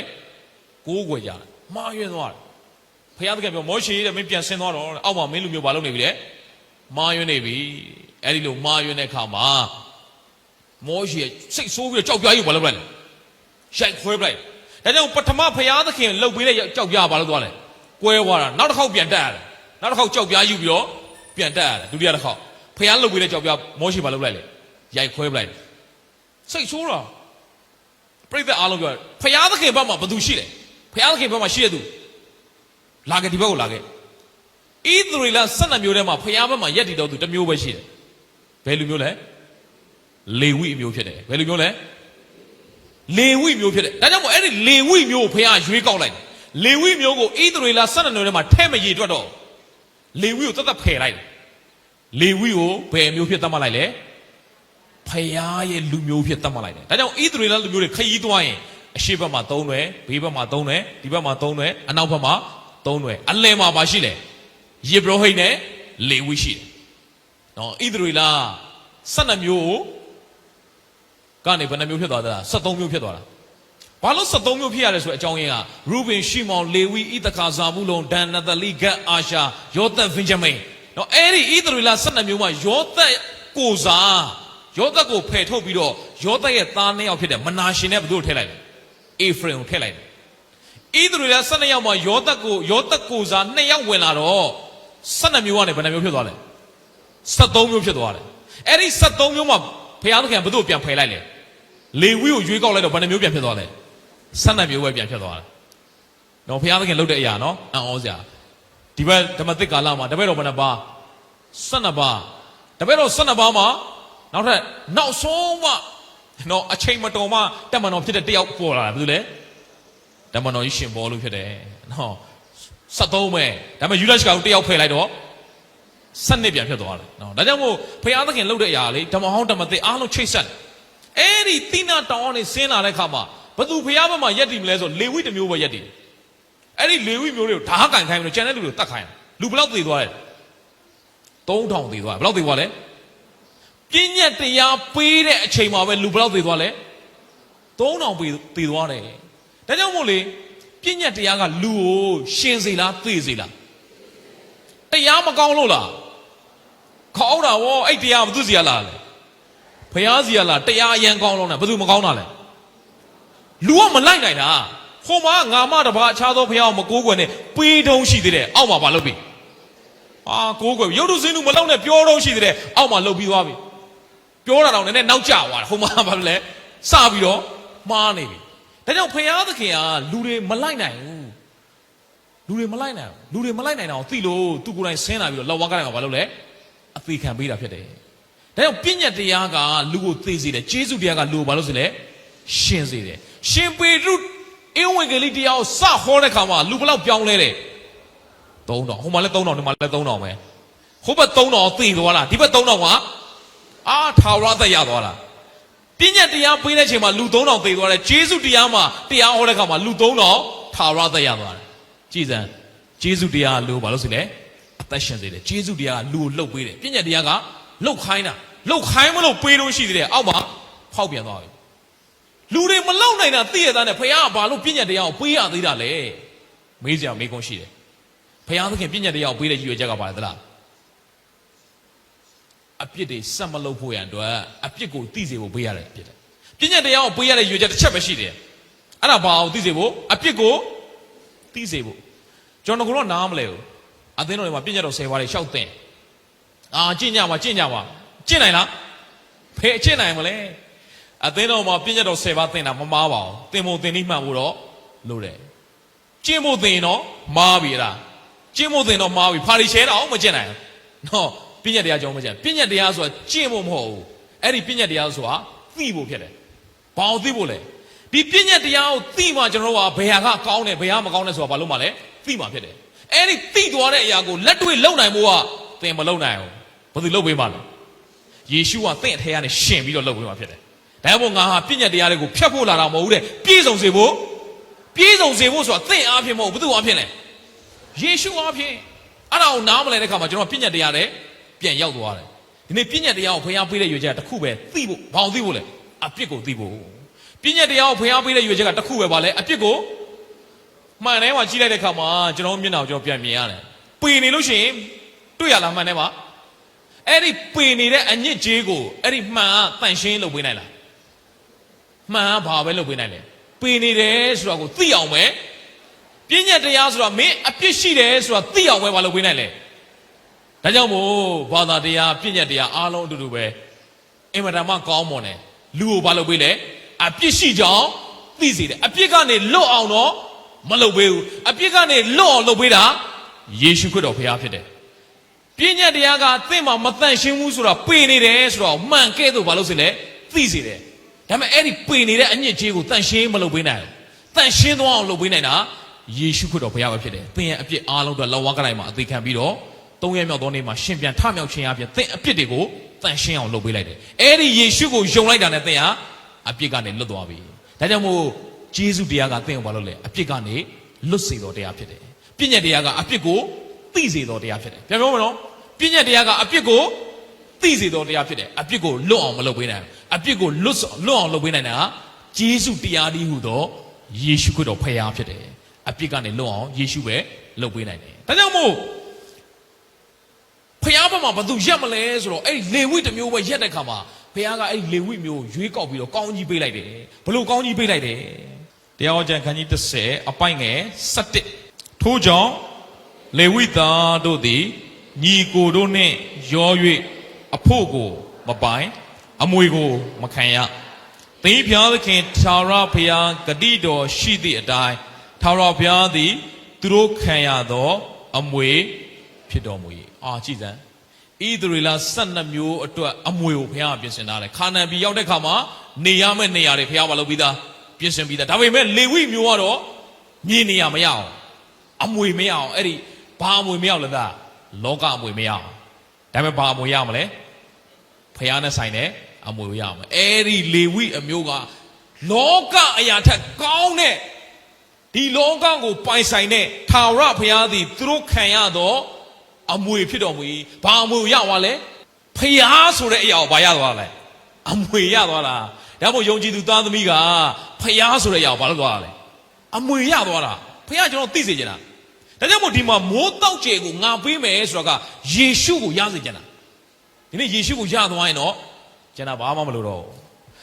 ပတ်စံရှိတဲ့သူကတစ်ခုမှတစ်ခုလုံနေမှာဖြစ်တယ်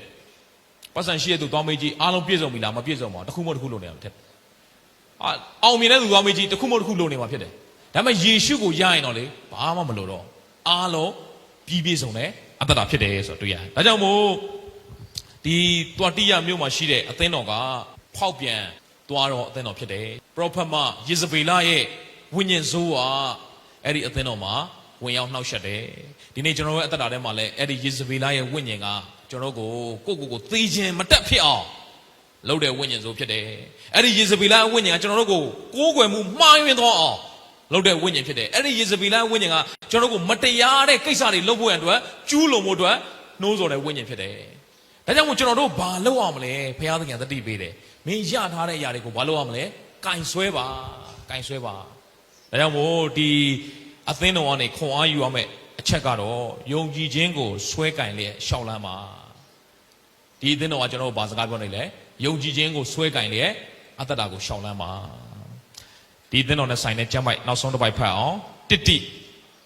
ခန်းကြီး6အပိုက်ငယ်7တိမောသေဩဝါဒစာပထမဆုံးခန်းကြီး6အပိုက်ငယ်7တွာတိယအသင်းတော်ကဖောက်ပြန်သောအသင်းတော်ဖြစ်တယ်ကျွန်တော်တို့ရဲ့အတ္တတာထဲမှာဖျားသခင်မကြိုက်တဲ့အရာတွေကိုလုပ်ပြီးတော့မဖောက်ပြန်သွားဖို့ရန်အတွက်တိနာတောင်ပေါ်မှာမောရှေပြည့်ညတ်တရားသွားယူတဲ့ခါမှာဣသရေလလူမျိုးတွေဘာလုပ်သွားလဲဖောက်ပြန်သွားတယ်အဲ့ဒီဖောက်ပြန်ခြင်းမဖြစ်ဖို့ရန်အတွက်ဘာအောင်ဆွဲကင်ရမလဲလေဝိသားတွေကဲ့သို့ဖျားဘက်မှာရက်တည်ပြီးတော့ယုံကြည်ခြင်းကိုဆွဲကင်ပြီးတော့အသက်ရှင်ရမှာဖြစ်တယ်ဖျားကိုပဲယုံမယ်ဘယ်အောင်မှမကိုးကွယ်ဘူးဘာနဲ့မှအစာမထိုးဖျားကိုပဲကိုးကွယ်မယ်အဲ့ဒီလိုဆွဲကင်တဲ့သူတော့ဖျားမိုးတောက်ကျဲကိုငါပေးမယ်ဘယ်သူပေးမှလဲယေရှုကိုယ်တိုင်ကိုအပိုင်ရတော်သူဖြစ်တယ်ယေရှုကိုယ်တိုင်ကိုအပိုင်ရမှာတော့ဘာမှမလိုတော့ဘလို့လူမျိုးကိုပဲအပိုင်ပေးမယ်ယုံကြည်ခြင်းကိုဆွဲကင်ပြီးတော့အသက်ရှင်တော်သူတိမောသေဩဝါဒစာပထမဆုံးခန်းကြီး6အပိုင်ငယ်7ယုံကြည်ခြင်းနှင့်ဆိုင်၍ကောင်းစွာသောတိုက်လံခြင်းကိုပြုလောထာဝရအသက်ကိုကံယူလောထိုအသက်ကိုရမည်ကြောင်းသင်သည်ခေါ်တော်မူခြင်းကိုခံရ၍တတ်သည်အများတို့ရှေ့၌ကောင်းမွန်စွာဝန်ခံပြီယုံကြည်ခြင်းနဲ့ဆိုင်၍ကောင်းစွာသောတိုက်လံခြင်းကိုပြုပါဒီနေ့ယုံကြည်ခြင်းနဲ့ပတ်သက်လာရင်ဖျားဘက်မှာပဲသင်ရက်တည်ပါအဲ့ဒီယုံကြည်ခြင်းကိုမဖောက်ပြန်သွားစေနဲ့ယုံကြည်ခြင်းကိုမဖောက်ပြန်သွားစေနဲ့ဖျားကိုပဲဆက်ပြီးတော့ယုံကြည်ပါဖျားနဲ့ပဲဆက်ပြီးတော့အသက်ရှင်ပါအဲ့ဒီလိုအသက်ရှင်တဲ့သူကတော့ဒီနေ့ယေရှုခရစ်တော်ကိုပိုင်ဆိုင်ရတဲ့ခွင့်ကိုဘုရားကပြင်ဆင်ပေးတယ်အဲ့ဒီယေရှုကိုရရင်တော့အားလုံးရပြီဖြစ်တယ်ဒါကြောင့်မို့တွာတိယမြို့မှာရှိတဲ့အသင်းတော်သည်ဖျားသခင်ရဲ့တမန်တရားကနေဖောက်ပြန်သွားတော့အသင်းတော်ဖြစ်တယ်ဘသူကြောင့်လဲလို့မေးရင်ယေဇဗေလရဲ့အကြံပေးချက်ကိုဘာလို့တော့ကြောင့်နားထောင်တော့ကြောင့်ဖြစ်တယ်အာဟမင်းဘာလို့ဆုံးရှုံးလဲသလားအဲ့ဒီယေဇဗေလအကြံပေးတဲ့အတိုင်းရှောက်လို့တော့သူအားလုံးဆုံးရှုံးသွားတယ်ဒီနေ့ကျွန်တော်အသက်တာထဲမှာလေစာတမန်ကဝိညာဉ်ဆိုးကယေဇဗေလရဲ့အဲ့ဒီဝိညာဉ်ဆိုးကအသင်းတော်ထဲမှာကျွန်တော်တို့အကြံပေးမှာဖြစ်တယ်အဲ့ဒီအကြံပေးခြင်းနဲ့အသက်မရှင်နဲ့ယုံကြည်ခြင်းနဲ့ဆိုင်၍ကောင်းစွာသောတိုက်လံခြင်းကိုပြုပါဖျားဘက်မှာပဲရက်တည်ပါအဲ့ဒီယုံကြည်ခြင်းနဲ့သင်ဆက်သွားမယ်ဆိုရင်လေဝိသားတွေအမွေခံရတဲ့ကဲ့သို့သင်နဲ့ကျွန်တော်လည်းမိုးတောက်ကျဲတည်းဟူသောသခင်ယေရှုကိုအမွေခံရမှာဖြစ်တယ်အာမင်နောက်ထပ်အသင်းတော်တစ်ပါးတွားရအောင်တာတိမြို့၌ရှိသောအသင်းတော် ဒီအသင်းတော်ကတော့သေနေသောအသင်းတော်ဖြစ်တယ်အသက်ရှင်ရှိတော်လဲသေနေသောအသင်းတော်ဖြစ်တယ်အဲ့ဒီအသင်းတော်မှာဗျာဒိတ်ကျမ်းခန်းကြီး3ကိုရောက်သွားပြီခန်းကြီး1ဖတ်ကြည့်အောင်တာဒီမျိုး၌ရှိသောအသင်းတော်ဤတမန်ကိုဤသို့ရေး၍မှားလိုက်လောဘုရားသခင်ဤဝိညာဉ်9ပါးနှင့်ကျဲ9လုံးရှိသောသူဤအမိန့်တော်ကသင်ဤအကျင့်ကိုငါသည်သင်သည်အသက်ရှင်ရှိတော်လဲသေလျက်နေသည်ကိုငါသိ၏တာဒီမျိုးကိုမိတ်ဆက်တဲ့ခါမှာပထမဆုံးယေရှုကသူ့ကိုယ်သူဘယ်လိုမိတ်ဆက်လဲဘုရားသခင်ဤဝိညာဉ်9ပါးနဲ့ကျဲ9လုံးရှိတော်သူဤအမိန့်တော်ဝိညာဉ်9ပါးဆိုတော့ကတန်ရှင်သောဝိညာဉ်တော်9ယောက်ရှိနေတာပုဂ္ဂိုလ်9ပါးရှိနေတာမျိုးမဟုတ်ပါဘူးကျွန်တော်ကိုးကွယ်တဲ့ဘုရားသခင်က3ပါးတဆူဖြစ်တယ်ဝိညာဉ်ဘယ်နှပါလဲတပါးခမည်းတော်တပါးနှုတ်ကပတ်တော်ဒီဟုသောယေရှုခရစ်တော်တပါးထိုတသက်ခံ3ပါးတို့သည်တလုံးတဝတည်းဖြစ်တော်မူ၏တယောခန်းကြီး9မှာအဲ့ဒီအကြောင်းအရာရေးထားတယ်နော်ဒါ3ပါးတဆူအကြောင်းဖြစ်တယ်ဒါမှမဟုတ်ဝိညာဉ်9ပါးလို့ပြောတဲ့အခါမှာတန်ရှင်သောဝိညာဉ်တော်9ယောက်လားမဟုတ်ဘူးဒါမှမဟုတ်တန်ရှင်သောဝိညာဉ်တော်နဲ့ပတ်သက်ပြီးတော့ကျွန်တော်နားလည်မှုမလွဲဘူးဖြစ်တယ်နော်ကျွန်တော်ကိုးကွယ်တဲ့ဘုရားက3ပါးတဆူဘုရားပြ3ပါးတဆူဘုရားဆိုတာကနားလည်အောင်ပြောရရင်တော့ဘုရားရဲ့ဖြစ်တည်ခြင်းပဲဘုရားရဲ့ဖြစ်ခြင်းလို့ပြောရမှာလောက်ယူထားတာမဟုတ်ဘူးဘုရားက3ပါးပေါင်းထားတာမဟုတ်ဘူး3ပါးအနေနဲ့သူ့ကိုယ်သူဖွင့်ပြတာကျွန်တော်ကိုးကွယ်တဲ့ဘုရားကတဆူလီတော်ဘုရားဖြစ်တယ်ဒါပေမဲ့ဖွင့်ပြတဲ့အခါမှာ3ပါးအနေနဲ့ဘာလုပ်လဲဖွင့်ပြလူတွေကိုနားလည်ဖို့အတွက်သူ့ရဲ့ဖြစ်ခြင်းကိုနားလည်ဖို့အတွက်3ပါးအနေနဲ့ဘာလုပ်လဲဖွင့်ပြတယ်ခမည်းတော်အနေနဲ့ဖွင့်ပြတယ်ဒါကတော့ယေရှုခရစ်တော်ဘုရားအနေနဲ့ဖွင့်ပြတယ်တန်ရှင်သောဝိညာဉ်တော်အနေနဲ့ဖွင့်ပြတယ်ကျွန်တော်တို့လူဘုရားဖန်ဆင်းတဲ့လူကဘုရားရဲ့တရံနဲ့ညီဘာလို့ချင်းခံရလဲဖန်ဆင်းခြင်းခံရတယ်လူမာတော်ကဘာရှိလဲခန္ဓာရှိတယ်စိတ်ရှိတယ်ဝိညာဉ်ရှိတယ်လူလို့ပြောလိုက်ရင်ခန္ဓာစိတ်ဝိညာဉ်3ခုပေါင်းထားမှလူဖြစ်တာဖျားလို့ပြောလိုက်ရင်လည်းခမည်းတော်သားတော်တန်ရှင်းသောဝိညာဉ်တော်3ခုပေါင်းထားတာတော့မဟုတ်တော့သူကဘာလုပ်နေရလဲဖြစ်နေတာနော်အဲ့ဒီအတိုင်းဖြစ်နေတာခမည်းတော်ကလည်းသားတော်မဟုတ်ဘူးသားတော်ကလည်းတန်ရှင်းသောဝိညာဉ်တော်မဟုတ်ဘူးခမည်းတော်ကလည်းခမည်းတော်သားတော်လည်းသားတော်တန်ရှင်းသောဝိညာဉ်တော်လည်းတန်ရှင်းဒါပေမဲ့3ပါးလည်းမဟုတ်ပြန်ဘူးသူကတဆူဒီပဲဖြစ်တယ်ဒါပေမဲ့လူတွေနားလည်အောင်ဖွင့်ပြတဲ့အခါမှာ3ပါးအနေနဲ့ပုံကို3ပါးအနေနဲ့ဘာလုပ်လဲဖွင့်ပြတယ်ဒါကြောင့်3ပါးတဆူဟာအင်မတန်နည်းနည်းသော theology တစ်ခုဖြစ်တယ်ဆိုတော့တွေ့ရဓမ္မအထွေတော်တစ်ခုဖြစ်တယ်ဒါကြောင့်မို့ကျွန်တော်အလွယ်လေးနားလည်ရမယ်ဆိုတော့3ပါးတဆူဆိုဒီမှာဖရားရဲ့ဖြစ်တည်ခြင်းဖြစ်တယ်လောက်ယူထားတာမဟုတ်ဘူးဘာလုပ်နေရလဲဖြစ်နေတာကချင်လူမျိုးကမွေးရင်မွေးလာတဲ့ကလေးကဘာလိုမျိုးဖြစ်မလဲကချင်လူမျိုးဖြစ်အောင်အဲ့ကလေးကသူ့ကိုယ်သူလှုပ်ထားတာလားဖြစ်နေရလားသူဘာမှလှုပ်ယူစရာမလိုအလိုလျောက်ဘာလုပ်နေရလဲဖြစ်နေတာအဲ့တော့ဖရားသခင်ရဲ့ဖြစ်ခြင်းကလည်း3ပါးတဆူဖြစ်တယ်ဒါကြောင့်မို့တန်ရှင်သောဝိညာဉ်တော်3ပါးဆိုဒီမှာဝိညာဉ်တော်ရဲ့လှုပ်ဆောင်ချက်ဝိညာဉ်9ပါးဆိုဒီမှာဝိညာဉ်တော်ရဲ့လှုပ်ဆောင်ချက်ဘယ်နှပါးပြောတာလဲ9ပါးကိုပြောတာအဲ့ဒါကတော့ဟေရှာယမှာပြောထားတဲ့ဘုရားသခင်ရဲ့ကြံစီတက်ဆွမ်းခြင်းကိုပေးနိုင်တဲ့ဝိညာဉ်နော်အဲ့ဒီဘာမှဖတ်ကျင်တွေ့ရလဲဆိုဟေရှာယ27မှာဖတ်ကျင်ရင်အဲ့ဒီဝိညာဉ်တော်ရဲ့လှုပ်ဆောင်ချက်ဘယ်နှပါးကိုတွေ့ရမလဲ9ပါးကိုတွေ့ရမယ်နော်ဟေရှာယနဂတိကျမ်းအခန်းကြီး7အပိုင်ငယ်2မှာတော်ဖျားဤဝိညာဉ်တော်ဒီဟုသောဉာဏ်ပညာကိုပေးသောဝိညာဉ်ကြံစီတက်ဆွမ်းနိုင်သောတတ္တိကိုပေးသောဝိညာဉ်တော်ဖျားကိုသိ၍ကြောက်ရွံ့သောသဘောကိုပေးသောဝိညာဉ်တော်သည်ထိုသူပေါ်မှာကျင်းဝတ်တော်မူလိမ့်မည်အဲ့ဒါကမြန်မာလိုဖတ်ရင်9ပါးမတွေ့ရအောင်အင်္ဂလိပ်လိုပြန်ဖတ်တော့မှ9မျိုးအတိအကျရေးထားတယ်ဒါကဝိညာဉ်9ပါးဆိုဒီမှာတန်ရှင်သောဝိညာဉ်တော်9ယောက်ရှိတာမဟုတ်တော့တန်ရှင်သောဝိညာဉ်တော်တစ်ပါးလည်းဖြစ်တယ်ဒါပေမဲ့သူ့ရဲ့လှုပ်ဆောင်ချက်9မျိုးကိုဘာလို့ချင်းဖြစ်တယ်လဲဖော်ပြထားခြင်းဖြစ်တယ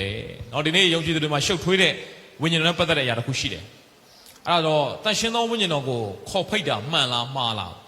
းနော်ဝိညာဉ်တော်ဆင်းသက်ကြွပါဆိုပြီးတော့တချို့ခေါ်ဖိတ်တယ်တချို့ကတော့ဝိညာဉ်တော်ကသခင်ရှုကိုယုံကြည်တဲ့အထက်မှာမလုပ်နေပြီသားတစိတ်ခတ်ပြီးတော့ရှိနေပြီသားဘာမှခေါ်ဖိတ်စရာမလိုတော့ဘူး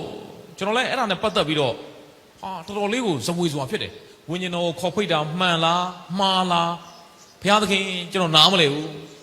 ဆရာတွေပြောတော့လဲတယောက်တစ်မျိုးပဲအဲ့ဒါကျွန်တော်ဖွင့်ပြပါဘုရားသခင်ကျွန်တော်ဖွင့်ပြတယ်ဗျနော်ဩစရာတန်ရှင်သောဝိညာဉ်တော်ကတပါးတည်းပဲရှိတယ်တချို့ဆရာတွေကဝိညာဉ်တော်ခေါ်ဖိတ်တာမှားတယ်တဲ့ဘာကြောင့်လဲဆိုတော့ဝိညာဉ်တော်ကအထက်မှာဘာလုပ်ပြီးသားရှိပြီးသားကိုခေါ်ဖိတ်တယ်ဆိုတော့မရှိသေးဘူးလို့အဓိပ္ပာယ်တက်ရောက်တယ် ဒါကြောင့်မို့ခေါ်ဖိတ်เสียမလို့အဲ့တော့ဝိညာဉ်တော်ခေါ်ဖိတ်တဲ့သချင်းတွေလည်းအဆိုးစရာမလို့နော်ဖရစ်ဇန်ဝရှိသချင်းတော်များများကဝိညာဉ်တော်ခေါ်ဖိတ်တဲ့သချင်းတွေပဲ Praise and worship သချင်းပဲလားလို့မဟုတ်ဓမ္မသချင်း hymn သချင်းတွေမှာလည်းတန်ရှင်သောဝိညာဉ်တော်ခေါ်ပေးတဲ့သချင်းတွေအများကြီးပဲဝိညာဉ်တော်ခေါ်ပေးတဲ့သချင်းတွေကဓမ္မသချင်းတွေမှာလည်းအများဒါဒီသချင်းတွေမဆိုရတော့ဘူးလားဆိုနေတာပဲခေါ်ဖိတ်နေတာပဲမှားနေတယ်လို့ဖြစ်နေပြန်အောင်ဟာဒါဆိုခေါ်ဖိတ်တာမှားတာလားဒီမှာရှိပြီးသားဆိုတော့ဘာလို့ခေါ်ဖိတ်ရသေးတာဟုတ်လဲဟုတ်တာပဲရှိနေပြီးသားဆိုတော့ခေါ်ဖိတ်စရာမလိုတော့ဘူးလေအဲ့တော့မခေါ်ဖိတ်ရတာမှန်တာလားတချို့ဆရာတော်မဟုတ်ခေါ်ဖိတ်ရမယ်တဲ့ဝိညာဉ်တော်က2မျိုးရှိတယ်တဲ့အထဲမှာ1မျိုးအပြင်မှာ1မျိုးတဲ့အထဲမှာ1ပါဟာဒါဆိုဝိညာဉ်တော်ဘယ်နှပါဖြစ်သွား3ပါးတဆူကနေပြီးတော့ဒါ4ပါးတဆူပြန်ဖြစ်သွားဟာအဲ့ဒါဆိုရှုပ်ကောအထဲမှာဝိညာဉ်1မျိုးအပြင်မှာကဝိညာဉ်1မျိုးဖခင်အဲ့လိုမလုပ်ပါဘူးဖခင်ရှင်းတော့မညီတာဘယ်တော့မှအလုံးမလုပ်ဖခင်သူပြောရင်အတိအကျပဲပြောတယ်ဝိညာဉ်က2ပါးတော့ဖြစ်နိုင်စရာအကြောင်းမရှိဘူးဒါပေမဲ့ဝိညာဉ်တော်ခေါ်ပိတ်တာမှားလားဆိုအမမားပြန်အောင်ဗျအဲ့ဒီမှာကျွန်တော်နားလဲသွားရတာတစ်ခုရှိတယ်တန်ရှင်သောဝိညာဉ်တော်ခေါ်ဖိတ်တာမမားပါဘူးဒါပေမဲ့ဘာကြောင့်ခေါ်ဖိတ်လဲဆိုတဲ့အရာကတော့သင်သိဖို့ရည်ကြီးတယ်အထဲမှာမရှိလို့ဝိညာဉ်တော်ကအသက်တာထဲမှာမရှိလို့ခေါ်ဖိတ်ပြီဆိုရင်တော့အဲ့ဒါ theology မှားပြီမရှိလို့ခေါ်ဖိတ်တာမဟုတ်ဘူးဘုရားသခင်ရှိတယ်ဒါပေမဲ့ဘာလို့ခေါ်ဖိတ်ရတာလဲအပြင်မှာတပါးရှိလို့ခေါ်ဖိတ်ရတာမျိုးလဲမဟုတ်ပါဘူးခေါ်ဖိတ်တယ်ဆိုတဲ့အတိတ်ဘက်ကဝိညာဉ်တော်ဘာလို့ခိုင်းလိုက်တာလဲဥဆောင်ခိုင်းလိုက်တာဝိညာဉ်တော်ကိုနေရာပေးလိုက်တာဒီမှာကျွန်တော်စတရားမဟောခင်တည်းကကျွန်တော်အောက်မှာဘာလုပ်နေလဲကျွန်တော်ထိုင်ဒီခန်းမကြီးထဲမှာကျွန်တော်ရှိလားရှိတယ်ဒါပေမဲ့ကျွန်တော်စတရားဟောပြီလားမဟောသေးဘူးကျွန်တော်တရားမဟောသေးလို့ကျွန်တော်မရှိဘူးလို့ပြောရင်မှန်လားမှားလားကျွန်တော်မဟောသေးဘူးmaisကျွန်တော်ဘာလုပ်နေလဲရှိနေတယ်ဘယ်အချိန်မှကျွန်တော်စတရားဟောလဲတဘာပတိလုပ်တဲ့ဆရာမဆရာမြတ်နေတဲ့အဖို့အပ်ပါတယ်ဆိုမှကျွန်တော်အစင်ပေါ်တက်လာပြီဘာလုပ်လဲကျွန်တော်နေရာပေးလိုက်တော့မှကျွန်တော်စပြီးတော့ဘာလုပ်လဲအလွတ်လောက်တာဖြစ်တယ်စပြီးတော့ကျွန်တော်ကတရားဟောတယ်တန်ရှင်သောဝိညာဉ်တော်သင်အသက်တာထဲမှာရှိတယ်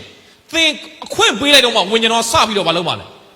အလုံးလုံးမှာဖြစ်တယ်ဒါကြောင့်မို့ဝိညာဉ်တော်ခေါ်ဖိတ်တာမမှားပါဘူးဒါပေမဲ့ဘာလို့ခေါ်ဖိတ်ရလဲဆိုမရှိလို့ခေါ်ဖိတ်ရတာမဟုတ်ဘူးဒီခန်းမကြီးထဲမှာကျွန်တော်ဘာလုပ်နေပြီးသားရှိနေပြီးသားပါခေါ်ဖိတ်ရတဲ့အကြောင်းရင်းကတော့ဘာလို့ခိုင်းလိုက်တာလဲဝိညာဉ်တော်ဥဆောင်ဝင်ပေးလိုက်တာဝိညာဉ်တော်ကိုအလုံးလုံးခွင့်ပေးလိုက်တာဝိညာဉ်တော်အသက်တာကိုမောင်းနေခွင့်ပေးလိုက်တာဖြစ်တယ်ဒါကြောင့်မို့တန်ရှင်သောဝိညာဉ်တော်ခေါ်ဖိတ်ဖို့လိုအပ်ပါတယ်ဒါပေမဲ့ခေါ်ဖိတ်ရခြင်းရည်ရွယ်ချက်ကမရှိလို့ခေါ်ဖိတ်ရတာချင်းမဟုတ်ပါဘူးဘုရားသခင်ကိုဥဆောင်ခိုင်းလိုက်ခြင်းပဲဖြစ်တယ်ဒါအောင်နားလည်ဖို့အင်မတန်ရေးကြတယ်ဒါကြောင့်ဒီမှာဗျာဒိတ်ကျမ်းမှာဖော်ပြတဲ့ဝိညာဉ်တော်9ပါးဆိုဒီမှာတန်ရှင်သောဝိညာဉ်တော်9ယောက်ရှိတာမဟုတ်ပါဘူးဝိညာဉ်တော်ရဲ့လှုပ်ဆောင်ချက်9မျိုးကိုပြောနေခြင်းဖြစ်ပါတယ်ဒီအသင်းတော်မှာတော့တာတိအသင်းတော်မှာတော့ချီးမွမ်းစရာတကွာမှမရှိဘူးဒါကြောင့်မို့ချီးမွမ်းတဲ့အကြောင်း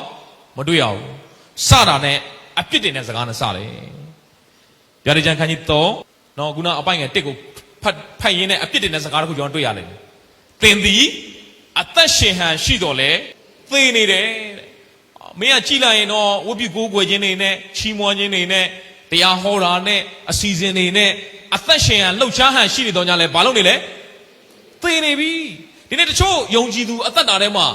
ဘုရားကြောင့်တက်နေတာပဲဆုတောင်းနေတာပဲကျမ်းစာဖတ်နေတာပဲဒါပေမဲ့ဝိညာဉ်ရေးမှာဘာလုပ်နေလဲသေနေတာဝိညာဉ်ရေးအသက်တာသေနေတဲ့အသက်တာတွေအများကြီးပဲဆိုတော့တွေ့ရတယ်ကောင်းပြီစက်ကြည့်အောင်အပိုင်ငယ်နှစ်မအိပ်ပဲစောင့်၍နေလောကြံရစ်၍သေလူသောအရာကိုပြုစုလောတင်းရဲ့အကျင့်အားတဲ့ဖရာသခင်ရှေ့မှာဘာမလုပ်လဲလူရှေ့မှာတော့သိကောင်းတာဗောလူရှေ့မှာတော့လှုပ်ဆောင်ချက်တွေအရင်ကောင်းဒါဖရာရှေ့မှာဘာမလုပ်လဲမစုံလင်ဘူးတဲ့လူရှေ့မှာတော့အသက်ရှင်တာဗောဖရာရှေ့မှာတော့ဘာလုပ်နေလဲသေနေပြီဒါကြောင့်မို့မအိပ်ပဲစောင့်နေပါမအိပ်ပဲစောင့်နေပါဆိုတဲ့အသမိုင်းကြောင်းရှိတယ်နော်ဒီတာတိမျိုးကသူကတောင်နေရနေဂျိုင်းနေနဲ့ကာထားတဲ့ခါမှာသူ့မျိုးတောင်တိုက်လို့မရအောင်မျိုးကအကြီးကျယ်စောက်ထားတယ်အဲ့တော့ပါရှားဘုရင်ကအဲ့ဒီမျိုးကိုလာတိုက်တဲ့ခါမှာအဲ့ဒီရဲတိုက်မှာစောက်တဲ့စစ်သားတယောက်ကသူကအိတ်ငိုက်ပြီးတော့သူ့ရဲ့ဒီခမောက်ကမြို့ရိုးရဲ့အပြင်ကိုပြုတ်ကျတယ်အဲ့ဒီမြို့ရိုးမှာမြို့ရိုးကာထားတော့ဘလုံးမဝင်လို့မရအောင်ဝင်မဲ့အပေါက်ကိုလိုက်ရှာလို့မရဒါပေမဲ့အဲ့ဒီခမောက်ကျတဲ့အကြောင်းအရာကိုပါရှားတွေကသိသွားတယ်တယောက်အိတ်ပြီးတော့ခမောက်ကြဒါပေမဲ့အဲ့ဒီခမောက်ကိုနောက်နေတဲ့ကြောင်မရှိတော့ဘူးအဲ့ဒီခမောက်ကိုဘယ်သူလာကောက်သွားလဲဆိုတော့အဲ့ဒီစစ်သားလှုပ်ဝက်အပေါက်ကနေလာကောက်သွားဒါဆိုပွားရှားတွေကသဘောပေါက်သွားတယ်ဒီမျိုးရိုးမှာဘာရှိနေပြီလဲလှုပ်ဝက်တဲ့အပေါက်ရှိနေပြီဒါကြောင့်မို့သူကလူငယ်တယောက်ကိုပတ်စံပေးပြီးတော့အဲ့ဒီလှုပ်ဝက်တဲ့အပေါက်ကိုပြခိုင်းတယ်အဲ့ဒီလှုပ်ဝက်အပေါက်ကနေဝင်ပြီးတော့အဲ့ဒီမျိုးကိုသိမ့်ပိုက်လိုက်တယ်ဒါတော့တမိုင်းကြောင်ရှိခဲ့ဘူးလေ ဒါကြောင့်မို့အဲ့ဒီသမိုင်းကြောင်းရတော့ဘာပြောလဲမအိပ်ပဲစောင့်နေပါစစ်သားတယောက်အိတ်ငိုက်တဲ့အုတ်ထုတ်တစ်လုံးကြာလာနဲ့တစ်မျိုးလုံးပါသွားတယ်နော်ဒါကြောင့်မို့အသက်တာထဲမှာဖရာသခင်ရဲ့တမန်တရားနဲ့သင်ဟာနိုးကြားပြီးတော့နေ့စဉ်ဘာလုပ်နေပါလဲအသက်ရှင်နေပါနော်ဒါကြောင့်တရားကိုဆိုလိုခြင်းဖြစ်တယ်ကောင်းပြီတတိပေးတဲ့အရာဖတ်ကြည့်အောင်အပိုင်ငယ်3ပါထို့ကြောင့်သင်သည်ခံယူ၍နားထောင်ပြီးသည့်အရာကိုအောင်းမေ့၍စောင့်ရှောက်လောနောင်တရလောစောင့်၍မနေလင်တခိုးကဲ့သို့သင်ရှိရာသို့ငါလာမည်အချိန်နာရီကိုသင်မသိရဩ rapture ချီဆောင်ခြင်းကိုသခင်ရှုရတော့မှာပြောတယ်မင်းနားထောင်ပြီးတော့အရာကိုအောင်းမေ့ပါစောင့်နေပါသခင်ရှုပြန်ကြွလာမယ်ဘယ်လိုပြန်ကြွလာမယ်တခိုးကဲ့သို့လာမယ်တခိုးကဲ့သို့လာမယ်ဆိုတာတခင်ရှုရဒီမှာမျက်နှာမှာအမေးတွေတက်ထားပြီးတော့နော်တခိုးလို့လာမယ်အဲ့လိုပြောချင်တာလားမဟုတ်တခိုးကဲ့သို့ဘယ်သူမှမသိလိုက်တဲ့အချိန်မထိန်မှတ်တဲ့အချိန်မှာဘယ်သူပြန်ကြွလာမလဲတခင်ရှုပြန်ကြွလာမယ်ဒါကြောင့်မို့ဘာလုပ်နေပါစောင့်နေပါတမာတရိရှိပြီးတော့ပြင်ဆင်ပြီးတော့ဘာလုပ်နေဖို့လို့လဲစောင့်နေဖို့လို့တယ်နောက်ဆုံးသူဂတိပေးတယ်အဲ့ဒီလိုစောင့်နေမယ်အတ္တတာကိုပြင်ဆင်မယ်ဆိုရင်တော့တဲ့အပိုင်ငယ်၄ကနေဖတ်ကြည့်အောင်၄ကနေ6ထိကိုသို့တော်လဲတာဒီမျိုး၌ပင်သင်တို့တွင်ကိုအဝတ်ကိုမညင်ညူးသေးသောသူနည်းနည်းတော့ရှိသေးတယ်တဲ့နော်ဖြောင်းမွက်တဲ့သူနည်းနည်းဘာလို့သေးလဲရှိပါသေးတယ်တဲ့ထိုသူတို့သည်ထိုက်တန်သောသူဖြစ်၍အဖြူဝတ်လျက်ငါနှင့်အတူသွားလာကြလိမ့်မည်အောင်မြင်သောသူသည်ဖြူသောဝတ်ဆိုတာဘာပြောတာလဲဖြောင်းမွက်ခြင်းဝတ်လုံကိုပြောတာဖြစ်တယ်ဖြူသောဝတ်ဆိုတာဘာလဲဖြောင်းမွက်ခြင်းတရိုးသမီးရဲ့ဝတ်စုံပေါ့နော်တရိုးသမီးမြင်္ဂလာဆောင်တဲ့တရိုးသမီးတော်များဘာအယောင်ဝတ်လဲအဖြူအောင်ဝတ်တယ်နော်နောက်မှသာတခြားရောင်နဲ့ဝတ်တာပေါ့တရိုးသမီးဝတ်စုံဆိုတာဘာအယောင်လဲအဖြူအောင်သခင်ရှုကလည်းဖြောင်းမွက်ခြင်းဝတ်လုံကိုဘာနဲ့နှိုင်းတာလဲဖြူသောပိတ်ချောနော်ဒါဗျာဒိတ်ကျမ်းမှာဖတ်ခြင်းတွေ့ရတယ်ဗျာဒိတ်ကျမ်းအခန်းကြီး19မှာဆိုရင်တဒိုးသားနဲ့မြင်္ဂလာပြန်ဆောင်မဲ့တရိုးသမီးကဖြူသောပိတ်ချောဝတ်လုံနော်အဲ့ဒါကဖြောင်းမွက်ခြင်းဝတ်လုံယေရှုကိုရတဲ့ခါမှာအပြစ်ကင်းသွားပြီဖြောင်းမွက်သောသူဖြစ်တယ်ဆိုတဲ့အရာကိုပုံဆောင်ချက်ဖြစ်တယ်နော်ဒါကြောင့်မို့အောင်မြင်သောသူဟာဖြူသောဝတ်ကိုဝတ်ရမယ်နံပါတ်5မှာထိုသူဤနာမကိုအသက်စာဆောင်မှငါသည်အလင်းမချေဒါကိုပြောတဲ့အခါမှာသခင်ယေရှုကအသက်စာဆောင်မှနာမည်တွေပြန်ဖြတ်ပစ်မယ်ဆိုတဲ့သဘောမျိုးပြောချင်တာမဟုတ်ပါဘူးအသက်စာဆောင်မှပါဝင်ပြီးတဲ့လူကဘတော်မှအပင်ငယ်ရောက်เสียအကြောင်းမရှိတော့ဘူးအသက်စာဆောင်မှဝင်ပြီးတော့သင်အသက်တာစိတ်ချရပြီဒါကြောင့်မို့မှတ်မိလားမသိဘူးသခင်ယေရှုကတပည့်တော်တွေကိုနတ်ဆိုးတွေနှင်ထုတ်ဖို့2ယောက်စီပါလုပ်လိုက်လေရွာတွေကိုဆေးလွတ်လိုက်တယ်ပြန်လာတဲ့အခါမှာအင်္ဂလိပ်ဟောဖို့ဆေးလွတ်လိုက်တယ်ပြန်လာတဲ့အခါမှာတပည့်တော်တွေကပြောလဲဟာကိုရောလောဝမိုက်တယ်ရှေ့ကြီးပဲကျွန်တော်နှဆိုးနေထုတ်လိုက်တာဘလို့ကျွန်တော်မကြမ်းပါနဲ့သူတို့ဘလို့ကြမ်းပါစေတာဟာကျွန်တော်တို့လည်းလုံနိုင်တယ်ကိုတော်လုံတယ်လို့ကျွန်တော်လည်းဘာလုပ်နိုင်လဲသူတို့ကပျော်နေတာယေရှုလုံတယ်လို့ငါတို့လည်းဘာလုပ်နိုင်လဲလုံနိုင်တယ်အေးတဲ့မင်းတို့အဲ့နှဆိုးနေထုတ်နိုင်လို့ဝမ်းမမြောက်နဲ့တဲ့ကောင်းဝင်နိုင်ငံမှာအသက်စာဆောင်မှာမင်းတို့ရဲ့နာမည်ပါတော့ဘာလုပ်ပါဝမ်းမြောက်ပါဆိုလို့တော့သခင်ယေရှုကလေဟောထာဝရကာလကိုဝမ်းမြောက်တတ်ဖို့ဘာလုပ်နေရလဲသင်ပေးတယ်ကျွန်တော်လောကမှာလေထူးဆန်းတာလေးတွေလောက်တာလေးလောက်ပဲဘာလုပ်နေရလဲဝမ်းမြောက်နေတာတကယ်တော့ထာဝရကာလမှာဖခင်သခင်နဲ့အတူနေရမယ့်အရာကိုယခုတည်းကဘာလုပ်ရဖို့လို့လဲအဲ့ဒီဝမ်းမြောက်ခြင်းကအရေးကြီးတာဖြစ်တယ်နော်ဒါကိုသင်ပေးတာဒါကြောင့်မို့အသက်စာဆောင်မှာစင်းပိုင်ဘတော်မှာပြန်ပြက်เสียအကြောင်းမရှိဘူးနောက်တစ်ချက်ကငါခမည်းတော်ရှေ့၌၎င်းကောင်းငင်တမန်တို့ရှေ့၌၎င်းသူ၏နာမကို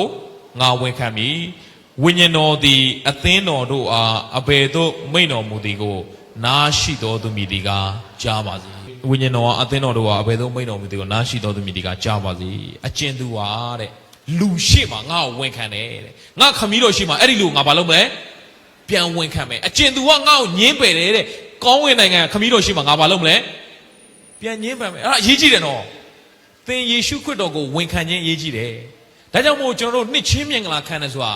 ဗတ္တိဇံခံတယ်ဆိုတာကဘာလို့ခံတာလဲဘယ်သူ့ကိုဝန်ခံတာလဲသခင်ယေရှုကိုယုံကြည်တယ်ဆိုတဲ့အကြောင်းဘာလို့တာလဲဝန်ခံတာဖြစ်တယ်အဲ့ဒီဝန်ခံခြင်းကအရေးကြီးတယ်ကျွန်မသည်ယေရှုခရစ်တော်ဘုရားကိုမိမိကယ်တင်ပိုင်ရှင်ဖြစ်ယုံကြည်ပါတယ်ယေရှုကလွဲလို့အခြားလမ်းမရှိဘူးဒီတလမ်းပဲရှိတယ်ကောင်းဝင်နိုင်ငံရောက်ဖို့ဆိုတာကယေရှုကယ်လို့ရောက်တာဖြစ်တယ်အဲ့ဒါဘာလို့တာလဲဝန်ခံတာဖြစ်တယ်အဲ့ဒီဝန်ခံခြင်းကဗတ္တိဇံမြင်္ဂလာခံခြင်းလို့ခေါ်တယ်အဲ့ဒီဝန်ခံခြင်းကိုပြန်ပြီးတော့အောင်းမေ့တရိရတာကပွဲတော်မြင်္ဂလာဖြစ်တယ်ယေရှုကျွန်တော်တို့ကယ်သွားတဲ့အရာကိုဘာလို့လဲပြန်ပြီးတော့အောင်းမေ့တရိရတာ ကျွန်တော်စဉ်းစားတယ်ဘာလို့ဒီပွဲတော်မြင်္ဂလာကိုသခင်ယေရှုကလူတွေကိုငါ့ကိုအောင်းမေ့ဖို့ရန်ဤတို့ပြုကြပါလို့ဘာလို့အောင်းမေ့ခိုင်းရတာလဲဘာလို့အောင်းမေ့ခိုင်းရလဲလို့ထင်တယ်ရိုးလေးပါပဲလူကဘာလို့တက်လို့လဲမိတက်လို့ပေါ့နော်ဘာအောင်မိတက်လဲသလားဖျားလှုပ်တဲ့ဂျေဇုတော်တွေဘာလို့တက်လဲမိတက်တယ်လူကနည်းနည်းလေးကောင်းလာရင်လေကျမ်းစာလေးနည်းနည်းလေးသိလာရင်ကျမ်းစာလေးနည်းနည်းလေးဖတ်လာနိုင်ရင်အမေဖျားအကြောင်းလေးတွေနည်းနည်းလေးနားလည်နာနိုင်ရင်ကိုဘာလို့သွားလဲဆရာကြီးထင်တော့နော်ဘာတော့ညင်းပယ်မိလိုက်တယ်လူတွေမပြောဘူးတော့ဖျားဂျေဇုတော်တော့ဘာလို့လိုက်ညင်းပယ်လိုက်တာဖျားလှုပ်တာကြီးပဲမဟုတ်ဘူးငါလည်းဘာလို့လဲကောင်းလို့ယေရှုကယ်တာကြီးပဲမဟုတ်ဘူးငါလည်းဘာလို့လဲဖြောင်းမလို့တွားဗျာဒါမှပွဲတော်မြင်္ဂလာစားတဲ့ဆိုတဲ့အတိတ်ပဲလေမင်းကောင်းလို့မဟုတ်ဘူးငါကယ်လို့အဲ့ဒါကိုပြန်အောင်းမိတ်ခိုင်းတာဂျေဇုတော်ကိုမေ့မှာဆိုလို့ယေရှုရဲ့ကယ်တင်ခြင်းကိုဘာလို့ခိုင်းတာလဲပြန်ပြီးတော့အောင်းမိတ်တရိယာခိုင်းခြင်းဖြစ်တယ်ဆိုတော့တွေ့ရတယ်နော်ဒါကြောင့်မို့ကျွန်တော်အသက်တာကဂျေဇုတော်ပဲဖြစ်တယ်ဒီအသင်းတော်အဖြစ်ဘာဝိညာဉ်ခွန်အားယူရမလဲတာတိမျိုးအသင်းတော်ကအသက်ရှင်ရရှိနေတော့လဲဘာလို့နေလဲသေနေတယ်ဘာလို့သေနေတယ်လို့ထင်တယ်ကျမ်းစာတစ်ပိုက်ဖတ်ကြည့်အောင်နော်တိယောခန်းကြီး9အပိုင်းငယ်7မှ7သက်သေခံတော်မူချက်ဟိုမူကဘုရားသခင်သည်ငါတို့အားထာဝရအသက်ကိုပေးတော်မူ၍ထိုအသက်သည်သားတော်၌ပါ၏သားတော်ကိုရသောသူသည်အသက်ကိုရ၏ဘုရားသခင်သားတော်ကိုမရသောသူမူကားအသက်ကိုမရဩသားတော်ကိုရတော်သူသည်ဘာရလဲဒါဆိုဒီအသင်းတော်ကအသက်ရှင်ဟန်ရှိနေတော့ကြလဲသေနေတယ်ဆိုတော့ကဘာမရသေးဘူးလေသားတော်ကိုအမှန်တကယ်မရသေးဘူးသားတော်ကိုမရတဲ့ခါမှာဘာပဲလို့ဘာပဲလဲအသေးပဲအကြောင်းအလေးတစ်ခုမှတ်မိလားမသိဘူးယေရှုစီကိုတပည့်တော်တယောက်ကလာတယ်ကိုတော်နောက်ကိုကျွန်တော်လိုက်ပြရစီတဲ့ဒါပေမဲ့အခုကျွန်တော်ဘာသွားလုပ်မလဲကျွန်တော်အဖေကိုဘာလုပ်မလဲတကြိုခွင့်ပေးပါတဲ့ယေရှုဘာစကားပြောလဲလူသေးတို့သည်မိမိလူသေးတို့ဘာလုပ်ပါစေတကြိုပါစေဩလူသေးတို့ကလူသေးကိုတကြိုပါစေသေတဲ့သူကပဲတကြိုပါစေတဲ့ဘာပြောချင်တာလဲအေးတဲ့သေတဲ့သူဝိညာဉ်ကသေနေတဲ့သူကပဲဘာလုပ်ပါလဲသေမှုကားငါနောက်သို့လိုက်လောဟောသေတယ်ဆိုတာကဖျားနဲ့ဘာလုပ်နေရလဲအဆက်ပြက်သွားတာကိုပြောချင်တာဖြစ်တယ်အသက်ရှင်ဟန်ရှိနေတော့ကြလဲအာရနဲ့အေဝါအေဒင်ဥယျာဉ်ထဲမှာကောင်းမကောင်းတိကျွမ်းရရဲ့အသီးကိုစားတဲ့အခါမှာချက်ချင်းဘုံနဲ့လဲသေးလားမသေးဘူးနော်အသက်ရှင်နေလားအသက်ရှင်ဟန်ရှိတော့ညာလဲဘာလို့သွားပြီလဲဘာသေးသွားလဲသလားဝိညာဉ်သေးသွားလဲဘယ်သူနဲ့အဆက်ပြတ်သွားတာလဲဖျားနဲ့အဆက်ပြတ်သွားတာတော့အာရနဲ့အေဝါသည်အသီးကိုစားပြီးတဲ့အခါမှာဘုံနဲ့လဲမသေးဘူးအသက်ရှင်ဟန်ရှိတော့ညာလဲဘာလုပ်နေပြီလဲသေနေပြီဒီနေ့ကျွန်တော်ရောက်စီတိုင်းဒီမှာရှေ့သူရောက်စီတိုင်းကသခင်ယေရှုကိုယုံတဲ့အခါမှာကျွန်တော်ကဘာအသက်ကိုပြန်ရလဲထာဝရအသက်အဲ့ဒီဆုံးရှုံးသွားတယ်အာရနဲ့အေဝါဆုံးရှုံးသွားတဲ့ထာဝရအသက်ကိုပြန်ရအမိဝမ်းနဲ့ကမွေးတဲ့အချိန်မှာဥဝဲဆိုပြီးတော့မွေးလိုက်တဲ့အချိန်မှာဟာအသက်ရှင်တယ်လို့ထင်ရပေမဲ့အဲ့ထဲကဖျားနဲ့ဘာလုပ်နေရလဲအဆက်ပြတ်နေအဲ့ဒါသေဖို့တော့မွေးလာတာပဲလူကမွေးလာလဲဆိုတော့ဘာတော့မွေးလာလဲသေဖို့တော့မွေးလာတာဒါပေမဲ့အဲ့ဒီပထမမွေးခြင်းမှာပဲသင်ဟာရက်နေတော့သင်အသက်တာကဆုံးရှုံးတယ်ဒါမှမဟုတ်ယေရှုကဖာရိရှဲနီကောနဲ့ဘာပြောလဲ you must be born again မင်းဒုတိယမွေးခြင်းခံဖို့လို့လေနီကောနဲ့နားမလဲဒုတိယမွေးခြင်းဆိုတာတဲ့ကျွန်တော်အကောင်ကြီးနေပြီတဲ့အမွေးပိုက်ထဲကိုပြန်ဝင်ပြီးတော့မွေးရမှာလားမဟုတ်ဘူးတဲ့ဒုတိယမွေးခြင်းဆိုတာအဲ့လိုပြောချင်တာမဟုတ်ဘူးတဲ့ယေနဲ့ဝိညာဉ်တော်မမွေးသောသူမိဒီကဘုရားသခင်နိုင်ငံတော်ကိုမဝင်ရဘူးယေဆိုတာဘာပြောတာလဲတချို့ကနှစ်ချင်းခံတာကိုသွားထင်တာနော်ဗတ္တိဇံခံတာကိုသွားထင်တာနော်တချို့နှစ်ချင်းခံတိုင်းဒုတိယမွေးတာလားမဟုတ်ပါဘူးယေနှစ်ချင်းနဲ့ဒုတိယမွေးခြင်းဟာမတူဘူးနော်ဆက်ဆက်မှုတော့ရှိတယ်တချို့ကသခင်ရှုကိုမယုံမဲနဲ့နှစ်ချင်းခံတဲ့သူတွေလည်းအများကြီးရှိပါတယ်အများကြီးနှစ်ချင်းခံတိုင်းဒုတိယမွေးခြင်းမွေးတာမျိုးမဟုတ်ပါဘူးအဲ့ဒီယေဆိုတာပုံဆောင်ချက်ဖြစ်တယ်ဘာကိုပုံဆောင်လဲနှုတ်ကပတ်တော်ကိုပုံဆောင်တယ်ဧဝံဂေလိတရားတည်းဟူသောဘုရားနှုတ်ကပတ်တော်ကိုကြားရတဲ့အခါမှာယေရှုကိုယုံလိုက်တဲ့အခါမှာအဲ့ဒါယေနဲ့မွေးတယ်လို့ခေါ်တယ်အဲ့ဒီယေနဲ့မွေးတာနဲ့တပြိုင်နက်အထဲထဲမှာဘာရောက်လာလဲတန်ရှင်သောဝိညာဉ်တော်ရောက်လာတယ်အဲ့ဒါဘာနဲ့မွေးတယ်လို့ခေါ်လဲဝိညာဉ်တော်အပြင်မွေးတယ်လို့ခေါ်တယ်ဒါကြောင့်ယေနဲ့ဝိညာဉ်တော်ဆိုဒီမှာယေဆိုတာနှုတ်ကပတ်တော်ဝိညာဉ်ဆိုတာတန်ရှင်သောဝိညာဉ်တော်သင်ထဲရောက်လာတာအဲ့ဒါကဧဖတ်1:73မှာဖတ်ကြည့်ရင်တွေ့ရတယ်ယေနဲ့ဝိညာဉ်တော်မွေးခြင်းဖြစ်တယ်အဲ့ဒါဘာမွေးခြင်းလို့ခေါ်လဲ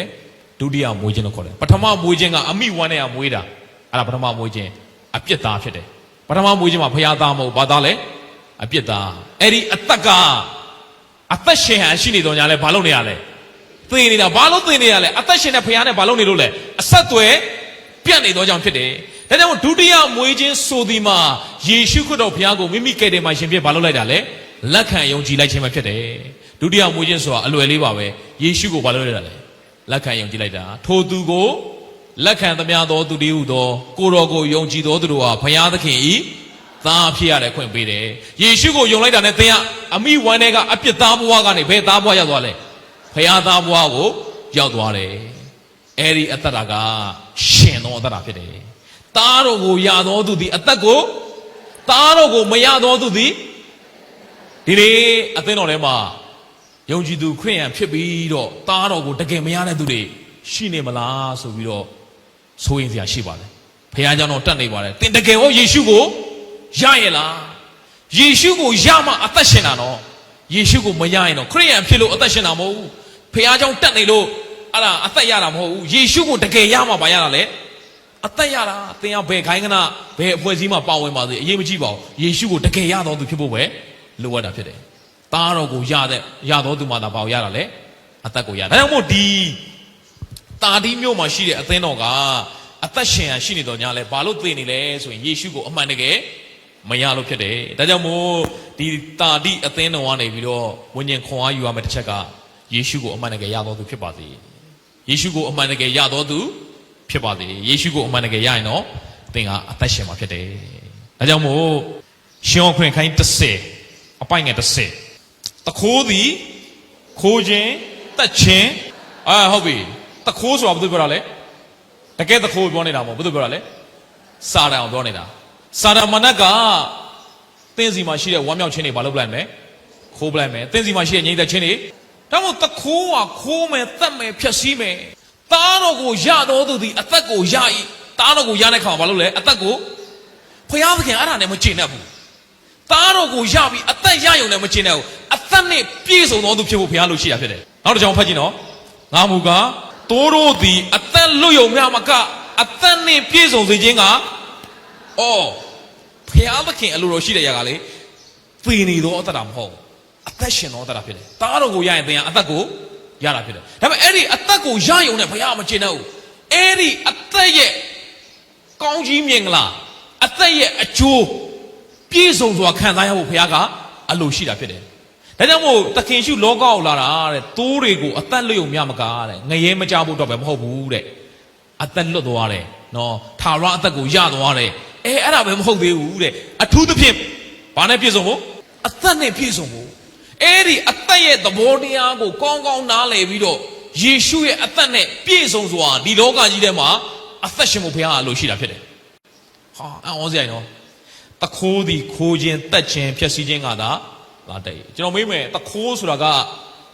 ဘာမှမရှိဆင်းရဲမွဲတေနဲ့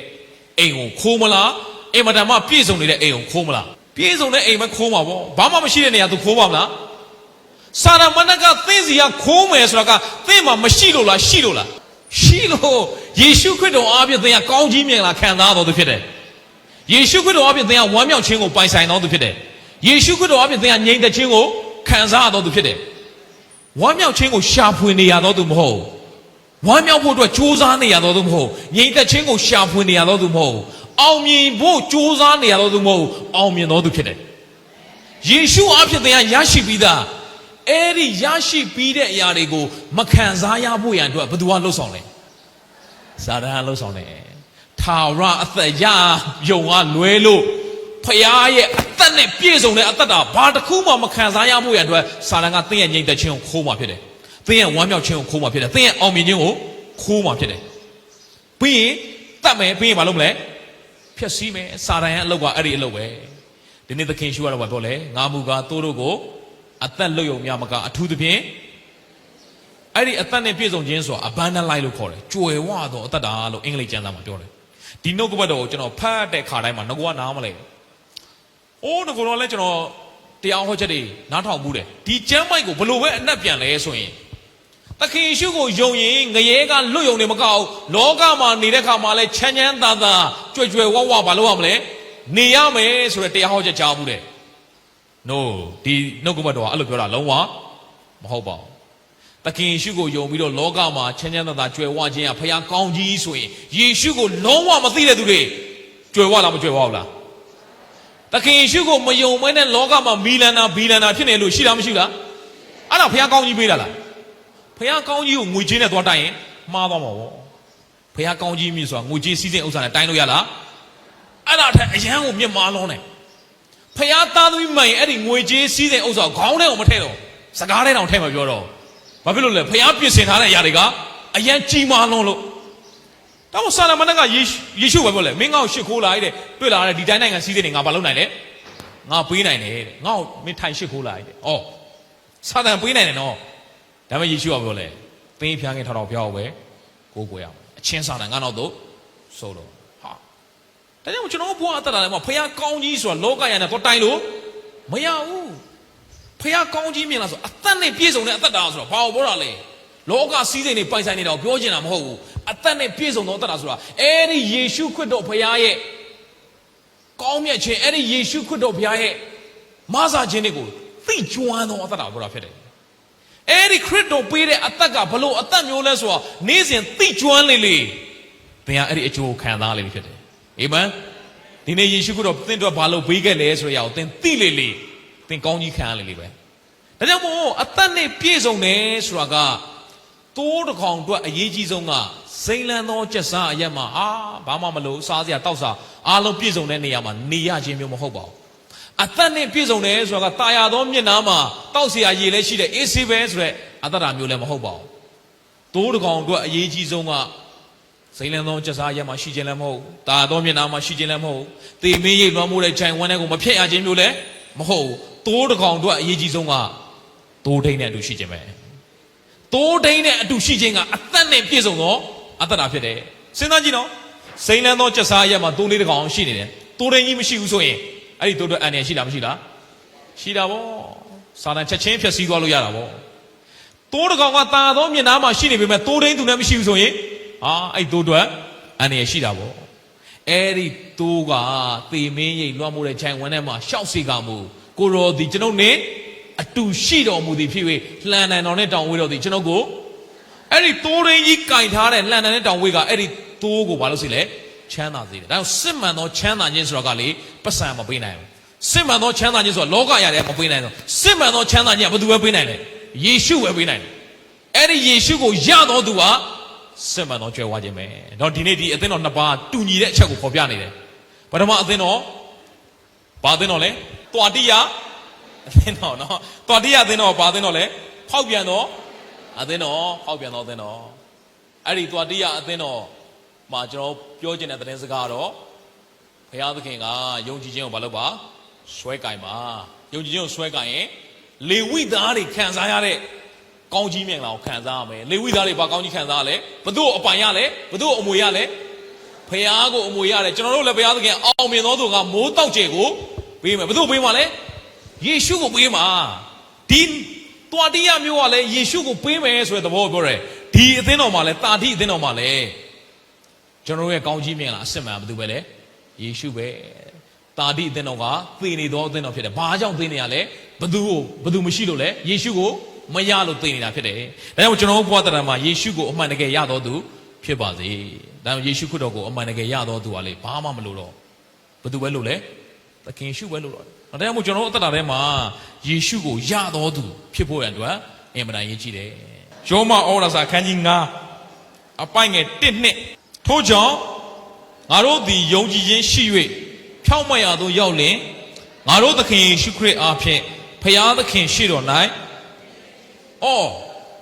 ကျွန်တော်ကယုံကြည်ခြင်းရှိ၍ဖြောင့်မတ်ရာသို့ရောက်တဲ့ခါမှာတဲ့ဘသူအားဖြင့်ယေရှုခရစ်အားဖြင့်ဘာကိုခံစားရလဲငြိမ်သက်ခြင်းကိုခံစားရတယ်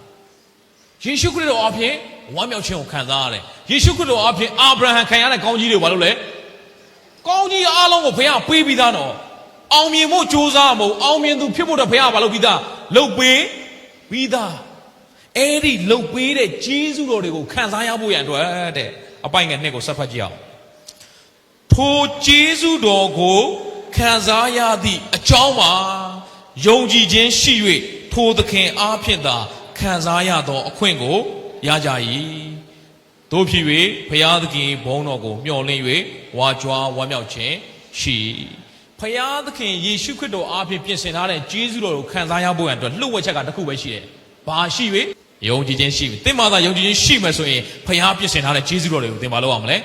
ခံစားမှာဖြစ်တယ်။ဒါကြောင့်ချစ်တော်ရောက်စီတိုင်းယေဇဗေလရဲ့ဝိညာဉ်ကအဲ့ဒီယုံကြည်ခြင်းကိုပြက်ပြားသွားအောင်မလုပ်လိုက်လေအသင်းတော်တွေမှာလှုပ်ဆောင်တဲ့အကြံပေးတာဖြစ်တယ်။ဒါကြောင့်မို့ယုံကြည်ခြင်းကိုဆွဲကင်ပြီးတော့တွာတိယမျိုးကိုပြောသလိုပဲယုံကြည်ခြင်းကိုဆွဲကင်ပြီးတော့မင်းဆက်အသက်ရှင်မှာမိုးတောက်ကျဲတည်းဟူသောယေရှုကိုအပိုင်ရစေမယ်။နောက်ထပ်အသင်းတော်တစ်ပါးသေနေသောအသင်းတော်တာတိအသင်းတော်ယေရှုကိုအမှန်တကယ်ရတော်သူဖြစ်ပါစေ။အဲ့ဒီယေရှုကိုရတဲ့အခါမှာအားလုံးကိုပိုင်ဆိုင်ရတာဖြစ်တယ်။အသက်နဲ့ပြည့်စုံတဲ့ဘဝအတ္တကိုရဖို့အတွက်ဘုရားကပြင်ဆင်ထားတာဖြစ်တယ်။စာရမဏေကယုံကြည်ခြင်းကိုလွဲမှားသွားအောင်လှုပ်ဆောင်မှာဖြစ်တယ်။ဘာလို့ယုံကြည်ခြင်းကိုလွဲမှားသွားအောင်လှုပ်ဆောင်လဲသလား။ဘုရားပြင်ဆင်ထားတဲ့အရာတွေအားလုံးကိုရဖို့ရန်အတွက်တစ်ခုတည်းသောနီလန်းကယုံကြည်ခြင်းဖြစ်လို့ပဲ။ဒါကြောင့်မယုံကြည်အောင်ယုံကြည်ခြင်းများလွဲစေအောင်စာတန်ကစုံစမ်းနှောက်ယှက်မှာဖြစ်တယ်။တို့ရတွင်ဘုရားသခင်ထံမှာသင်ကတိုးဝင်ပြီးအသက်ရှင်လိုက်ပါနေ့ရက်စဉ်တိုင်းမှာယေရှုကိုမျက်မှောက်ပြုပါသင်ရဲ့ဝိညာဉ်ကိုသင်ပြန်နှိုးဆော်ပါယုံကြည်ခြင်းနဲ့ဆက်အသက်ရှင်မယ်ဆိုရင်တော့ဘုရားသခင်ပြင်ဆင်ထားတဲ့ယေရှုခရစ်တော်အားဖြင့်ရမယ်ကောင်းကြီးမြတ်လာများစွာကိုခံစားမယ်ကြောင်းဝင်ငါပါတယ်အားလုံးကိုဘုရားရှင်ကောင်းကြီးပေးပါစေအာမင်အခု6ပါးမြောက်အသင်းတော်အဲ့ဒီအသင်းတော်ကတော့အင်မတန်ကောင်းမွန်တဲ့အသင်းတော်တစ်ပါးဖြစ်တယ်အဲ့ဒီအသင်းတော်မှာလည်းစမုရဏအသင်းတော်လိုပဲအပြစ်တင်စရာမရှိဘူးချီးမွမ်းစရာပဲရှိတယ်အဲ့ဒီအသင်းတော်ကတော့ဖီလဒေလဖီအသင်းတော်ဖီလာဒဲဖီယာဖီလာဒေလဖီအသင်းတော်ဗျာဒိတ်ချန်ခန်းကြီး3အပိုင်းငယ်9ကိုကြည့်အောင်ဖီလာဒေလဖီမြို့၌ရှိသောအသင်းတော်၏တမန်ကိုဤသို့ရေး၍မှားလိုက်လောတန်ရှင်းသောသူဟုတ်မှန်သောသူဒါဝိဒ်မင်း၏တကားတော်ကိုကင်သောသူအဘယ်သူမျှမပိတ်နိုင်အောင်ဖွင့်၍အဘယ်သူမျှမဖွင့်နိုင်အောင်ပိတ်တော်သူဤအမိန့်တော်ကယေရှုကသူ့ကိုယ်သူဘာပြောလဲငါဟာတဲ့တန်ရှင်းတော်သူဟုတ်မှန်တော်သူဒါဝိဒ်မင်းတကားတော်ကိုကင်တော်သူပြောချင်တဲ့သဘောသခင်ယေရှုကသူ့မှာ authority အားလုံးအပြည့်ဝဒါဝိဒ်မင်းတကားတော်ကိုကင်တယ်ဆိုတာသူ့စီမှာ authority အပြည့်ဝဘာလို့လဲရှိတယ်ဘယ်သူမှမပိတ်နိုင်အောင်ဖွင့်တော်သူဖယားသခင်ဖွင့်ပြီဆိုရင်ဘယ်သူမှပိတ်လို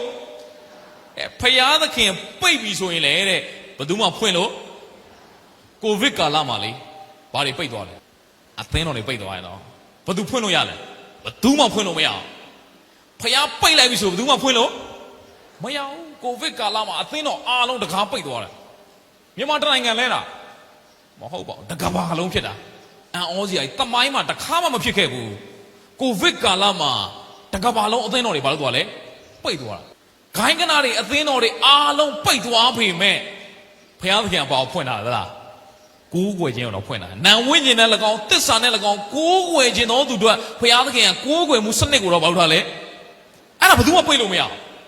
အိမ်မှာနေရင်းနဲ့ဘုရားနဲ့ကိုးကွယ်ခွင့်ရတယ်နော်အော်စရာကြီးကိုဗစ်ကာလမှာလေကျွန်တော်လူတွေတော်များတတ်သိခံကြတယ်ဟာပို့ပြီးတော့ဘုရားနဲ့ပို့နီးသွားတယ်ငကိုတော့ဘုရားသိမ့်မရှိခိုးပြဘူးကိုဗစ်ကြမှာပို့ပြီးတော့ဘာလို့လဲ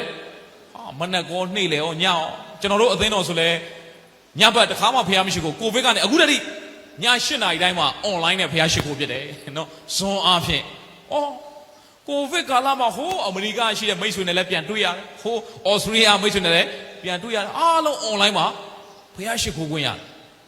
ဘုရားသခင်ကအသင်းတော်တကားတွေကိုပိတ်ပလိုက်ပြီမဲ့ကိုးကွယ်ခြင်းတော့ဘာမလုပ်လဲမပိတ်ဘူးဒီနေ့ဘုရားသခင်ပိတ်လိုက်တဲ့တကားကိုဘယ်သူမှဖွင့်လို့မရအောင်ဘုရားဖွင့်တဲ့တကားကိုလည်းဘယ်သူမှဒါကြောင့်မို့ပိတ်သွားတဲ့တကားတွေတော့ဝမ်းမနေပါနဲ့ဘုရားသခင်ဖွင့်ပေးထားတဲ့တကားတွေရှိနေသေးတယ်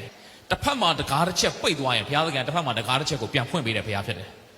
ဒါကြောင့်မို့ပိတ်သွားတဲ့တကားတော့သင်ဝမ်းမနေနေနဲ့သင်ဆူတောင်းလို့မရတဲ့ဟာတွေတော့ဝမ်းမနေနဲ့ဘုရားသခင်စီမှာအသက်တော်အကြံစီပါလို့ထားလဲရှိတယ်အဲ့ကိုဗစ်ကာလမှာဘုရားလူတိုင်းကိုဘာသင်ပေးလဲခိုင်းကနာတိုင်းအသင်းတော်တိုင်းအဖွဲ့အစည်းတိုင်းကိုဘုရားဘာသွန်သင်လဲကိုးကွယ်ခြင်းမှာနံဝိညာဉ်နဲ့၎င်းသစ္စာနဲ့၎င်းကိုးကွယ်တဲ့ကိုဘုရားသင်ပေးလိုက်အာစီပုံစံအင်္ဂလိကန်ပုံစံနှစ်ချင်းပုံစံဘယ်ပုံစံမှမရှိတော့ဘုရားကြောင့်လည်းမဖွင့်တော့ဘယ်ပုံစံမှလည်းလို့မရတော့ဘုရားကိုနှလုံးသားထဲကနေကိုးကွယ်တောင်းဘုရားဘာလုပ်ပေးလိုက်လဲသင်ပေးလိုက်တယ်အဲ့ဒီကာလမှာအဲ့မို့ကျွန်တော်အဲ့ကိုဗစ်ကာလမှာဟာဘုရားသခင်ကတကားတစ်ချက်ကိုဖွင့်လိုက်တာပဲ လူတွေအားလုံးဖျားနဲ့ကိုးကိုတက်ဖို့ဖျားဘာလုပ်လိုက်လဲပြင်ဆင်ပေးလိုက်တယ်အဲ့ဒီကိုဗစ်ကာလမှာပဲဖျားသခင်က9 မိနစ်စာဒေသနာကိုအသုံးပြုတယ်နော်ကျွန်တော်ဒီဟာလေးရိုးရိုးလေးပါကျွန်တော် online မှာလုပ်လိုက်တယ်9 မိနစ်စာဒေသနာကျွန်တော်အဲ့ Facebook လည်းမလုပ်တတ်ဘူး YouTube လည်းမလုပ်တတ်ဘူးအခု YouTube လုပ်တာဟိုနေ့ကပဲကျွန်တော် YouTube မှာ upload တင်လို့မရတော့ဘာဖြစ်တာလဲဆိုတော့ကျွန်တော်တက်တဲ့မိတ်ဆွေတယောက်ကိုကြီးတောင်းဆရာ YouTube က strike ထိက2 ကြိမ်ရှိပြီတဲ့အဲ့တော့တင်လို့မရတော့ဘူးတဲ့တပတ်အပိတ်ခံရမယ်တဲ့ဟိုစက်တင်ဘာလ21ရက်နေ့မှာပြန်တင်ရမယ်တဲ့ဟာသွားပြီတော့ဟို online ပုံနေသုံးတဲ့က YouTube က copyright များလေတင်လို့မရတော့ဟာဒါမဲ့ Facebook ရှိပါတယ်လို့ Facebook မှာပြန်ပြောင်းကြည့်လို့နော်အခု online မှာကြည့်နေတဲ့သူတွေအားလုံးလဲ YouTube မှာကြည့်လို့မရရင်ဆရာမျက်နှာ Facebook မှာပြန်ပြောင်းကြည့်ပါလို့9 မိနစ်စာဒေသနာအောင်ဘာဖြစ်လို့ဆိုတော့ဒီ online တွေကျွန်တော်မကျွမ်းဘူးကျွန်တော် YouTube ဘယ်လိုဖွင့်နိုင်လဲမသိဘူး YouTube သူ့ဘာသူဖွင့်သွားတာအခုကျွန်တော်ဖွင့်ခိုင်းကျွန်တော်မဖွင့်တတ်ဘူးဖျားသခင်လည်းလိုအပ်တဲ့အချိန်မှာသူ့ဘာသူပြင်ဆင်ပေးတယ်ကျွန်တော်ဟိုနေ့ကကောင်းမောင်းပို့ပေးတဲ့ဆရာအောင်လွင်ကမေးတယ်ဆရာ9 မိနစ်စာဒေသနာအောင်အခုတည်းကဟိုဖုန်းလေးနဲ့ပဲလုပ်တော့မဲလားဟိုမိုက်တွေပါလေမသုံးလားတဲ့ဟောမသုံးဘူးလို့ကျွန်တော်အဲ့ဒီဖုန်းလေးနဲ့လုပ်ရတာတော်တော်အဆင်ပြေတယ်အခုတည်းကအဲ့ဒီဖုန်းနဲ့ပဲနော်ပြောင်းလို့မရအောင်သူများတွေကျွန်တော်ဆရာမိုက်တွေပါလေအကောင်းစားတွေသုံးပါလားမလုပ်နဲ့အဲ့ဒီမိုက်သုံးမှတော်တော်ဒုက္ခရောက်တာအဲ့ဒီမိုက်ထဲကအတန်တွေထည့်ပြီးရင်ကွန်ပျူတာထဲထည့်ဟိုဘက်ကပြန်ထည့်တပုတ်တော့အကြာကြီးပဲဒီဖုန်းနဲ့အသာလေးပဲမြန်လာမမင်းနဲ့နော်ဖျားသခင်အတွက်လေဟိုဟာရှိမှဒီဟာရှိမှမဟုတ်အားလုံးအဆင်ပြေတယ်တော့ဒါကြောင့်မို့ဖျားသူ့ကာလမှာနှုတ်ကပတ်တော်ကိုကြားစေဖို့သူဖွင့်ထားတဲ့တကားဘယ်သူမှပိတ်လို့မရဘူးဆိုတော့ကျွန်တော်တွေ့ရတယ်တော့ဒါကြောင့်မို့ဒီအသင်းတော်မိတ်ဆက်တဲ့ခါမှာဖျားသခင်ဖွင့်တဲ့တကားကိုဘယ်သူမှပိတ်လို့မရဘူးဖျားပိတ်လိုက်ပြီဆိုလည်းဘယ်သူမှဖွင့်လို့မရဘူးဒါကြောင့်မို့သင်အတွက်ပိတ်သွားတဲ့တကားတွေအတွက်ဝမ်းမနေပါနဲ့ဖျားသခင်မှာအသစ်တော်အကြံစီပါလို့လေရှိတာလေဖျားရဲ့သဘောသဘာဝကတစ်ဖက်မှာတကားတစ်ချက်ပိတ်သွားရင်အမြဲတမ်းနောက်ထပ်တကားတစ်ချက်ဘာလို့ထားလဲဖွင့်တာလေအရှိမပင်လယ်နီခံသွားလို့ပိတ်သွားပြီလို့မထင်နဲ့ဖျားသခင်ဖွင့်ပေးဖို့နီလန်းရှိလားမရှိလားရှိတယ်သင်တို့ဖျားသခင်အကောင်းဆုံးပြင်ဆင်ပြီးတာပဲသင်ကဖျားသခင်ကိုယုံကြည်မယ်ဆက်လက်ဖျားသခင်ကိုမျှော်လင့်မယ်နှလုံးသားထဲမှာညဉ့်ညမ်းတဲ့အရာတွေမထည့်ထားဘူးနှလုံးသားထဲမှာသူများကိုမနာလိုခြင်းတွေလည်းမထည့်ဘူးကောင်းတဲ့စိတ်တွေသဘောထားနဲ့အသက်ရှင်မယ်ဖျားကိုဆက်မျှော်လင့်မယ်ဆိုရင်ဘသူကဘလောက်ပဲပိတ်ပါလိမ့်စေဖျားသခင်စီမှာနီလန်းရှိတယ်ယောသတ္တဘလို့မှဘယင်ကံမဖြစ်နိုင်တော့လူတွေထဲမှာပါဒါပေမဲ့ဖျားသခင်လမ်းဖွင့်ပေးတဲ့ခါမှာလေနိုင်ပိုင်းပဲကြာဖာရောဘင်ရှေ့ရောက်သွားတဲ့ခါမှာချက်ချင်းပါဖြစ်သွားလဲဘယင်ကံဖြစ်အယံမြန်လုံးတယ်နော်ကျွန်တော်ဖျားသခင်ချီးမြှောက်တော့လဲအယံမြန်လုံးတယ်နော်2020ကိုဗစ်ကာလမှာဒိတ်ဆိုစတဲ့ဘုရားသခင်ကချီးမြှောက်လိုက်လူပေါင်းများစွာအတွက်ကောင်းကြီးဖြစ်တယ်လူပေါင်းများစွာအတွက်ကောင်းကြီးဖြစ်ဖို့ဆိုတာကဘုရားမှမလုပ်ရင်ဘယ်သူမှလုပ်လို့မရဘူးအဲ့ဒါဘုရားလုပ်တာပဲဒီနေ့အိမ်နှုတ်ကပတ်တော်တွေကိုဘုရားသခင်ကလူတွေကိုကြားစေဖို့အတွက်ပြင်ဆင်ထားတယ်ဆိုတော့တွေ့ရတယ်ကောင်းပြီဒီမှာဗျာဒိတ်ကျမ်းခန်းကြီး3အပိုင်ငယ်8ကနေ10ဒီအသင်းတော်မှာတော့အပြစ်တင်စရာမရှိဘူးသူချီးမွမ်းခြင်းမှရှိတယ်ဖိလဒေလဖိအသင်းတော်ကဘာဆက်ပြောလဲအပိုင်ငယ်8ကနေ10ထိဖတ်ကြည့်အောင်သင်၏အကျင့်ကိုငါသိအဘယ်သူမျှမပိတ်နိုင်သောတကားကိုသင်ရှေ့၌ငါဖွင့်ထားပြီအကြောင်းမူကားသင်သည်အနှဲငယ်သောခွန်အားရှိသည်နှင့်ငါ၏နှုတ်ကပတ်ကိုစောင့်ရှောက်ခဲ့ပြီငါ၏နာမကိုလည်းမစွန့်မပယ်ယူဒလူဖြစ်အောင်ဆောင်၍အမှန်မဟုတ်ပဲမှုသာစကားကိုပြောသောသူတည်းဟူသောစာတန်၏အပေါင်းအသင်းဝင်သူအချို့တို့ကိုသင်၌ငါအပ်ပေးမည်သူတို့သည်လာ၍သင်၏ခြေရင်း၌ပြတ်ဝတ်စေခြင်းက၎င်းငါသည်သင်ကိုချစ်သည်ဟုသိစေခြင်းက၎င်းငါပြုမည်သင်သည်ငါ၏သီးခံခြင်းနှင့်ဆက်ဆိုင်သောနှုတ်ကပတ်တရားကိုစောင့်ရှောက်သောကြောင့်မြေကြီးပေါ်၌နေသောသူတို့ကိုစုံစမ်းစေခြင်းကလောကီနိုင်ငံအရရက်တို့ကိုနှံ့ပြားလက်တန့်သောစုံစမ်းရာကာလတွင်သင်ကိုငါစောင့်ရှောက်မည်ဒီအသင်းတော်တော့ဘုရားသခင်တကယ်ကိုကျင့်တတ်တဲ့အသင်းတော်ဒီယုံကြည်သူကတော့ဘုရားသခင်လုံးဝကျင့်တတ်တဲ့ယုံကြည်သူစကလုံးတစ်လုံးတော့တွေးလိုက်ရသေးတယ်သင်ကိုချစ်သည်ကိုသူများတွေကဘာလို့ဆိုမလဲသိစေမယ်ဟာဘုရားကချစ်တာဒီအသင်းတော်ဖိလဒေလဖိအသင်းတော်သစ္စာရှိတော်အသင်းတော်ဖြစ်တယ်ဒီအသင်းတော်ရဲ့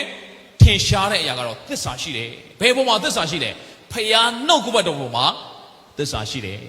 ဒါကြောင့်မို့ဘသူမှမပိတ်နိုင်တဲ့တကားကိုမင်းရှိမှငါဘာလို့ထားလဲဝင်တာလေဒီနေ့ကိုဗစ်ကာလမှာတကားတွေအားလုံးပိတ်သွားတော့ညာလဲဖျားသခင်ဖွင့်ပေးတဲ့တကားတွေ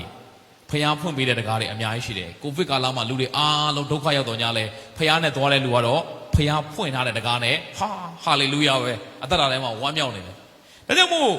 မင်းကငါရဲ့နာမကိုမစွန့်ဘူးတဲ့ပြီးတဲ့ခါမှာပြောလဲစာတန်ရဲ့အပေါင်းအသင်းဝင်သူအချို့တို့ကိုသင်နိုင်ငါအပ်ပေးပြီတဲ့သူတို့ဒီလာပြီးသင်ချေရင်နိုင်ပြက်ဝတ်စေခြင်းက၎င်းရန်သူကဘယ်ရောက်လာမလဲသင်ရဲ့ခြေရင်းကိုရောက်လာရန်သူကိုလည်းဘုရားသခင်ကသင်ရှေ့မှာဒူးထောက်စေမယ်ရန်သူလို့ပြောလိုက်ရင်လူတွေဝဲသွားမှမြင်ပါတယ်ငါတို့ဒီအသွေးသားရှိသောရန်သူတို့နဲ့ဆိုင်ပြိုင်တိုက်နိုင်ရကြသည်ရန်သူစာရမဏတ်ကိုသင်ရှေ့မှာဘုရားကဘာလို့စေမယ်ဒူးထောက်စေမယ်ဟာအံ့ဩစရာကြီးစာတန်ကိုအောင်နိုင်တော်သူဖြစ်မယ်တဲ့ဘာနဲ့သွားရင်လဲနှုတ်ကပတ်တော်နဲ့သွားရင်ဒါကြောင့်မို့သခင်ယေရှုကရက်40အစာရှောင်ပြီးတဲ့ခါမှာဘယ်သူနဲ့တွေ့လဲဘုရားနဲ့တွေ့လားခေါင်းငယ်တမန်နဲ့တွေ့တာလားဘယ်သူနဲ့အရင်တွေ့လဲကျွန်တော်ဝေငှခဲ့ဘူးတဲ့2020ဆိုဒီမှာ40ဆိုသောကဏ္ဍဒီဘာလို့သောကဏ္ဍလဲပြင်ဆင်သောကဏ္ဍဖြစ်တယ်ဘုရားသခင်ကျွန်တော်အသက်တာကိုဘာလုပ်နေလဲပြင်ဆင်နေတယ်ဆိုပြီးတော့ကိုဗစ်ကာလတောက်လျှောက်တခုလုံးကျွန်တော်အဲ့ဒီ2020မှာအဲ့ဒီတရားဟောချက်ကိုကျွန်တော်ဟောခဲ့တယ်2020မှာပြင်ဆင်တယ်မောရှေကိုတောထဲမှာနှစ်ပေါင်း40ပြင်ဆင်တယ်40ဆိုတဲ့ကဏ္ဍဣသရေလလူမျိုးတွေကိုတောထဲမှာနှစ်400ကဏ္ဍပဲပြင်ဆင်တယ်ခေါ်လျက်ကြီးစိန်ခေါ်တာရက်ပေါင်း40ဆိုတဲ့ကဏ္ဍပဲရက်ပေါင်း40ဒီနေ့ကိုဗစ်ကလည်းမနေ့တစ်ခါညတစ်ခါစိန်ခေါ်တယ်လို့ပဲနော်အဲ့ဒီအချိန်ကာလတော့မနေ့တစ်ခါညတစ်ခါကိုဗစ်သတင်းကိုစောင့်ကြည့်ရတယ်မလားဘယ်မှာတော့ဘယ်သူတွေ့တော့ပါဘယ်မှာတော့ဘယ်သူတွေ့ပါနော်မနေ့တိုင်းညတိုင်းမှာသတင်းတက်လာလေနော်အဲ့မှာလည်း40ပဲဒီနေ့40ဆိုတဲ့ကဏ္ဍကကျမ်းစာထဲမှာအများကြီးပဲသခင်ယေရှုအစာရှောင်တော့လေရက်ပေါင်း40ဆိုတော့ကဏ္ဍဒီ4ဆိုတော့ကဏ္ဍဒီအသက်တော်ဘာလို့တော့ကဏ္ဍလဲပြင်ဆင်တော့ကဏ္ဍကျွန်တော်ယုံကြည်သူတွေထင်တာတော့အစာရှောင်ဆုတောင်းပြီးရင်တော့ကောင်းကြီးလာပြီဖခင်နဲ့တွေ့ပြီလို့ထင်တာအစာရှောင်ဆုတောင်းပြီးလဲပြီးရောဘာနဲ့တွေ့တာပဲလဲစုံစမ်းခြင်းနဲ့တွေ့တာပဲအေးကိုဗစ်ကာလလည်းပြီးရောစုံစမ်းခြင်းနဲ့ဘာလို့တာပဲလဲတွေ့တာပဲပြဿနာတွေပဲစုံစမ်းခြင်းဒါပေမဲ့အဲ့ဒီစုံစမ်းခြင်းထဲမှာကြာရှုံးတော့ဘုရားအလို့တော့ရှိပါဘူးအဲ့ဒီစာတန်ကရက်40အစာရှောင်လဲပြီးရောယေရှုစီကိုရောက်လာတယ်သိတယ်ယေရှုဘာဖြစ်နေပြီလဲစာလောင်နေပြီဆိုတော့သိတဲ့ခါမှာကြောက်ခဲကိုဘာလုပ်ပါမဟုတ်ဖြစ်အောင်လှုပ်ရှားပါတကယ်ရှိပါပြောလဲလူသည်မဟုတ်အားဖြင့်သာအသက်ကိုမွေးရသည်မဟုတ်လူဆိုတာအစာစားပြီးအသက်ရှင်ရတာမဟုတ်ဘုရားသခင်သားသမီးဆိုတာနှုတ်ကပတ်တော်အားဖြင့်အသက်မွေးရတာလို့စာတန်ကိုဘာနဲ့အနိုင်ယူသွားလဲနှုတ်ကပတ်တော်နဲ့ပဲအနိုင်ယူသွားတယ်ဒါမှမဟုတ်ဒီအချိန်ကာလကစုံစမ်းခြင်းတွေ့ရတဲ့ကာလဖြစ်တယ်ဘာနဲ့အနိုင်ယူရမလဲနှုတ်ကပတ်တော်နဲ့အနိုင်ယူရမယ်အဲ့ဒီနှုတ်ကပတ်တော်နဲ့အနိုင်ယူပြီးရင်လေအဆုံးသတ်မှာစုံစမ်းခြင်းတစ်ခုပြီးတစ်ခုလာတယ်ဘယ်နှခုလာဆို3ခုလာတယ်ပထမတစ်ခုကကြောက်ခဲကိုမုတ်ဖြစ်အောင်လှုပ်ရှားခိုင်းတယ်နောက်တစ်ခုကမြင်းလာတဲ့တောင်ပေါ်မှာသွားပြီးတော့ဘာလုပ်ခိုင်းလဲခုံချခိုင်းတယ်ကောင်းကင်တမန်တွေကဘာလုပ်မလဲလက်နဲ့မစားခြိပင့်ထားလိုက်မယ်သင်ဖျားခင်ထော်တော်ဘုရားကိုအစုံစမ်းမပြုတ်ဘူးစာတန်ဘုရားသခင်ကိုအစုံစမ်းမပြုတ်ဘူးဘုရားကိုသွားစုံစမ်းလို့မရဘူးတိုင်းနိုင်ငံစည်းစိမ်တွေကိုပြတယ်ငါ့ကိုရှစ်ခိုးငါဘာလုပ်လိုက်မယ်ပေးလိုက်မယ်အချင်းစာတန်ငါတော့သူဆုတ်တော့သင်ဖျားသခင်ထော်တော်ဘုရားကိုပဲဝတ်ပြုရမှာဖြစ်တယ်တကယ်ယေရှုကစာတန်လာစုံစမ်းတိုင်းမှာဘာနဲ့ပဲပြန်ခြေပါလဲနှုတ်ကပတ်တော်နဲ့ပဲပြန်ခြေပါလေဒီနေ့စုံစမ်းနောက်ဆက်ရကာလမှာဖီလာဒေလဖီအသင်းတော်ဟာလေဘာကိုစောင့်ရှောက်ခဲ့လဲသလားနှုတ်ကပတ်တော်စောင့်ရှောက်ခဲ့တယ်အဲ့ဒီနှုတ်ကပတ်တော်ကိုစောင့်ရှောက်တဲ့အတွက်ကြောင့်တဲ့ဖခင်ကဘာလုပ်မလဲအပိုင်းငယ်30ပါနော်သင်သည်ငါဤသီးခံခြင်းနဲ့ဆက်ဆိုင်သောနှုတ်ကပတ်တရားကိုစောင့်ရှောက်သောကြောင့်မြေကြီးအပေါ်၌နေသောသူတို့ကိုစုံစမ်းစေခြင်းကလောကီနိုင်ငံအရရက်တို့ကိုနှံ့ပြားလက်တတ်သောစုံစမ်းရာကာလတွင်သင်ကိုငါစောင့်ရှောက်မယ်ဖခင်နှုတ်ကပတ်တော်ကိုစောင့်ရှောက်ရင်ဖခင်ကသင်ကိုစုံစမ်းရာကာလမှာပြန်ပြီးတော့စောင့်ရှောက်မယ်ကိုဗစ်ကာလမှာဖခင်ရဲ့ကွယ်ကာစောင့်ရှောက်ခြင်းကိုခံရလို့သင်ဒီနေ့ထိအသက်ရှင်တာဖြစ်တယ်ဒီနေ့ထိအသက်ရှင်ရတယ်ဆိုတော့ဘုရားရဲ့ကွယ်ကာခြင်းမဆာခြင်းကြောင့်ဖြစ်တယ်။နော်အဲ့ဒီကိုဗစ်ကာလမှာဒီနေ့ဘုရားသခင်ကျွန်တော်တို့ကိုဆက်အသက်ရှင်ခိုင်းနေဆိုတဲ့အတိတ်ပဲကလေငါမသေးရသေးအသက်ရှင်ထားတော့ဘုရားရဲ့အမှုတော်တို့ကိုကြားပြောအောင်ပါဘုရားအမှုတော်အတွက်ပဲဖြစ်တယ်။သင်ဘာပဲလုပ်လို့ဘုရားအတွက်ပဲဖြစ်တယ်။သင်ကကျောင်းဆရာမပဲလုပ်လို့ဆရာဝန်ပဲလုပ်လို့ဝန်ထမ်းပဲလုပ်လို့စီးပွားရေးပဲလုပ်လို့အမှုတော်ကောင်ပဲလုပ်လို့အားလုံးကဘာအတွက်ပဲလဲဘုရားအတွက်ပဲဘုရားအမှုတော်အတွက်ပဲဒါကြောင့်မို့နှုတ်ကပတ်တော်ကိုစောင့်ရှောက်ရင်းနဲ့မြေကြီးပေါ်မှာရှိသောသူတွေကိုစုံစမ်းစေခြင်းက နော်အဲ့ဒီအကြောင်းအရာလောကီနိုင်ငံရရက်ဆိုနိုင်ငံတကာတကဘာလုံးကိုစုံစမ်းတဲ့ကာလမှာဖခင်ကသင်ကိုဘာလုပ်မလဲပြန်ဆောင်ရှောက်မယ်ဘေးတိုင်းကာလလို့လည်းပြောလို့ရတယ်လို့အခုလက်ရှိအခြေအနေကာလလို့လည်းပြောလို့ရတယ်ဘေးတိုင်းကာလမှာဖခင်သခင်ယုံကြည်သူတွေကိုဘာလုပ်မလဲစောင့်ရှောက်မယ်ဆိုရက်နှုတ်ကပတ်တော်အတိတ်ပဲဖြစ်တယ်လို့လောကီနိုင်ငံရဲ့ကိုစုံစမ်းရကာလမှာလည်းဖခင်သင်ကိုစောင့်ရှောက်မယ်ဆိုရက်အတိတ်ပဲလည်းဖြစ်တယ်ဘာအောင်စောင့်ရှောက်ခဲ့ရင်နှုတ်ကပတ်တော်စောင့်ရှောက်ခဲ့ရင်နှုတ်ကပတ်တော်စောင့်ရှောက်ခဲ့တခင်ယေရှုကစာရန်လာစုံစမ်းတဲ့အခါမှာရက်40အစာရှောင်ပြီးတဲ့အခါမှာစုံစမ်းခြင်းနဲ့တွေ့တယ်အဲ့ဒီစုံစမ်းခြင်းကိုနှုတ်ကပတ်တော်နဲ့ကြော်လွှားပြီးတဲ့နောက်မှာဘာဖြစ်လဲဘသူတွေရောက်လာလဲကောင်းကင်တမန်တွေရောက်လာတယ်မဿဲခန်းကြီး၄ကိုဖတ်ကြည့်နော်အဆုံးသတ်မှာဘသူရောက်လာလဲကောင်းကင်တမန်တွေရောက်လာပြီးတော့ဘသူ့ကိုအလုတ်ကျွေးပြုလဲယေရှုကိုအလုတ်အကျွေးပြုကြ၏လို့ကျမ်းစာမှာရေးထားတယ်စုံစမ်းနောက်ဆက်ခြင်းပြီးတဲ့အခါမှာဖခင်ရဲ့ကွယ်ကစောင့်မခြင်းလာလားမလားဟုတ်လားဖခင်ရဲ့ကျွေးမွေးခြင်းလာလားမလားဟုတ်လားဖခင်ရဲ့မဆာထောက်ပံ့ခြင်းကအစင်သက်စောင့်နေတယ်ဆန္ဒမစောပါနဲ့နှုတ်ကပတ်တော်ကိုစောင့်ရှောက်လဲဆက်ပြီးတော့ဖခင်နဲ့အတူဖြတ်တန်းလိုက်ပါနှုတ်ကပတ်တော်ကိုစောင့်ရှောက်ခဲ့ရင်စုံစမ်းရကာလမှာဖခင်ကသင်ကိုဘာလုပ်မလဲပြန်စောင့်ရှောက်မှာဖြစ်တယ်အပိုင်ငယ်7ဖတ်ကြည့်အောင်ငါသည်အလင်းမြန်လာပြီးသင်၏တရဖူကိုအဘယ်သူမျှမယူစေခြင်းကရခဲ့ပြီးသောအရာတို့ကိုသင်ရဲ့တရဖူကိုတဲ့ဘယ်သူမှမယူစေခြင်းကရခဲ့ပြီးသောအရာတို့ဘာလို့ပါဆွဲကင်ပါဒီနေ့ထာဝရအသက်ဆိုတာသခင်ရှိကိုယုံကြည်တာနဲ့ရတာဖြစ်တယ်လုံးဝမဆုံးရှုံးကယ်တင်ခြင်းဆိုတာဆုံးရှုံးတယ်မရှိဘူးမရတာပဲရှိတယ်ငကိုယ်တည်းကမရလို့ဖောက်ပြန်သွားတာကယ်တင်ခြင်းဆိုတာဆုံးရှုံးတယ်ဆိုတာလုံးဝဒါပေမဲ့အသက်ဒီဆုလက်တရဖူကြတော့ဆုံးရှုံးနိုင်တယ်ဆုလက်တရဖူကဘာလုပ်နိုင်လဲသေသည့်တိုင်အောင်သစ္စာမဆောင်ဘူးဆိုရင်ဆုလက်တရဖူဘာလုပ်သွားနိုင်လဲဆုံးရှုံးသွားနိုင်တယ်ကယ်တင်ခြင်းထာဝရအသက်တော်မဆုံးရှုံးပေမဲ့ဘာဆုံးရှုံးသွားနိုင်လဲဖျားပြင်ဆင်ထားတဲ့ဆုလက်တရဖူတွေကတော့ဆုံးရှုံးသွားနိုင်တယ်ဒါကြောင့်ကျွန်တော်တို့စီတိုင်းရခဲ့ပြီးသောအရာတို့ကိုဆွဲကင်ပါတဲ့သင်ဤတရဖူကိုဘယ်သူမှမယူစေခြင်းကသင်ရတဲ့ထဲမှာရခဲ့ပြီးတော့အရာဘာလို့ပါဆွဲကင်ပါသစ္စာရှိပါလို့ပြောနေခြင်းဖြစ်တယ်မင်းအခုသစ္စာရှိတဲ့အတိုင်းဆက်ပြီးတော့ဘာလို့ပါသစ္စာရှိပါအခုနှုတ်ကပတ်တော်ကိုစောင့်ရှောက်တဲ့အတိုင်းဆက်ပြီးတော့စောင့်ရှောက်ပါထာဝရကာလမှာဘုရားသခင်ဘာပြင်ဆင်ထားလဲတရဖူတွေဘာလို့ပါလဲပြင်ဆင်ထားတယ်ဒါကြောင့်မို့တလုံးကကျွန်တော်မိကုန်းတစ်ခုမေးတယ်ဆရာတဲ့သခင်ယေရှုကိုယုံတာနဲ့ကောင်းကင်နိုင်ငံရောက်ပြီဆိုတာဟုတ်လားတဲ့ကျွန်တော်ပြောဟုတ်ပါတယ်လို့ယေရှုကိုယုံတာနဲ့ကိုယ့်ရဲ့လှုပ်ဆောင်မှုမပါပါဘူးဒါပေမဲ့တဲ့ကျမ်းစာတစ်ပိုက်မှာရေးတယ်တဲ့အတုံးမရသောထိုငယ်သားကိုအံသွားခဲခြင်းရှိရာအပြင်ရဲ့မှောင်မိုက်ထဲကိုဘာလုပ်မလဲနှင်ချရမယ်လို့စီရင်တော့အဲ့ဒီလူကလောကမှာကောင်းစွာအသက်မရှင်ခဲ့လို့ကောင်းငင်ကနေပြီးတော့ဘယ်ကိုပြန်သွားရလဲငရဲပြန်သွားရတာမဟုတ်ဘူးလားတဲ့တော့ကျွန်တော်မေးတယ်ကောင်းငင်ရောက်ပြီးတော့မှတော့ငရဲပြန်မသွားရပါဘူးဒါဆိုရင်ဆရာတဲ့ကောင်းငင်နိုင်ငံမှာငရဲကဲ့သို့နေရာတစ်ခုရှိနေတာလားဘယ်ဟုတ်မလဲကောင်းငင်နိုင်ငံဆိုတာကအိုနာသေးခြင်းကင်းတဲ့နေရာငရဲကဲ့သို့နေရာမရှိပါဘူးဒါဆိုအဲ့ဒီအံသွားခဲခြင်းဆိုတာဘာကိုပြောတာလဲဆရာတဲ့သူကကျွန်တော်မေးတယ်အဲ့ဒါကတော့ရှင်မဿဲခရစ်ခိုင်း25မှာပါတဲ့အကြောင်းအဖြစ်တယ်လူတစ်ယောက်ကသူ့ရဲ့ငယ်သား3ယောက်ကိုတစ်ယောက်ကိုတော့အခွက်50တစ်ယောက်ကိုတော့အခွက်20တစ်ယောက်ကိုတော့အခွက်30အသီးသီးပါလို့လိုက်လေအစွမ်းတက်ရှိတဲ့အတိုင်းပေးလိုက်တယ်အဲ့ဒီအခွက်50အခွက်20အခွက်30ဆိုတာကတော့သူ့ရဲ့ထဲလန်ဖျားပေးထားတဲ့အစွမ်းတက်ကိုပြောချင်တာဖြစ်တယ်တကယ်ပတ်စံအောင်ပြောချင်တာမဟုတ်ပါဘူးအဲ့ဒီလူတွေကတဲ့သူတို့မှရတဲ့အစွမ်းစားတွေကိုတိုးပွားအောင်လုပ်တဲ့အခါမှာအခွက်50သမားကနောက်ထပ်အခွက်50အမြတ်ရတယ်အခွက်20သမားကလည်းနောက်ထပ်အခွက်20အမြတ်ရတယ်အခွက်30သမားကတော့သခင်ပြန်လာရင်စူမှာဆိုလို့ပျောက်သွားမှာဆိုလို့သခင်ပေးတဲ့ဟာကိုသူဘယ်ထဲပွက်ထားလဲမြေကြီးထဲကိုပွက်ထားတယ်သခင်ကအချိန်တန်တော့ပြန်လာတော့ဒါက rap ချဲချီဆောင်ကာလာနဲ့သွားပြီးတော့တက်ဆိုင်တာပေါ့ဘာလို့မဿဲ25ရဲ့အစပိုင်းမှာသတို့သမီး10ယောက်ဥပမာပြောတာဟုတ်10ယောက်ဥပမာပြီးတဲ့အခါမှာဒီဥပမာပြောတာအဲ့တော့သခင်ပြန်လာတဲ့အချိန်မှာအခွက်50ကသခင်ပေးတဲ့စုကျေးဇူးတိုင်းအခွက်50အမြတ်ရပါပြီအခွက်20သမားကလည်းသခင်ပေးတဲ့တိုင်းအခွက်20အမြတ်ရပါပြီအခွက်30သမားတော့ဘာပြောလဲ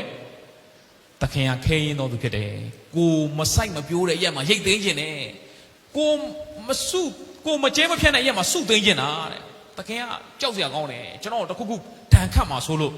့ကျွန်တော်ဘာလုပ်တာလဲဟောထားတယ်ရော့ဒီမှာတဲ့အခွက်30သမားသခင်ပေးတဲ့အခွက်30ပျောက်သွားလားမပျောက်ပါဘူးဒါပေမဲ့အဲ့ဒီ30အတိုင်းပြန်ပေးတော့သခင်ကသစ္စာရှိတယ်လို့ပြောလားမပြောပါဘူးမင်းကစိုးညစ်ပြင်းရတော့ငယ်သားပဲ သစ္စာရှိခြင်းဆိုတာလေ fruitfulness ဘာလို့အောင်လဲတိုးပွားခြင်းကိုဆိုလိုတာတိုးပွားသောသူမှာသစ္စာရှိသောသူလို့ဆိုလိုတယ်ဘုရားသခင်ပေးတဲ့အစွမ်းစားတွေကိုသင်ကတိုးပွားအောင်မလုပ်ဆောင်ခဲ့ဘူးဆိုရင်အဲ့ဒါသစ္စာရှိသောသူမဟုတ်ရှိတဲ့အတိုင်းပြန်ပေးတာနော်အခွက်30သမားဒါပေမဲ့သူ့ကိုဘယ်လိုခေါ်လဲဆိုးညစ်ဤအသုံးမရတဲ့ငယ်သားကိုတဲ့အန်သွားခိတ်ခြင်းရှိရာပြင်ရဲ့မှောက်မိုက်ထဲကိုဘာလုပ်လိုက်ပါနှင်ချလိုက်ပါအဲ့ဒီအန်သွားခိတ်ခြင်းဆိုတာကောင်းဝင်နိုင်ငံရောက်မှငရဲကြတော့ဆိုလိုခြင်းမဟုတ်ပါဘူးဒါကြောင့်ကောင်းဝင်နိုင်ငံရောက်တဲ့ခါမှာစစ်ဆေးခြင်းတစ်ခုရှိတယ်အဲ့ဒါကယုံကြည်သူတွေကိုခရစ်တော်ရဲ့တရားပလင်မှာစစ်ဆေးမဲ့စစ်ဆေးခြင်းဖြစ်တယ်ဘာစစ်ဆေးခြင်းလဲသိလားလောကမှာဖျားပေးထားတဲ့အစွမ်းစားတွေကိုသင်ကဘလို့အသုံးပြုနေလဲဖျားပေးထားတဲ့အစွမ်းစားတွေရှိရသားနဲ့ဖျားပေးထားတဲ့ဥစ္စာဘဏ္ဍာတွေရှိရသားနဲ့ဖျားပေးထားတဲ့အချိန်တွေရှိရသားနဲ့ဖျားအတွက်ဘာမှမလုပ်ဘူးဆိုရင်ယေရှုနဲ့မျက်နှာချင်းဆိုင်တွေ့တဲ့အခါမှာယေရှုကသင်ကိုဘာပြောမလဲမင်းကစွန့်ညစ်ပြင်းတော့ငယ်သားပဲတွားပြီဘလို့မပြင်လို့မရတော့အဲ့ဒီနောင်သားကပြန်ပြင်လို့ဟာကိုတော့ sorry ကျွန်တော်ဟိုလောကကိုခဏပြန်သွားမယ်ပြန်လုပ်ပြရစေရလားအခုအချိန်ရှိသေးတယ်ဘုရားအတွက်လှုပ်ဆောင်မှုသင်တော့ဘာလို့လဲအချိန်ရှိသေးတယ်ကိုဗစ်ကာလမှာကျွန်တော်တို့ကိုဘုရားသခင်ကပေးမသေးဘဲနဲ့အခုတည်းအသက်ရှင်ခိုင်းတာကောင်းဝင်နိုင်ငံမှာဘာရစေခြင်းလဲဆုလက်တရခုတွေရစေခြင်းနဲ့အဲ့ဒီကြတော့မှတချို့ရှိတယ်နော်အာဆီယာရဲ့တဲ့ကောင်းဝင်နိုင်ငံမှာဆုမရရင်လည်းနေပါစေတဲ့ထာဝရအသက်ရရင်တော်ပါပြီတဲ့အဲ့ဒီခရစ်ယာန်တွေရှိတယ်အေးဟိုရောက်မှနောင်တရမှာယေရှုနဲ့လည်းတွေ့ရောဟာမင်းကဒီလောက်ထိစွမ်းစားတွေပေးထားတာမင်းဘာမှအသုံးမပြုပါလားအဲ့ဒီမှာသခင်ရှိပါဘောလေအကျဉ်သူအားရတတ်တယ်တဲ့အဲ့ဒီလိုငါဘာလုပ်မလဲထပ်ပေးမယ်အကျဉ်သူကဆင်းရဲတယ်တဲ့အဲ့ဒီလူရှိသမျှကိုဘာလုပ်လိုက်မလဲဖယားသခင်တို့အသုံးခံလေဖယားသခင်ကဘာလုပ်မလဲအဲ့ဒီလိုထပ်ပြီးတော့အသုံးပြုအောင်မှာထပ်ပေးအောင်မှာဖယားတို့ဘာမှအသုံးမခံတဲ့သူကိုအဲ့ဒီလိုဘုရားသခင်ကဘာလုပ်မလဲရှိတဲ့အစွမ်းစားတော့ဘာလုပ်လိုက်မလဲဒီနေ့ဒီမှာရှေ့သောခြေသုံးယောက်စီတိုင်းငါတို့ကတော့အသက်ကြီးပါပြီငါတို့ကတော့ဘာမှမလုပ်နိုင်တော့ပါဘူးမထင်နဲ့တော့ဘုရားသခင်အာဗြဟံကိုစသုံးတဲ့အချိန်မှာအသက်ဘယ်လောက်လဲ80နဲ့ဒီမှာရှိတဲ့သူ85နှစ်ပါလားတချို့တလေပါလိမ့်မယ်နော်အာဗြဟံတော်မှ85နှစ်မှာသုံးတာသင်ကိုလည်းဘုရားသခင်အသုံးပြုလိုက်မယ်85နှစ်နဲတယ်ဆရာအေးဟုတ်85နှစ်နဲနောက်တစ်ယောက်ရှိတယ်မောရှေကိုဘုရားငယ်သုံးတဲ့အချိန်မှာအသက်ဘယ်လောက်လဲနောက်ထပ်9နှစ်ပိုသွားတယ်80အသက်80သမားတွေဒီမှာပါရင်ဘုရားကမောရှေကိုအသက်80မှာသုံးတယ်သင်ကိုလည်းအသုံးပြုနိုင်သေးတယ်အာမင်80နဲသေးလား85နှစ်တယောက်ရှိတယ်ကာလက်အသက်85နှစ်မှာဟေပြုံတောင်တက်သိမ်းတယ်85နှစ်မှာသိမ်းပိုက်တုံးရှိသေးတယ်ဘုရားသခင်ကသင်ကို85နှစ်လဲဘာလုပ်နိုင်လဲ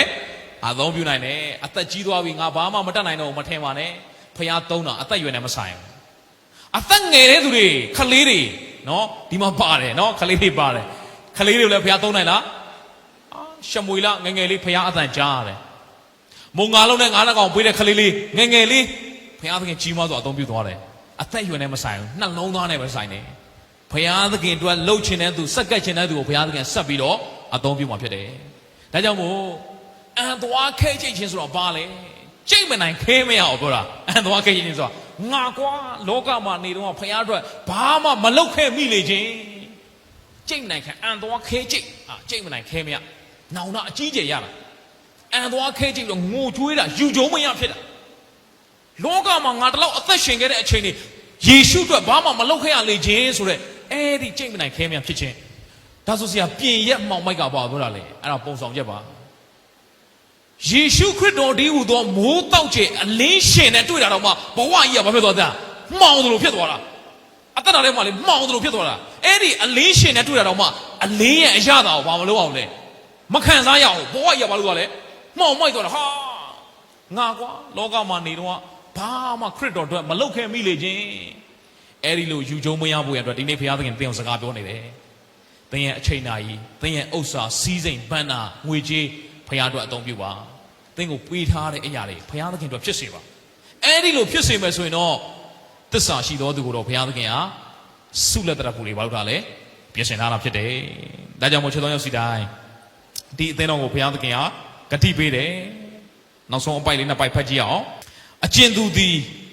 အောင်မြင်၏ထိုသူကိုငါ၏ဘုရားသခင်ဗိမာန်တော်၌တိုင်ဖြစ်စေမည်နောက်တစ်ဖန်သူသည်အပြင်သို့မရွေ့ရဗိမာန်တော်၌တိုင်ဖြစ်စေမယ်ဆိုအဓိပ္ပာယ်ပါသလား ဖယားမျက်မှောက်တော်မှာပဲသင်အစဉ်မြဲနေရဘတော်မှာဖယားမျက်မှောက်တော်တဲ့ကနေမရွေ့ရတော့ဘူးဒီသဘောဖြစ်တယ်ပြီးတဲ့အခါမှာငါဤဖယားသခင်နာမတော်ကို၎င်းငါဤဖယားသခင်ထံတော်မှထွက်၍ကောင်းငင်ဘုံမှဆင်းသက်သောယေရုရှလင်မြို့သစ်တည်းဟုသောငါဤဖယားသခင်မြို့တော်ဤနာမကို၎င်းငါဤနာမသစ်ကို၎င်းထိုသူအပေါ်မှာငါသည်အခရာတင်မည်ကြည်စံဖယားသခင်အသင်ကိုနာမအသစ်နဲ့ဘာလုပ်မလဲအဲ့ဒီနာမအခုသိလို့မရသေးဘူးကောင်းဝင်နိုင်ငံရောက်မှာသိခွင့်ရှိမယ်သင်နဲ့ဖယားနဲ့ကြားထဲမှာနာမအသစ်နဲ့အသင်ကိုဘာလုပ်မလဲဖယားကမှတ်တမ်းတင်မှာဖြစ်တယ်အသိမှတ်ပြုမှာဖြစ်တယ်ဝိညာဉ်တော်သည်အသင်းတော်တို့အားအဘယ်သို့မိန့်တော်မူသည်ကိုနားရှိတော်သူမြည်သည်ကကြားပါစေဒီနေ့ဒီအသင်းတော်ကဖိလတေလဖိအသင်းတော်ဖြစ်တယ်အိမ်မတန်မှဖယားသခင်ချီးမွမ်းတဲ့အသင်းတော်ဖြစ်တယ်ဒီအသင်းတော်ရဲ့ထူးခြားတဲ့လက္ခဏာကဘာကိုစောင့်ရှောက်လဲနှုတ်ကပတ်တော်ကိုစောင့်ရှောက်နှုတ်ကပတ်တော်ကိုစောင့်ရှောက်သောကြောင့်စုံစမ်းရကာလမှာဖယားကသူ့ကိုဘာလုပ်လဲပြန်ပြီးတော့ဒီနေ့သင်အသက်တာထဲမှာဖယားနှုတ်ကပတ်တော်ကိုစောင့်ရှောက်ပါ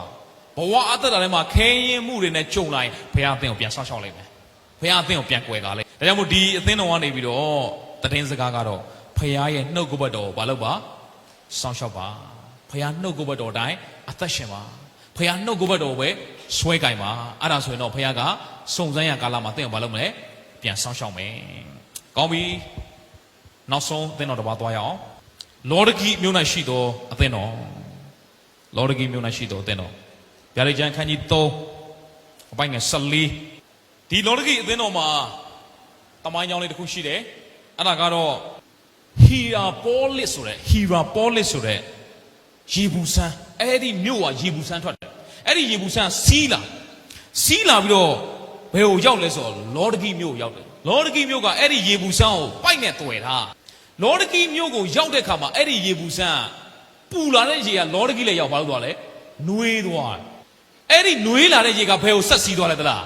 ကောလောသဲကိုဆက်စီးသွားတယ်ကောလောသဲလေးရောက်ခဲသွားတယ်အေးမြသွားတယ်အဲ့တော့အပူနဲ့အေးကြားထဲမှာအဲ့ဒီမြို့ကဘာလုပ်နေလဲရှိနေတယ်ဒါကြောင့်မို့လောဒဂိအသင်းတော်ဟာအပူလည်းမဟုတ်အေးလည်းမဟုတ်နှွေးသောအသင်းတော်ဒါကြောင့်မို့ငါဂရွင်းကနေမင်းကငါဘာလုပ်ပြီလဲထွေးလူပြီတဲ့ဒီအသင်းတော်ကယွန်ရှာပွဲအသင်းတော်ဖြစ်တယ်ဒီနေ့ခေတ်ကာလနဲ့အင်မတန်မှကိုက်ညီတဲ့အသင်းတော်ပုံစံဖြစ်တယ်ဘုရားသခင်အင်မတန်မှယွန်ရှာတယ်အပူလည်းမဟုတ်အေးလည်းမဟုတ်အပူလည်းမဟုတ်အေးလည်းမဟုတ်ဆိုတာဘုရားတော့စက္ကန့်လိုက်မစက္ကန့်ရင်လည်းမိုက်ချေတဲ့လောက်မိုက်လို့ပြောရင်တာမဟုတ်ဘူးအပူလည်းမဟုတ်အေးလည်းမဟုတ်နှွေးရုံဆိုတာလေတောက်လို့မရအောင်လောဒဂိမြို့မှာရှိတဲ့ရေကထုံးတက်ပါပြီးတော့တဲ့ရေတောက်လို့မရအောင်အဲ့ဒီရေကိုပါးစပ်ထဲထည့်လိုက်ရင်လေပိုးရွှွှွနဲ့ထွေးခြင်းမတတ်ဖြစ်တယ်အတ္တတာကလေစက္ကန့်ချင်းမရှိဘူးစက္ကန့်ချင်းမရှိတဲ့အတ္တတာဘုရားထွေးခြင်းမတတ်ဖြစ်တယ်ယွန်နေကြည့်အောင်တော့ဒီအသင်းတော်လောဒဂိမြို့၌ရှိသောအသင်းတော်ဘုရားကသူ့ကိုယ်သူပထမဆုံးမိတ်ဆက်လိုက်မယ်14မှာယေရှုကသူ့ကိုယ်သူဘယ်လိုမိတ်ဆက်လဲလောဒဂိမြို့၌ရှိသောအသင်းတော်ဤတမန်ကိုဤသို့ရေ၍မှာလိုက်လောဘုရားသခင်ဤဝေနေယတရဝါတို့ဤအထွတ်တစ္ဆာရှိ၍ဟုတ်မှန်သောတသက်ခံအာမင်ဤသခင်ရှုကသူ့ကိုယ်သူမိတ်ဆက်တဲ့အခါမှာအလုံးစုံတို့ရဲ့သူကအထွတ်ဖြစ်တယ်တစ္ဆာရှိသောသူတသက်ခံဘာရဲ့အမိန့်လဲအာမင်ရဲ့အမိန့်ဆိုတာဘာလဲပြည့်စုံပါစေပေါ့အာမင်ဆိုတဲ့အဓိပ္ပာယ်ကပြည့်စုံပါစေအဲ့ဒီတိုင်းဆိုပြီးအဲ့ဒီတိုင်းဖြစ်ပါစေအာမင်ရဲ့အဓိပ္ပာယ်ဆိုပြီးအဲ့ဒီတိုင်းဖြစ်ပါစေသခင်ခရစ်တော်ကဂတိတော်တွေအလုံးစုံကိုပြည့်စုံစေတော့ဖခင်ဖြစ်တယ်သင်ရဲ့ဘဝအသက်တာဖခင်ခမည်းတော်အားခံစားမဲ့ဂတိတော်တွေအားလုံးကိုပြည့်စုံစေတော့သူဖြစ်တယ်ဒါကြောင့်မို့သခင်ခရစ်တော်အချုပ်ချပဲဓမ္မဟောင်းမှာပရောဖက်ပြုချက်တွေအားလုံးကိုဘသူစီမှာပြည့်စုံသွားလဲယေရှုအားဖြင့်ပြည့်စုံသွားတယ်ဖခင်သခင်ထားတဲ့ဂတိတော်ရဲ့အကျိုးတွေကိုသင်ဟာဘသူအားဖြင့်ခံစားမှုရှိသွားပြီလေယေရှုအားဖြင့်ခံစားဖို့ရှိသွားဒါကြောင့်အာမင်ရဲ့အမိန့်တော်ဆိုတာကယေရှုသည်အရာခတ်သိမ်းကိုပြည့်စုံစေတဲ့သူရဲ့အမိန့်တော်ဖြစ်တယ်လို့ဆိုလိုခြင်းဖြစ်တယ်ဒီလောဒဂိအသင်းတော်ကတော့ချီးမွမ်းစရာတကွာမှမရှိဘူးနော်စတာနဲ့အပြစ်တင်တဲ့စကားနဲ့စတာအသင်းတော်9ပါးမှာ2ပါးပဲဘုရားသခင်ချီးမွမ်းတယ်နော်2ပါးပဲအပြစ်တင်စရာမရှိဘူးစမုဒနာအသင်းတော်နဲ့ခုနကကျွန်တော်ဖော်ပြသွားတယ်ဖိလဒေလဖိအသင်းတော်ကျန်တဲ့အသင်းတော်5ပါးကတော့ပြစ်ချက်တွေအများကြီးပဲဒီအသင်းတော်ကတော့ပြစ်ချက်တွေအများကြီးပဲအပိုင်းငယ်15ဖတ်ကြည့်အောင်ငါသည်သင်သည်အေးမဟုတ်အပူမဟုတ်သည်ကို ငါသိ၏အေးခြင်းဖြစ်စေပူခြင်းဖြစ်စေတစ်ခုခုကိုငါလိုရှိ၏ထိုတို့အေးမဟုတ်အပူမဟုတ်နှွေးယုံသာရှိသောကြောင့်ငါကတွင်သည်တင့်ကိုဒီနေရာမှာနော်အေးခြင်းဖြစ်စေပူခြင်းဖြစ်စေတစ်ခုခုကိုငါအလိုရှိတယ်ဆိုတာကဖခင်အတွက်စက္ကန့်စက္ကန့်မစက္ကန့်လည်းမိုက်အဲ့လိုပြောချင်တာလားမဟုတ်ဘူးနော်အေးတဲ့ရေကလည်းတောက်လို့ရတယ်တဲ့ပူတဲ့ရေကလည်းတောက်လို့ရတယ်အဲ့နှွေးတဲ့ရေကထုံးတတ်ပါနဲ့တောက်လို့မင်းအသက်တာကငါဘလို့မှခံစားလို့မရအောင်ဒီအသင်းတော်ကဘာလုပ်နေလဲဖခင်သခင်ယွန်ရှာတယ်တဲ့သူ့အသင်းတော်ကလောကီရေးရာတွေနဲ့ရှုပ်ချက်ခတ်ပြီးတော့လောကီဆန်တော့အသင်းတော်ဖြစ်တယ်ယွန်ရှာပွဲအသင်းတော်ဖြစ်တယ်ဒီအသင်းတော်ကဆက်ပြောတယ်သင်ကလည်းငါသည်ဥစ္စာရတတ်၏အဲ့ဒီလောကီအသင်းတော်အင်မတန်ချမ်းသာတော်အသင်းတော်ဖြစ်တယ်အင်မတန်ချမ်းသာတယ် तू ကဒီတိုးမွေးအထည်လိပ်တွေလုပ်တဲ့လုပ်ငန်းလို့တမိုင်းမှာတွေ့ရတယ်ရွှေတွေငွေတွေလုပ်ငန်းတွေရှိတယ်ဘဏ်လုပ်ငန်းတွေရှိတယ်ဒါကြောင့်မို့ तू ကဘာမှမလို့ကျမ်းတော်ဖတ်ကြည့် तू ဘာမှမလို့တဲ့အကြောင်းရေးထားတယ်သင်ကလည်းငါသည်ဥစ္စာရတတ်၏ဘန္နာများကိုစီးပူးပြီးတစုံတစ်ခုကိုများမလို့ဟုပြောဆို၍ငါအားလုံးဘာလို့ပြီးပြောတယ်အဲ့ဒီသင်တော်ကအားလုံးဘာလို့သွားပြီလဲပြေဆုံးသွားပြီငါမှဥစ္စာလည်းရှိတယ်စီးစိမ်ဘန္နာလည်းရှိတယ်တစုံတစ်ခုများငါဘာမဖြစ်လဲမလို့ဘူးတဲ့ဘာမှမလို့ဘူးလို့ပြောတော့ဘယ်လောက်ထိတောင်ဖြစ်သွားလဲသလားယေရှုတော်မလို့တော့ဒီအသင်းတော်မှာယေရှုကဘယ်ရောက်နေလဲအပြင်ရောက်နေဒါကြောင့်မို့နောက်ထပ်ဖတ်မှကျမ်းပိုင်းမှာတွေ့လိမ့်မယ်ငါဒီတကားရှင်းမှာရက်၍အဲ့ဒီအသင်းတော်ရဲ့အထဲမှာဘယ်သူမရှိတော့ဘူးလဲယေရှုမရှိတော့ဘယ်ရောက်သွားလဲသူကဘာမှမလို့ဘူးတဲ့နောက်ဆုံးဘယ်သူမှမလို့တော့ဖခင်တော်မလို့တော့တော့ဖခင်တော်မလို့တော့အဲ့ဒီလိုအသင်းတော်မျိုးဖြစ်တယ်နော်ဒါကြောင့်မို့ဒီအသင်းတော်မှာစမုနာအသင်းတော်နဲ့ဒီအသင်းတော်နဲ့ကတော်တော်လေးကိုပြောင်းပြန်ဖြစ်တယ်စမုနာအသင်းတော်မှတ်မိလားမသိဘူးကိုယ်တိုင်ဆင်းရဲခြင်းရှိတော်ညာလဲကြွယ်ဝတယ်လို့ဖခင်သတ်မှတ်တယ်လူအမြင်မှာဒုက္ခဆင်းရဲခြင်းတွေနဲ့ညှဉ်းပန်းနှိပ်စက်ခြင်းတွေနဲ့ခံရပြီမဲ့ဖခင်ရှိမှာ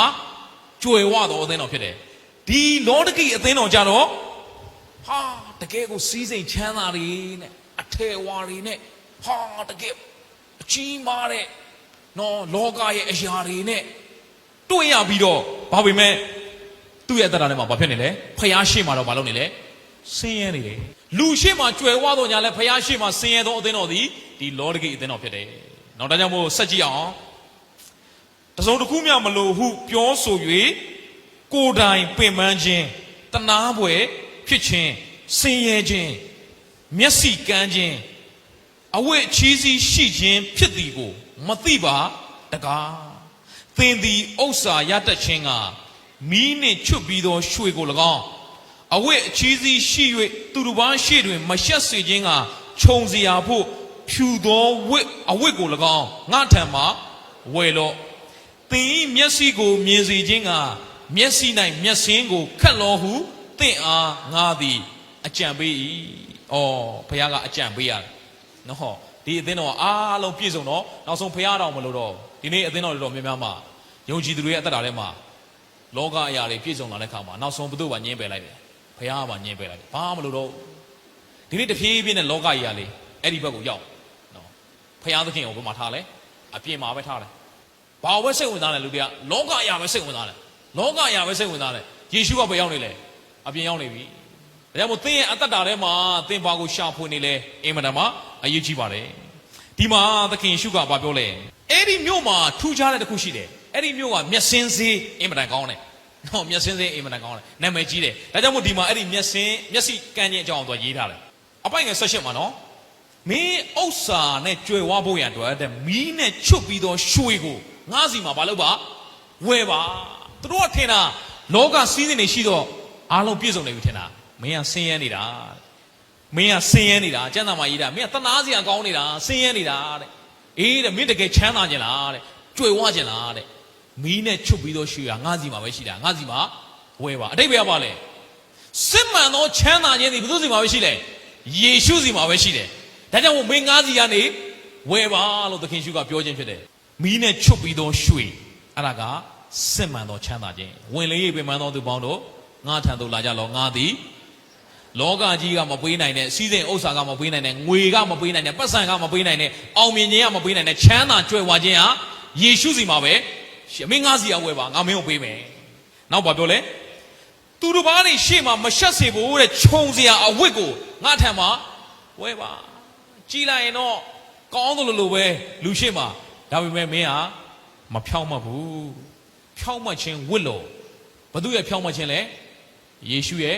ဖြောင်းမှတ်ခြင်းဒါယုံကြည်သူဆိုတော့ကိုယ့်ရဲ့ဖြောင်းမှတ်ခြင်းနဲ့အသက်ရှင်ရမဟုတ်ဘသူရဲ့ဖြောင်းမှတ်ခြင်းနဲ့အသက်ရှင်ရတယ်ယေရှုရဲ့ဖြောင်းမှတ်ခြင်းနဲ့အသက်ရှင်ရဒါကြောင့်နိုင်ငံတော်နဲ့ဖြောင်းမှတ်ခြင်းတရားကိုရှေးဥစွာအတိတ်ပဲပါလဲနိုင်ငံတော်ဆိုတော့အုပ်ချုပ်တော်သူရှိတယ်နိုင်ငံတော်ဆိုတာဘယ်သူရှိလဲဖယားသခင်ရဲ့နိုင်ငံတော်မှာအုပ်ချုပ်တော်သူကဘယ်သူလဲယေရှုဖြစ်တယ်ဒါတော့နိုင်ငံတော်ကိုရှာပါဆိုတာကသင်ရဲ့အသက်တာထဲမှာယေရှုကိုအုပ်စိုးခွင့်ပေးပါဆိုတဲ့အတိတ်ပဲဖြစ်တယ်ဖာရီရှဲတွေကျမ်းပြုစရာတွေယူဒလူတွေမေးတယ်ဖယားသခင်နိုင်ငံတော်ဘက်မှာလေတဲ့ကျွန်တော်တို့ပြပါရှင်လူကခိုင်း18အပိုင်ငယ်22မှာဖယားသခင်နိုင်ငံတော်ဘက်မှာလေတဲ့ပြပါယေရှုကပြောတယ်နိုင်ငံတော်ဆိုတာဟိုမှာဒီမှာမျက်စိနဲ့မြင်လို့ဖယားသခင်နိုင်ငံတော်မင်းတို့အထဲမှာရှိတယ်ပြောချင်တဲ့သဘောပါလေကျွန်တော်တို့အထဲထဲမှာခရစ်တော်ကိုအုပ်စိုးခွင့်ပေးခြင်းဟာဖယားနိုင်ငံတော်တည်ခြင်းဖြစ်တယ်နိုင်ငံတော်ကိုရှာပါဆိုတော့ကမိုးလင်းတာနဲ့သင်ရဲ့အတ္တမှာခရစ်တော်ရဲ့အုပ်စိုးခြင်းကိုဝန်ခံပါခရစ်တော်ကအထဲမှာတော့ရှိရနော်ဒါပေမဲ့ခရစ်ယာန်ရဲ့အတ္တကဘယ်သူပဲအုပ်စိုးနေလဲငါဆိုတဲ့အရာပဲအုပ်စိုးနေတယ်ဇာတိတဘောကပဲအုပ်စိုးနေတယ်ငါစားခြင်းနဲ့ငါသွားခြင်းနဲ့ငါအမှုတော်ဆောင်မယ်ငါလုပ်မယ်ငါဟောမယ်ငါပြောမယ်ကောင်းသောအရာကိုပင်ဘာသဘောနဲ့လုပ်နေတတ်လဲဇာတိတဘောနဲ့လုံနေတတ်တယ်အဲ့ဒီငါကိုအုပ်စိုးခွင့်မပေးနဲ့နိုင်ငံတော်ကိုရှာပါဆိုတာခရစ်တော်ကိုအုပ်စိုးခွင့်ပေးပါနိုင်ငံတော်နဲ့ဖြောင့်မတ်ခြင်းကိုရှာဖြောင့်မတ်ခြင်းတရားကိုရှာပါဆိုတော့ကကျွန်တော်ကနားမလဲအသက်တာထဲမှာဖြောင့်ဖြောင့်မတ်မန်ကန်ကန်မလိမ်ရအောင်မညာအောင်ကောင်းကောင်းမွန်မွန်အသက်ရှင်ရမယ်ဒီလိုထင်တာအဲ့ဒီဖြောင့်မတ်ခြင်းကိုရှာပါဆိုတာသင်ရဲ့ဖြောင့်မတ်ခြင်းကိုရှာခိုင်းတာမဟုတ်သင်ပါသင်စူးစမ်းပြီးဖြောင့်မတ်ဆိုတာအသက်ရှင်လို့ပြောနေတာမဟုတ်အင်္ဂလိပ်ကျမ်းစာမှာပြန်ဖတ်ကြည့်တဲ့အခါမှာ his righteousness ဘသူရဲ့ဖြောင့်မတ်ခြင်းလဲယေရှုရဲ့ဖြောင့်မတ်ခြင်းအဲ့ဒီယေရှုဖြောင့်မတ်ခြင်းနဲ့နေ့စဉ်အသက်ရှင်ပါလို့ပြောချင်တာခရစ်တော်ကြောင့်ငါဖြောင့်မတ်တော်သူဖြစ်တယ်ငါလှုပ်လို့ငါဖြောင့်မတ်တာဒါကြောင့်မို့ငါဘာမှဝါကြွားစရာအကြောင်းအဲ့ဒီဖြောင့်မတ်ခြင်းနဲ့နေ့စဉ်အသက်ရှင်ပါဒါကြောင့်မို့ဒီလော်ဒဂီအသင်းတော်လည်းပြောလဲမင်းမရှက်စေခြင်းကတဲ့သူတို့ဘာရှိမှမရှက်စေခြင်းကဖြောင့်မတ်ခြင်းအဝတ်ကိုငါစီမှာမလုပ်ပါဝယ်ပါဖြောင့်မတ်ခြင်းဝတ်လုံးဆိုတာယေရှုစီမှာပဲရှိတယ်စစ်မှန်တဲ့ဖြောင့်မတ်ခြင်းကလူလုံးလို့မရအောင်ဖျားပေးမှရတယ်အဲ့ဒီဖြောင့်မတ်ခြင်းကိုယေရှုကသင်ကိုပေးခဲ့ပြီးသွားပြီဖြစ်တယ်အဲ့ဒီဖြောင့်မတ်ခြင်းနဲ့ဘာလုပ်ရမလဲအသက်ရှင်ရမယ်နောက်ဆုံးတစ်ခုကဘာပြောလဲမင်းမျက်စိမြင်စေခြင်းကတဲ့မျက်စိ၌ဘာကိုခတ်ပါမျက်စင်းခတ်ပါနော်အဲ့ဒီမျိုးကမျက်စင်းစေးအင်မတန်ကောင်းတဲ့ကြောင့်ယေရှုကဘာလုပ်ခိုင်းလဲမျက်စင်းခတ်ပါအဲ့ဒီမျက်စင်းကိုငါပေးမယ်အဲ့ဒီမျက်စင်းခတ်ပါဒီနေ့တမန်တရား၌နှက်နဲသောအရာကိုမြင်နိုင်မိကြောင်းကျွန်ုပ်မျက်စိကိုဖွင့်တော်မူပါဒီနေ့တမန်တရားကိုမြင်ဖို့အတွက်ဝိညာဉ်ရေးရမျက်စိဖွင့်ဖို့လိုတယ်ဇာတိမျက်စိနဲ့တော့ဖယားသခင်ဖော်ပြတဲ့ຢာတွေကိုဘလို့မှတွေ့နိုင်မှာမဟုတ်ဘူးဒီနေ့သင်ကိုဖယားသခင်ကစကားပြောနေတယ်အဲ့ဒီຢာတွေကိုဝိညာဉ်သဘောနဲ့ပဲမြင်နိုင်တယ်ကောင်းပြီဒီအသင်းတော်မှာဖယားသခင်သူ့ကိုယ်သူမိတ်ဆက်တယ်ပြီးတဲ့အခါမှာချီးမွမ်းစရာမရှိဘူးဘာလို့လဲအပြစ်တင်တယ်အပြစ်တင်ပြီးဘာလုပ်မလဲတတိပေးမယ်အခုတတိပေးတဲ့ကျမ်းပိုက်ဖတ်အောင်19:20ငါချစ်သမျှသောသူတို့၏အပြစ်ကိုငါစစ်ဆေး၍သူတို့ကိုဆုံးမတတ်၏ထို့ကြောင့်ကိုစိတ်ကိုနှိုးဆော်လောနောင်နာရလောငါသည်တကားရှိမှရက်၍ခေါက်လျက်နေ၏အကျဉ်သူသည်ငါ၏အတန်ကိုကြား၍တကားကိုဖွင့်အပ်ထိုသူရှိရာသို့ငါဝင်၍သူနှင့်တူစားတော့မည်သူသည်လည်းငါနဲ့တူစားတော့ရလိမ့်မည်ငါသည်တကားရှိမှရက်ပြီးတော့မလုပ်နေလဲခေါက်လျက်နေတယ်သခင်ရှုအပေရောက်သွားလဲအသင်းတော်ရဲ့အပြင်ရောက်သွားတယ်အသင်းတော်ထဲမှာအားလုံးဆရာကြီးပဲယေရှုမလို့တော့နော်သခင်ရှုစင်တရားဟောရင်တော့ကိုတော့ဟောတာနည်းနည်းလွဲနေတယ်နော်နောက်ကိုဘက်တော့မခိုင်နိုင်တော့ယေရှုကပဲရောက်သွားလဲအသင်းတော်ရဲ့အပြင်ရောက်သွားပြန်ဝင်ခြင်းလို့မလုပ်နေလဲတကားခေါက်နေတယ်ငါ့ကိုဝင်ခွင့်ပေးပါနော်ကျွန်တော်အဲ့နောက်ကိုတော့ဖတ်တဲ့ကောင်ကိုတော့လည်းဝင်လာခဲ့ပါလားဘာလို့ဖွင့်ဖို့တောင်းနေသေးလဲဖះပဲဝင်လာခဲ့ပါဒီနေ့ဖះသခင်ကလေသင်ဘက်ကဆန္ဒမရှိဘဲနဲ့သူအတင်းထဲမှာသင်အသက်တာကိုဝင်ရောက်မအုပ်ဆိုးသင်ဘက်ကအခွင့်ပေးဖို့လိုအပ်တယ်ဆိုတော့တွေ့ရတယ်ကျွန်တော်မိတ်ဆွေကိုစောပိပိရဲ့ဒီရောက်ခမပါနော်ကျွန်တော်တေးရေးဆရာဦးတော်မတ်နော်တေးရေးဆရာဦးတော်မတ်ကျွန်တော်သွားရင်သူ့အိမ်ကိုသွားရင်သူအမြဲတမ်းကျွန်တော်တော့ရောကာဆိုတော့လေစကားပြောရင် ခမတရားဟောချက်တွေကျွန်တော်နားထောင်နေနော်တော့ဒီလိုလာနော်ခမအရင်မိုက်တယ်ဗျာခမတရားဟောချက်တွေရှင်းနေတယ်နော်တော့ကျွန်တော်အရင်သဘောကျတာနော်သွားလို့ရှိရင်သူနဲ့ကျွန်တော်နဲ့မြေဖိုးရွယ်လောက်ရှိတယ်နော်သူကကျွန်တော်တကယ်တငယ်ချင်းတော့ပေါင်းတာနော်အတီးတော်မကအဲ့တော့ तू ကနော်တနေ့ကြောက်သူဘာပြောလဲဆိုသူ့သားပေါ့နော်ပထမမပြောင်းလဲခင်တော့အခုတော့ပြောင်းလဲသွားပြီပေါ့မပြောင်းလဲခင်တော့သူ့သားကဘာပြောဆိုသားရဲ့တဲ့ယေရှုသနာပါတယ်အဖေဘာဖြစ်လို့လဲယေရှုမင်းရဲ့နှလုံးသားတစ်ကောင်ကိုခောက်နေတယ်ဩ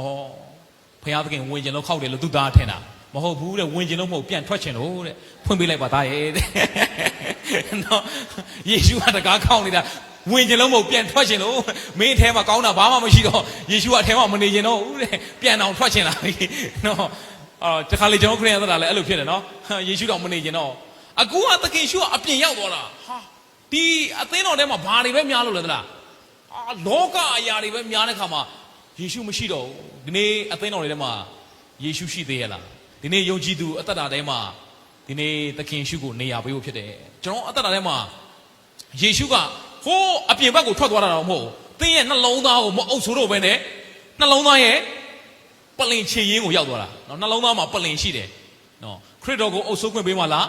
ငါကိုအုပ်ဆိုးခွင့်ပေးမှလားဒီအသင်းတော်ပဲပုံစံနဲ့တလားဘု து အုပ်ဆိုးခွင့်ပေးထားလဲငါဆိုတဲ့သဘောအုပ်ဆိုးခွင့်ပေးထားတယ်ငါလှုပ်ချင်တာလှုပ်မယ်အသင်းတော်မှာငါရဲ့သဘောအဖွဲ့အစည်းမှာငါရဲ့သဘောငါဆိုတဲ့အရာတွေပဲများတဲ့ခါမှာခရစ်တော်ကနှလုံးသားရဲ့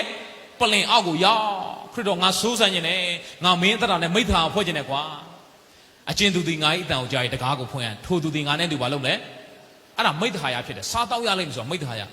ဒီလောကအသက်တာမှာယေရှုကသင်နဲ့အတူစားတောက်မယ်ဆိုတာလေ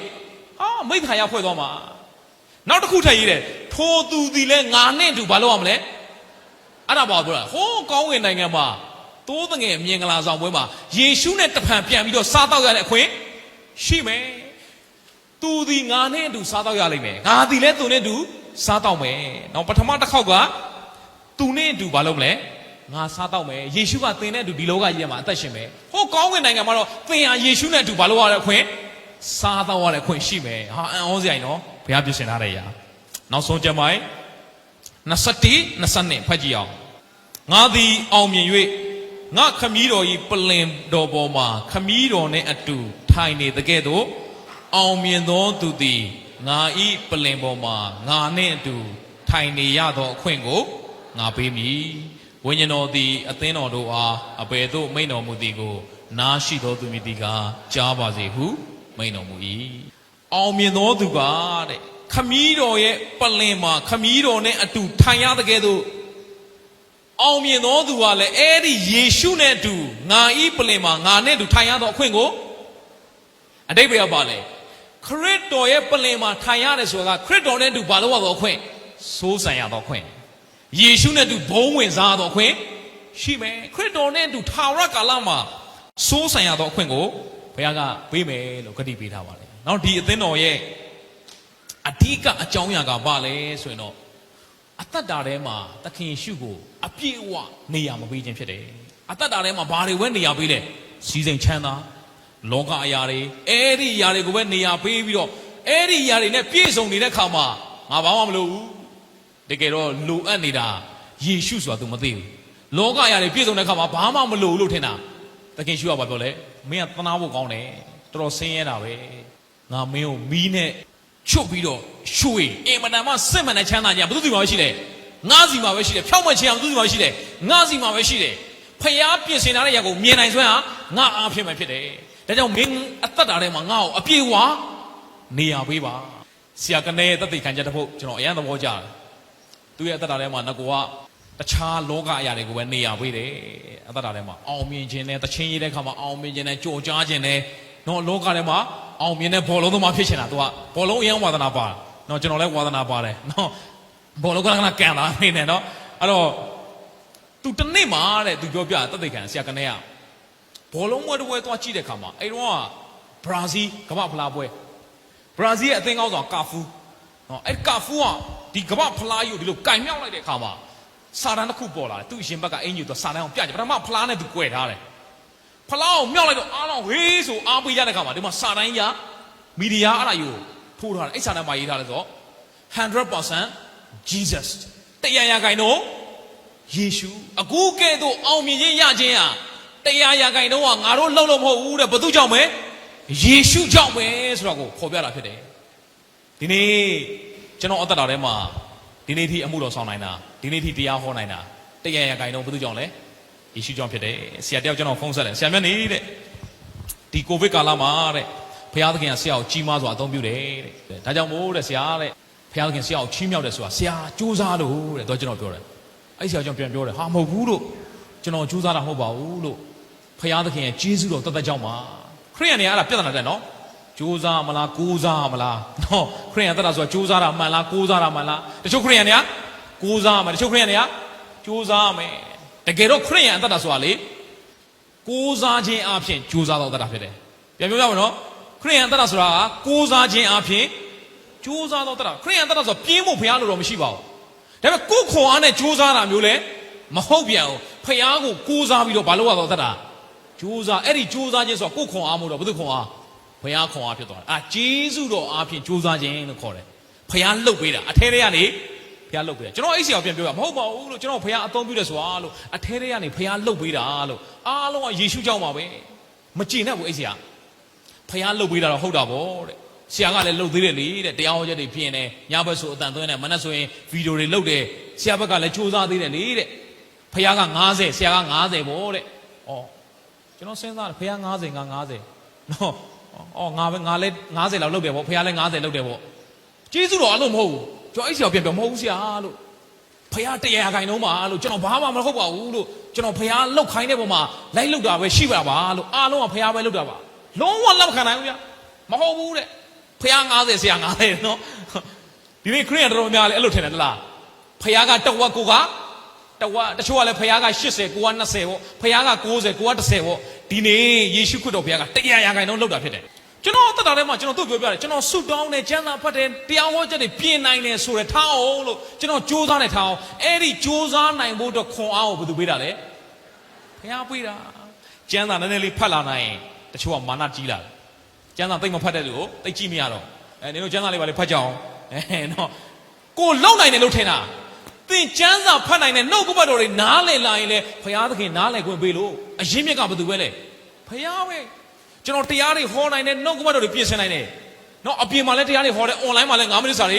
လုပ်ရတယ်ဒီຢာတွေကဘုရားသာခွန်အားမပေးဘူးအဲ့ຢာတွေလဲသွားရင်လေပြီးသွားပြီကိုဗစ်ကာလထဲမှာလည်းကောင်းကင်နိုင်ငံရောက်သွားရင်ဘာမှလုပ်လို့အရင်မြတ်ကဘုရားပဲဘုရားသာကျမ်းမာခြင်းမပေးရင်ဘုရားသာခွန်အားမပေးရင်ဒီနှုတ်ကပတ်တော်တွေဘုရားသာဖွင့်မပြရင်ကျွန်တော်ဘာမှမတတ်နိုင်ဘူးဖခင်ကတရားရာခိုင်နှုန်းပါဒီနေ့သင်အသက်တာထဲမှာလည်းဖခင်တရားရာခိုင်နှုန်းအုပ်ဆိုးနေတာဖြစ်တယ်တရားရာခိုင်နှုန်းအခွင့်ပေးလိုက်ပါဒီအသင်းတော်ကဘယ်လိုခိုင်းမလဲသလားငါတို့ဘာမှမလိုဘူးတဲ့တကယ်တော့သူတို့ကလိုနေတာသူတို့ပတ်စံတွေဥစ္စာတွေရှိတော့ဘာမှမလိုဘူးလို့ထင်တာတကယ်တော့ဘဝအသက်တာထဲမှာလိုအပ်မှုမရှိတော့အသက်တာဆိုဒီမှာယေရှုကိုနေရာပေးတော့အသက်တာဖြစ်တယ်သခင်ယေရှုကိုတရားရာခိုင်နှုန်းနေရာပေးတော့အသက်တာသားလည်းလိုအပ်မှုမရှိတော့အသက်တာဖြစ်တယ်စီးစိမ်ဥစ္စာတွေရှိတိုင်းတစ်ခုခုတော့လိုနေမှာပဲအောင်မြင်ခြင်းရှိလဲတစ်ခုခုတော့လိုနေမှာပဲကျမ်းမာခြင်းရှိလဲတစ်ခုခုတော့လိုနေမှာပဲယေရှုရှိတော်အသက်တာယေရှုကိုတရားရာခိုင်နှုန်းနေရာပေးတော်အသက်တာကားသာလဲလိုအပ်မှုမရှိတော်အသက်တာဖြစ်တယ်နောက်ဆုံးဒီကျမ်းပိုက်လေးအပြင်ညီကုန်းချုပ်ပါမယ်ဒါကြောင့်မို့ဒီကျမ်းပိုက်လေးနောက်ဆုံးဖတ်ပြီးတော့ညီကုန်းချုပ်မယ်34ခုမြောက်သောစာလံအပိုင်ငယ်30ရှင်သစ်တို့သည်စင်းရဲ၍ငတ်မှုခြင်းကိုခံရတော်လဲထာဝရဘုရားကိုရှာသောသူတို့၌ကောင်းသောအရာတစ်စုံတစ်ခုများဟောတောဘရင်ရှင်သက်တောင်ဆင်းရဲပြီးတော့ငတ်မို့ကောင်းငတ်မို့မယ်တဲ့နော်ဒီလိုတောဘရင်ရှင်သက်တောင်မှာဒါပေမဲ့ဘုရားကိုရှာသောသူရဲ့အသက်တာထဲမှာကောင်းသောအရာတစ်စုံတစ်ခုတော့ဘာဖြစ်လဲမလိုဘူးတဲ့မလိုဘူးဆိုတော့ပြည့်စုံသွားတာပြည့်စုံသွားတယ်ဆိုတာကတိုက်တွေကားတွေလောကစည်းစိမ်တွေရှိနေတာကိုပြည့်စုံတယ်လို့ဆိုလိုတာမဟုတ်ဘူးပြည့်စုံတယ်ဆိုတာကအရာခတ်သိမ်းကိုတက်ဆွမ်းနိုင်တဲ့ယေရှုရှိနေခြင်းကိုပြည့်စုံတယ်လို့ဆိုလိုတာဒီနေ့စာလံ23မှာ The Lord is my shepherd I shall not want ထာဝရဘုရားသည်ငါ၏တိုးတိမ်ဖြစ်တော်မူ၏ငါသည်ဆင်းရဲမခံရ I shall not want ဆိုတာငါဘာမှမလိုတော့ဘူးယေရှုကိုရတဲ့ခါမှာလေဘာမှမလိုတော့ရှိခြင်းမရှိခြင်းဟာရင်မခုန်တော့အဲ့ဒီပုံမှာယေရှုရှိခြင်းပုံမှာကျေနပ်နေတော့အသက်တာယေရှုရှိခြင်းကလုံးဝပြည့်သွားတာဒီနေ့ဘိုက်ပြည့်သွားတဲ့လူပြောက်ကိုဘလောက်ကောင်းတဲ့ကပအကောင်ဆုံးအစားစာလာကျွေးကြည့်ထပ်စားနိုင်သေးလားမစားနိုင်တော့ဘူးဘိုက်ပြည့်သွားရင် ဘာမှမလိုတော့ဘူးလေယေရှုရှင်အားလုံးဘာလို့သွားလဲပြည့်စုံသွားတာဘာမှမလိုတော့ဘူးမရှိခြင်းကိုလည်းမညီးတွားတော့ရှိခြင်းမှလည်းမตายရတော့အဲ့ဒီယေရှုနဲ့ပဲအသက်ရှင်တတ်တယ်အဲ့ဒါတရားရခိုင်တော့ယေရှုဘာလို့တဲ့အသက်တာနေရာပေးတဲ့သက်တာဒါကြောင့်ထာတော်ဘုရားကိုရှာတော်သူရဲ့အသက်တာမှာကောင်းသောအရာတစ်စုံတစ်ခုများမလိုတဲ့ဒီနေ့သင်ဘုရားကိုရှာလာပါအောင်ရှာလဲဒီနေ့ဘုရားသခင်ကိုရှာတော်သူဖြစ်ပါသည်ဘုရားကိုရှာလို့ပြောတဲ့အခါမှာဘုရားကဘယ်နာသွားပုံနေလို့လဲဘယ်ပြောင်းနေလို့လဲမဟုတ်ပါဘူးဘုရားကပုံမနေပါဘူးပြောင်းမနေပါဘူးသင်ကမတွေ့တာဘာလို့မတွေ့လဲသလားလောကအရာတွေကိုပဲဘာလုပ်နေလို့လဲလိုက်ရှာနေလို့မိုးလင်းတာနဲ့ဘာရှာလဲမိုးလင်းတာနဲ့ဘုရားရဲ့မျက်နှာကိုမရှာဘူးဘာမျက်နှာရှာလဲအကြကွေးမျက်နှာနော်အကြကွေးစားရင်ကောင်းမလားလက်ဖေးတောင်းရင်ကောင်းမလားဝင်းကစားရင်ကောင်းမလားရှမ်းခေါက်ဆွဲစားရင်ကောင်းမလားကချင်တမောက်စားရင်ကောင်းမလားဒီနေ့သင်ရဲ့သက်တာထဲမှာမနက်မိုးလင်းတာနဲ့ဘုရားကိုရှာတတ်တော်သူဖြစ်ပါသည်ဘုရားကိုရှာရင်လေသင်ရဲ့သက်တာမှာကောင်းသောအရာတစ်စုံတစ်ခုမှမလို့ဘုရားကိုရှာပါဆိုတာဘုရားပြောင်းနေလို့မဟုတ်ဘူးဘုရားသခင်ကိုသင်ရဲ့သက်တာထဲမှာတရားရာဂိုင်တော့နေရာပေးလိုက်ပါလို့ပြောနေတာဖြစ်တယ်တရားရာဂိုင်တော့အုပ်ဆိုးခွင့်ပေးလိုက်ပါအဲ့ဒီသက်တာဘာမှမလို့တော့လိုအပ်မှုမရှိတော့အသက်တာဖြစ်တယ်ဒါကြောင့်မို့ချစ်တော်ရောက်စီတိုင်းကျွန်တော်အပေါ်အသက်တာထဲမှာတခြင်းလေးတစ်ပုဒ်ရှိတယ်နော်တချို့လည်းသိလိမ့်မယ်နော်အရာရာအဆင်ပြေတယ်โอเคတယ်ကိုတော်ပဲလို့တယ်ဘဝအသက်တာထဲမှာအဓိကလိုတာကယေရှုပဲလောကမှာသခင်ယေရှုကိုသိသိဖြစ်စေမသိသိဖြစ်စေလောကသားအားလုံးလိုတာလေယေရှုပဲလူတွေစားစရာလိုတာမှန်ပါတယ်အဲ့ဒီစားစရာဒီနေ့စားပြီးရင်ကုန်သွားဒီနေ့ဘယ်တော့မှမကုန်ခန်းနိုင်တဲ့အစာယေရှုပဲဖြစ်တယ်ဒီလောကအရာတွေပျက်စီးသွားမှာဘယ်တော့မှမနေ့ရက်နေ့နောင်ကာလမပြောင်းမလဲမပျက်စီးတာဘာလို့ပဲလဲယေရှုပဲဖြစ်တယ်အဲ့ဒီယေရှုကိုယရင်လေဘာမှမလိုတော့ဒါမှမဟုတ်သခင်ယေရှုကိုယတော်သူဖြစ်ပါသေးကျွန်တော်တရက်ဒီစင်မိုင်ကုန်းအသင်းတော်ကနေကျွန်တော်ပြန်လာနော်အဲ့တုန်းကကျွန်တော်အမှုတော်ဆောင်တဲ့အချိန်ပေါ့နော်စင်မိုင်ကုန်းအသင်းတော်မှာစအမှုတော်ဆောင်တဲ့အချိန်ကျွန်တော်နေမှာအေးသတာဝန်ခံလှုပ်ပြီးတော့အသင်းတော်ဆရာဝဲတို့အသင်းတော်ရောက်လာအမှုတော်ဆောင်တဲ့အချိန်မှာကျွန်တော်လိုင်းကားတိုးစီးရတယ်200ကားပေါ့အဲ့ဒီလိုင်းကားကိုတိုးစီးတော့ကားပေါ်ကျက်တာနော်ကားအဲ့ရန်ကုန်မှာကားတွေအရန်ကျက်တော့ဒီပစိုးဝတ်ထားအဲ့ပစိုးကပုံစားဟိုအနောက်ရောက်သွားတယ်နော်ဟောလူတွေတွန်းနဲ့ဟိုအနောက်ရောက်သွားတခါလေ6ယောက်ကဟိုနားမှာကြံခဲ့တယ်ခေါင်းကဒီဘက်ရောက်တယ်နော်ဟာချွေးတွေကပြန်နော်အင်ကြီးအဖြူဝတ်ထားတာလေဟာချွေးတွေနဲ့ဟာမဲတူဟာပူအိုင်နော်အဲ့ကားပေါ်မှာအဲ့လိုကြက်တဲ့ကြားထဲမှာတခါတည်းတယောက်ကများလေလိုက်ရင်လေပြီးပါလေဟာပူလောင်တဲ့နန်းစောအဲ့ကားပေါ်ကြီးထဲမှာဟာအစင်မပြေဘူးကွာဘဝကြီးကနော်အမှုတော်သာဆောင်နေရတယ်အစင်မပြေပါလားညီးတွားခြင်းစိတ်ပေါက်ဘုရားသခင်ကျွန်တော်ဗာပြောတယ်သလားဝิญဉ်ထဲကနေကြားရတယ်ငါသားတဲ့အစင်ပြေရဲ့လားအစင်ပြေရဲ့လားဆိုတော့ဒီမှာကိုတော့မြင်တဲ့အတိုင်းပဲလေဘယ်လိုလို့အစင်ပြေမှာလဲခြေထောက်ကတစ်ဖက်ခေါင်းကတစ်ဖက်ပစိုးကပုံစားအနောက်ရောက်နေကင်တာနော်ဘလုံးမအစင်မပြေဘူးလေအနက်သက်တွေကလည်းမကောင်းချွေးနှံနေနဲ့ဟာအဲ့ဒါမှကျွန်တော်အချင်းတွေငါတော့ကြည့်မိတာပဲဘုရားသခင်မေးတဲ့အစင်ပြေရဲ့လားဆိုတာအချင်းတွေနဲ့မဆိုင်ဘူးယေရှုကိုရထားခြင်းနဲ့ပဲဆိုင်တယ်ဒါမို့ယေရှုကိုငါရထားတော့ကြောင့်အရာရာအစင်ပြေတယ်โอเคတယ်ဟာအဲ့ဒီစကားလုံးလေးကျွန်တော်အသက်တာတွေကထွက်လာကျွန်တော်ကားပေါ်ဆင်းလဲဆင်းရောစာအိတ်လေးထဲမှာကျွန်တော်ရေးလိုက်တယ်အရာရာအဆင်ပြေတယ်โอเคတယ်အဲ့ဒီကြောင့်လေးနောက်ပြီးတော့ကိုတော်เจ้าသားဟောအရာရာအဆင်ပြေတယ်โอเคတယ်ကိုတော်เจ้าသားဟာအဲ့ဒါလေးအိမ်လဲပြန်ရအောင်ကျွန်တော်ဂီတာကင်ပြီးတော့အဲ့ဒီချင်းလေးကိုရေးလိုက်တခါလဲပြီးသွားတယ်ဟာအဲ့ဒီချင်းဖျားစီရလာတဲ့ချင်းဩဇာနော်အရာရာအဆင်ပြေတယ်โอเคတယ်ကိုတော်เจ้าသားနော်အဆင်မပြေတဲ့ဒီပူပန်စရာဘလို့ပင်လောကရဲ့ဘဝအသက်တာထဲမှာရှိနေတော်냐လေအခြေအနေတွေရဲ့အထက်မှာဘုရားသခင်ကသာအုပ်ဆိုးခွင့်ပေးလိုက်မယ်ဆိုရင်အရာရာဟာပြေဝစုံလင်နေကိုတော်ပဲလို့တယ်ကိုတော်ရှိခဲ့ရင်ကိုတော်သာအတူရှိမယ်ဆိုရင်ဘာမှမစိုးရိမ်တော့ဘူးကိုတော်ပဲလို့တယ်တဲ့ကိုတော်ပဲလိုအပ်တယ်ကိုတော်သာအတူရှိခဲ့မယ်ဆိုရင်ဘာမှထပ်ပြီးတော့မလိုတော့ဘူးအဲ့ဒီချင်းလေးကိုကျွန်တော်ရေးပြတယ်နော်ဒါကြောင့်မို့ရှင်းသုံးရစီတိုင်းသခင်ယေရှုကိုသင်သက်တာထဲမှာတရားဂိုင်တော့အပြည့်အဝနေရာပေးလိုက်ပါယေရှုတရားဂိုင်တော့အုပ်ဆိုးသောအသက်တာသည်လိုအပ်မှုမရှိတော့အသက်တာဖြစ်တယ်သခင်ခွတ်တော်ကိုအုပ်ဆိုးခြင်းအပြင်ဘုရားသခင်ပြင်ဆင်ထားတဲ့ကောင်းကြီးမြင်လာညီသက်ဝမ်းမြောက်ခြင်းတွေခံစားမယ်ကြောင်းဝင်ကားပါတယ်အားလုံးပေါ်မှာဘုရားရှင်ကောင်းကြီးပေးပါစေအာမင်ကိုတော်ပဲလိုတယ်ကိုတော်ရှိခဲ့ရင်ကိုတော်တူရှိရင်ဘာမှမစိုးရိမ်တော့ဘူး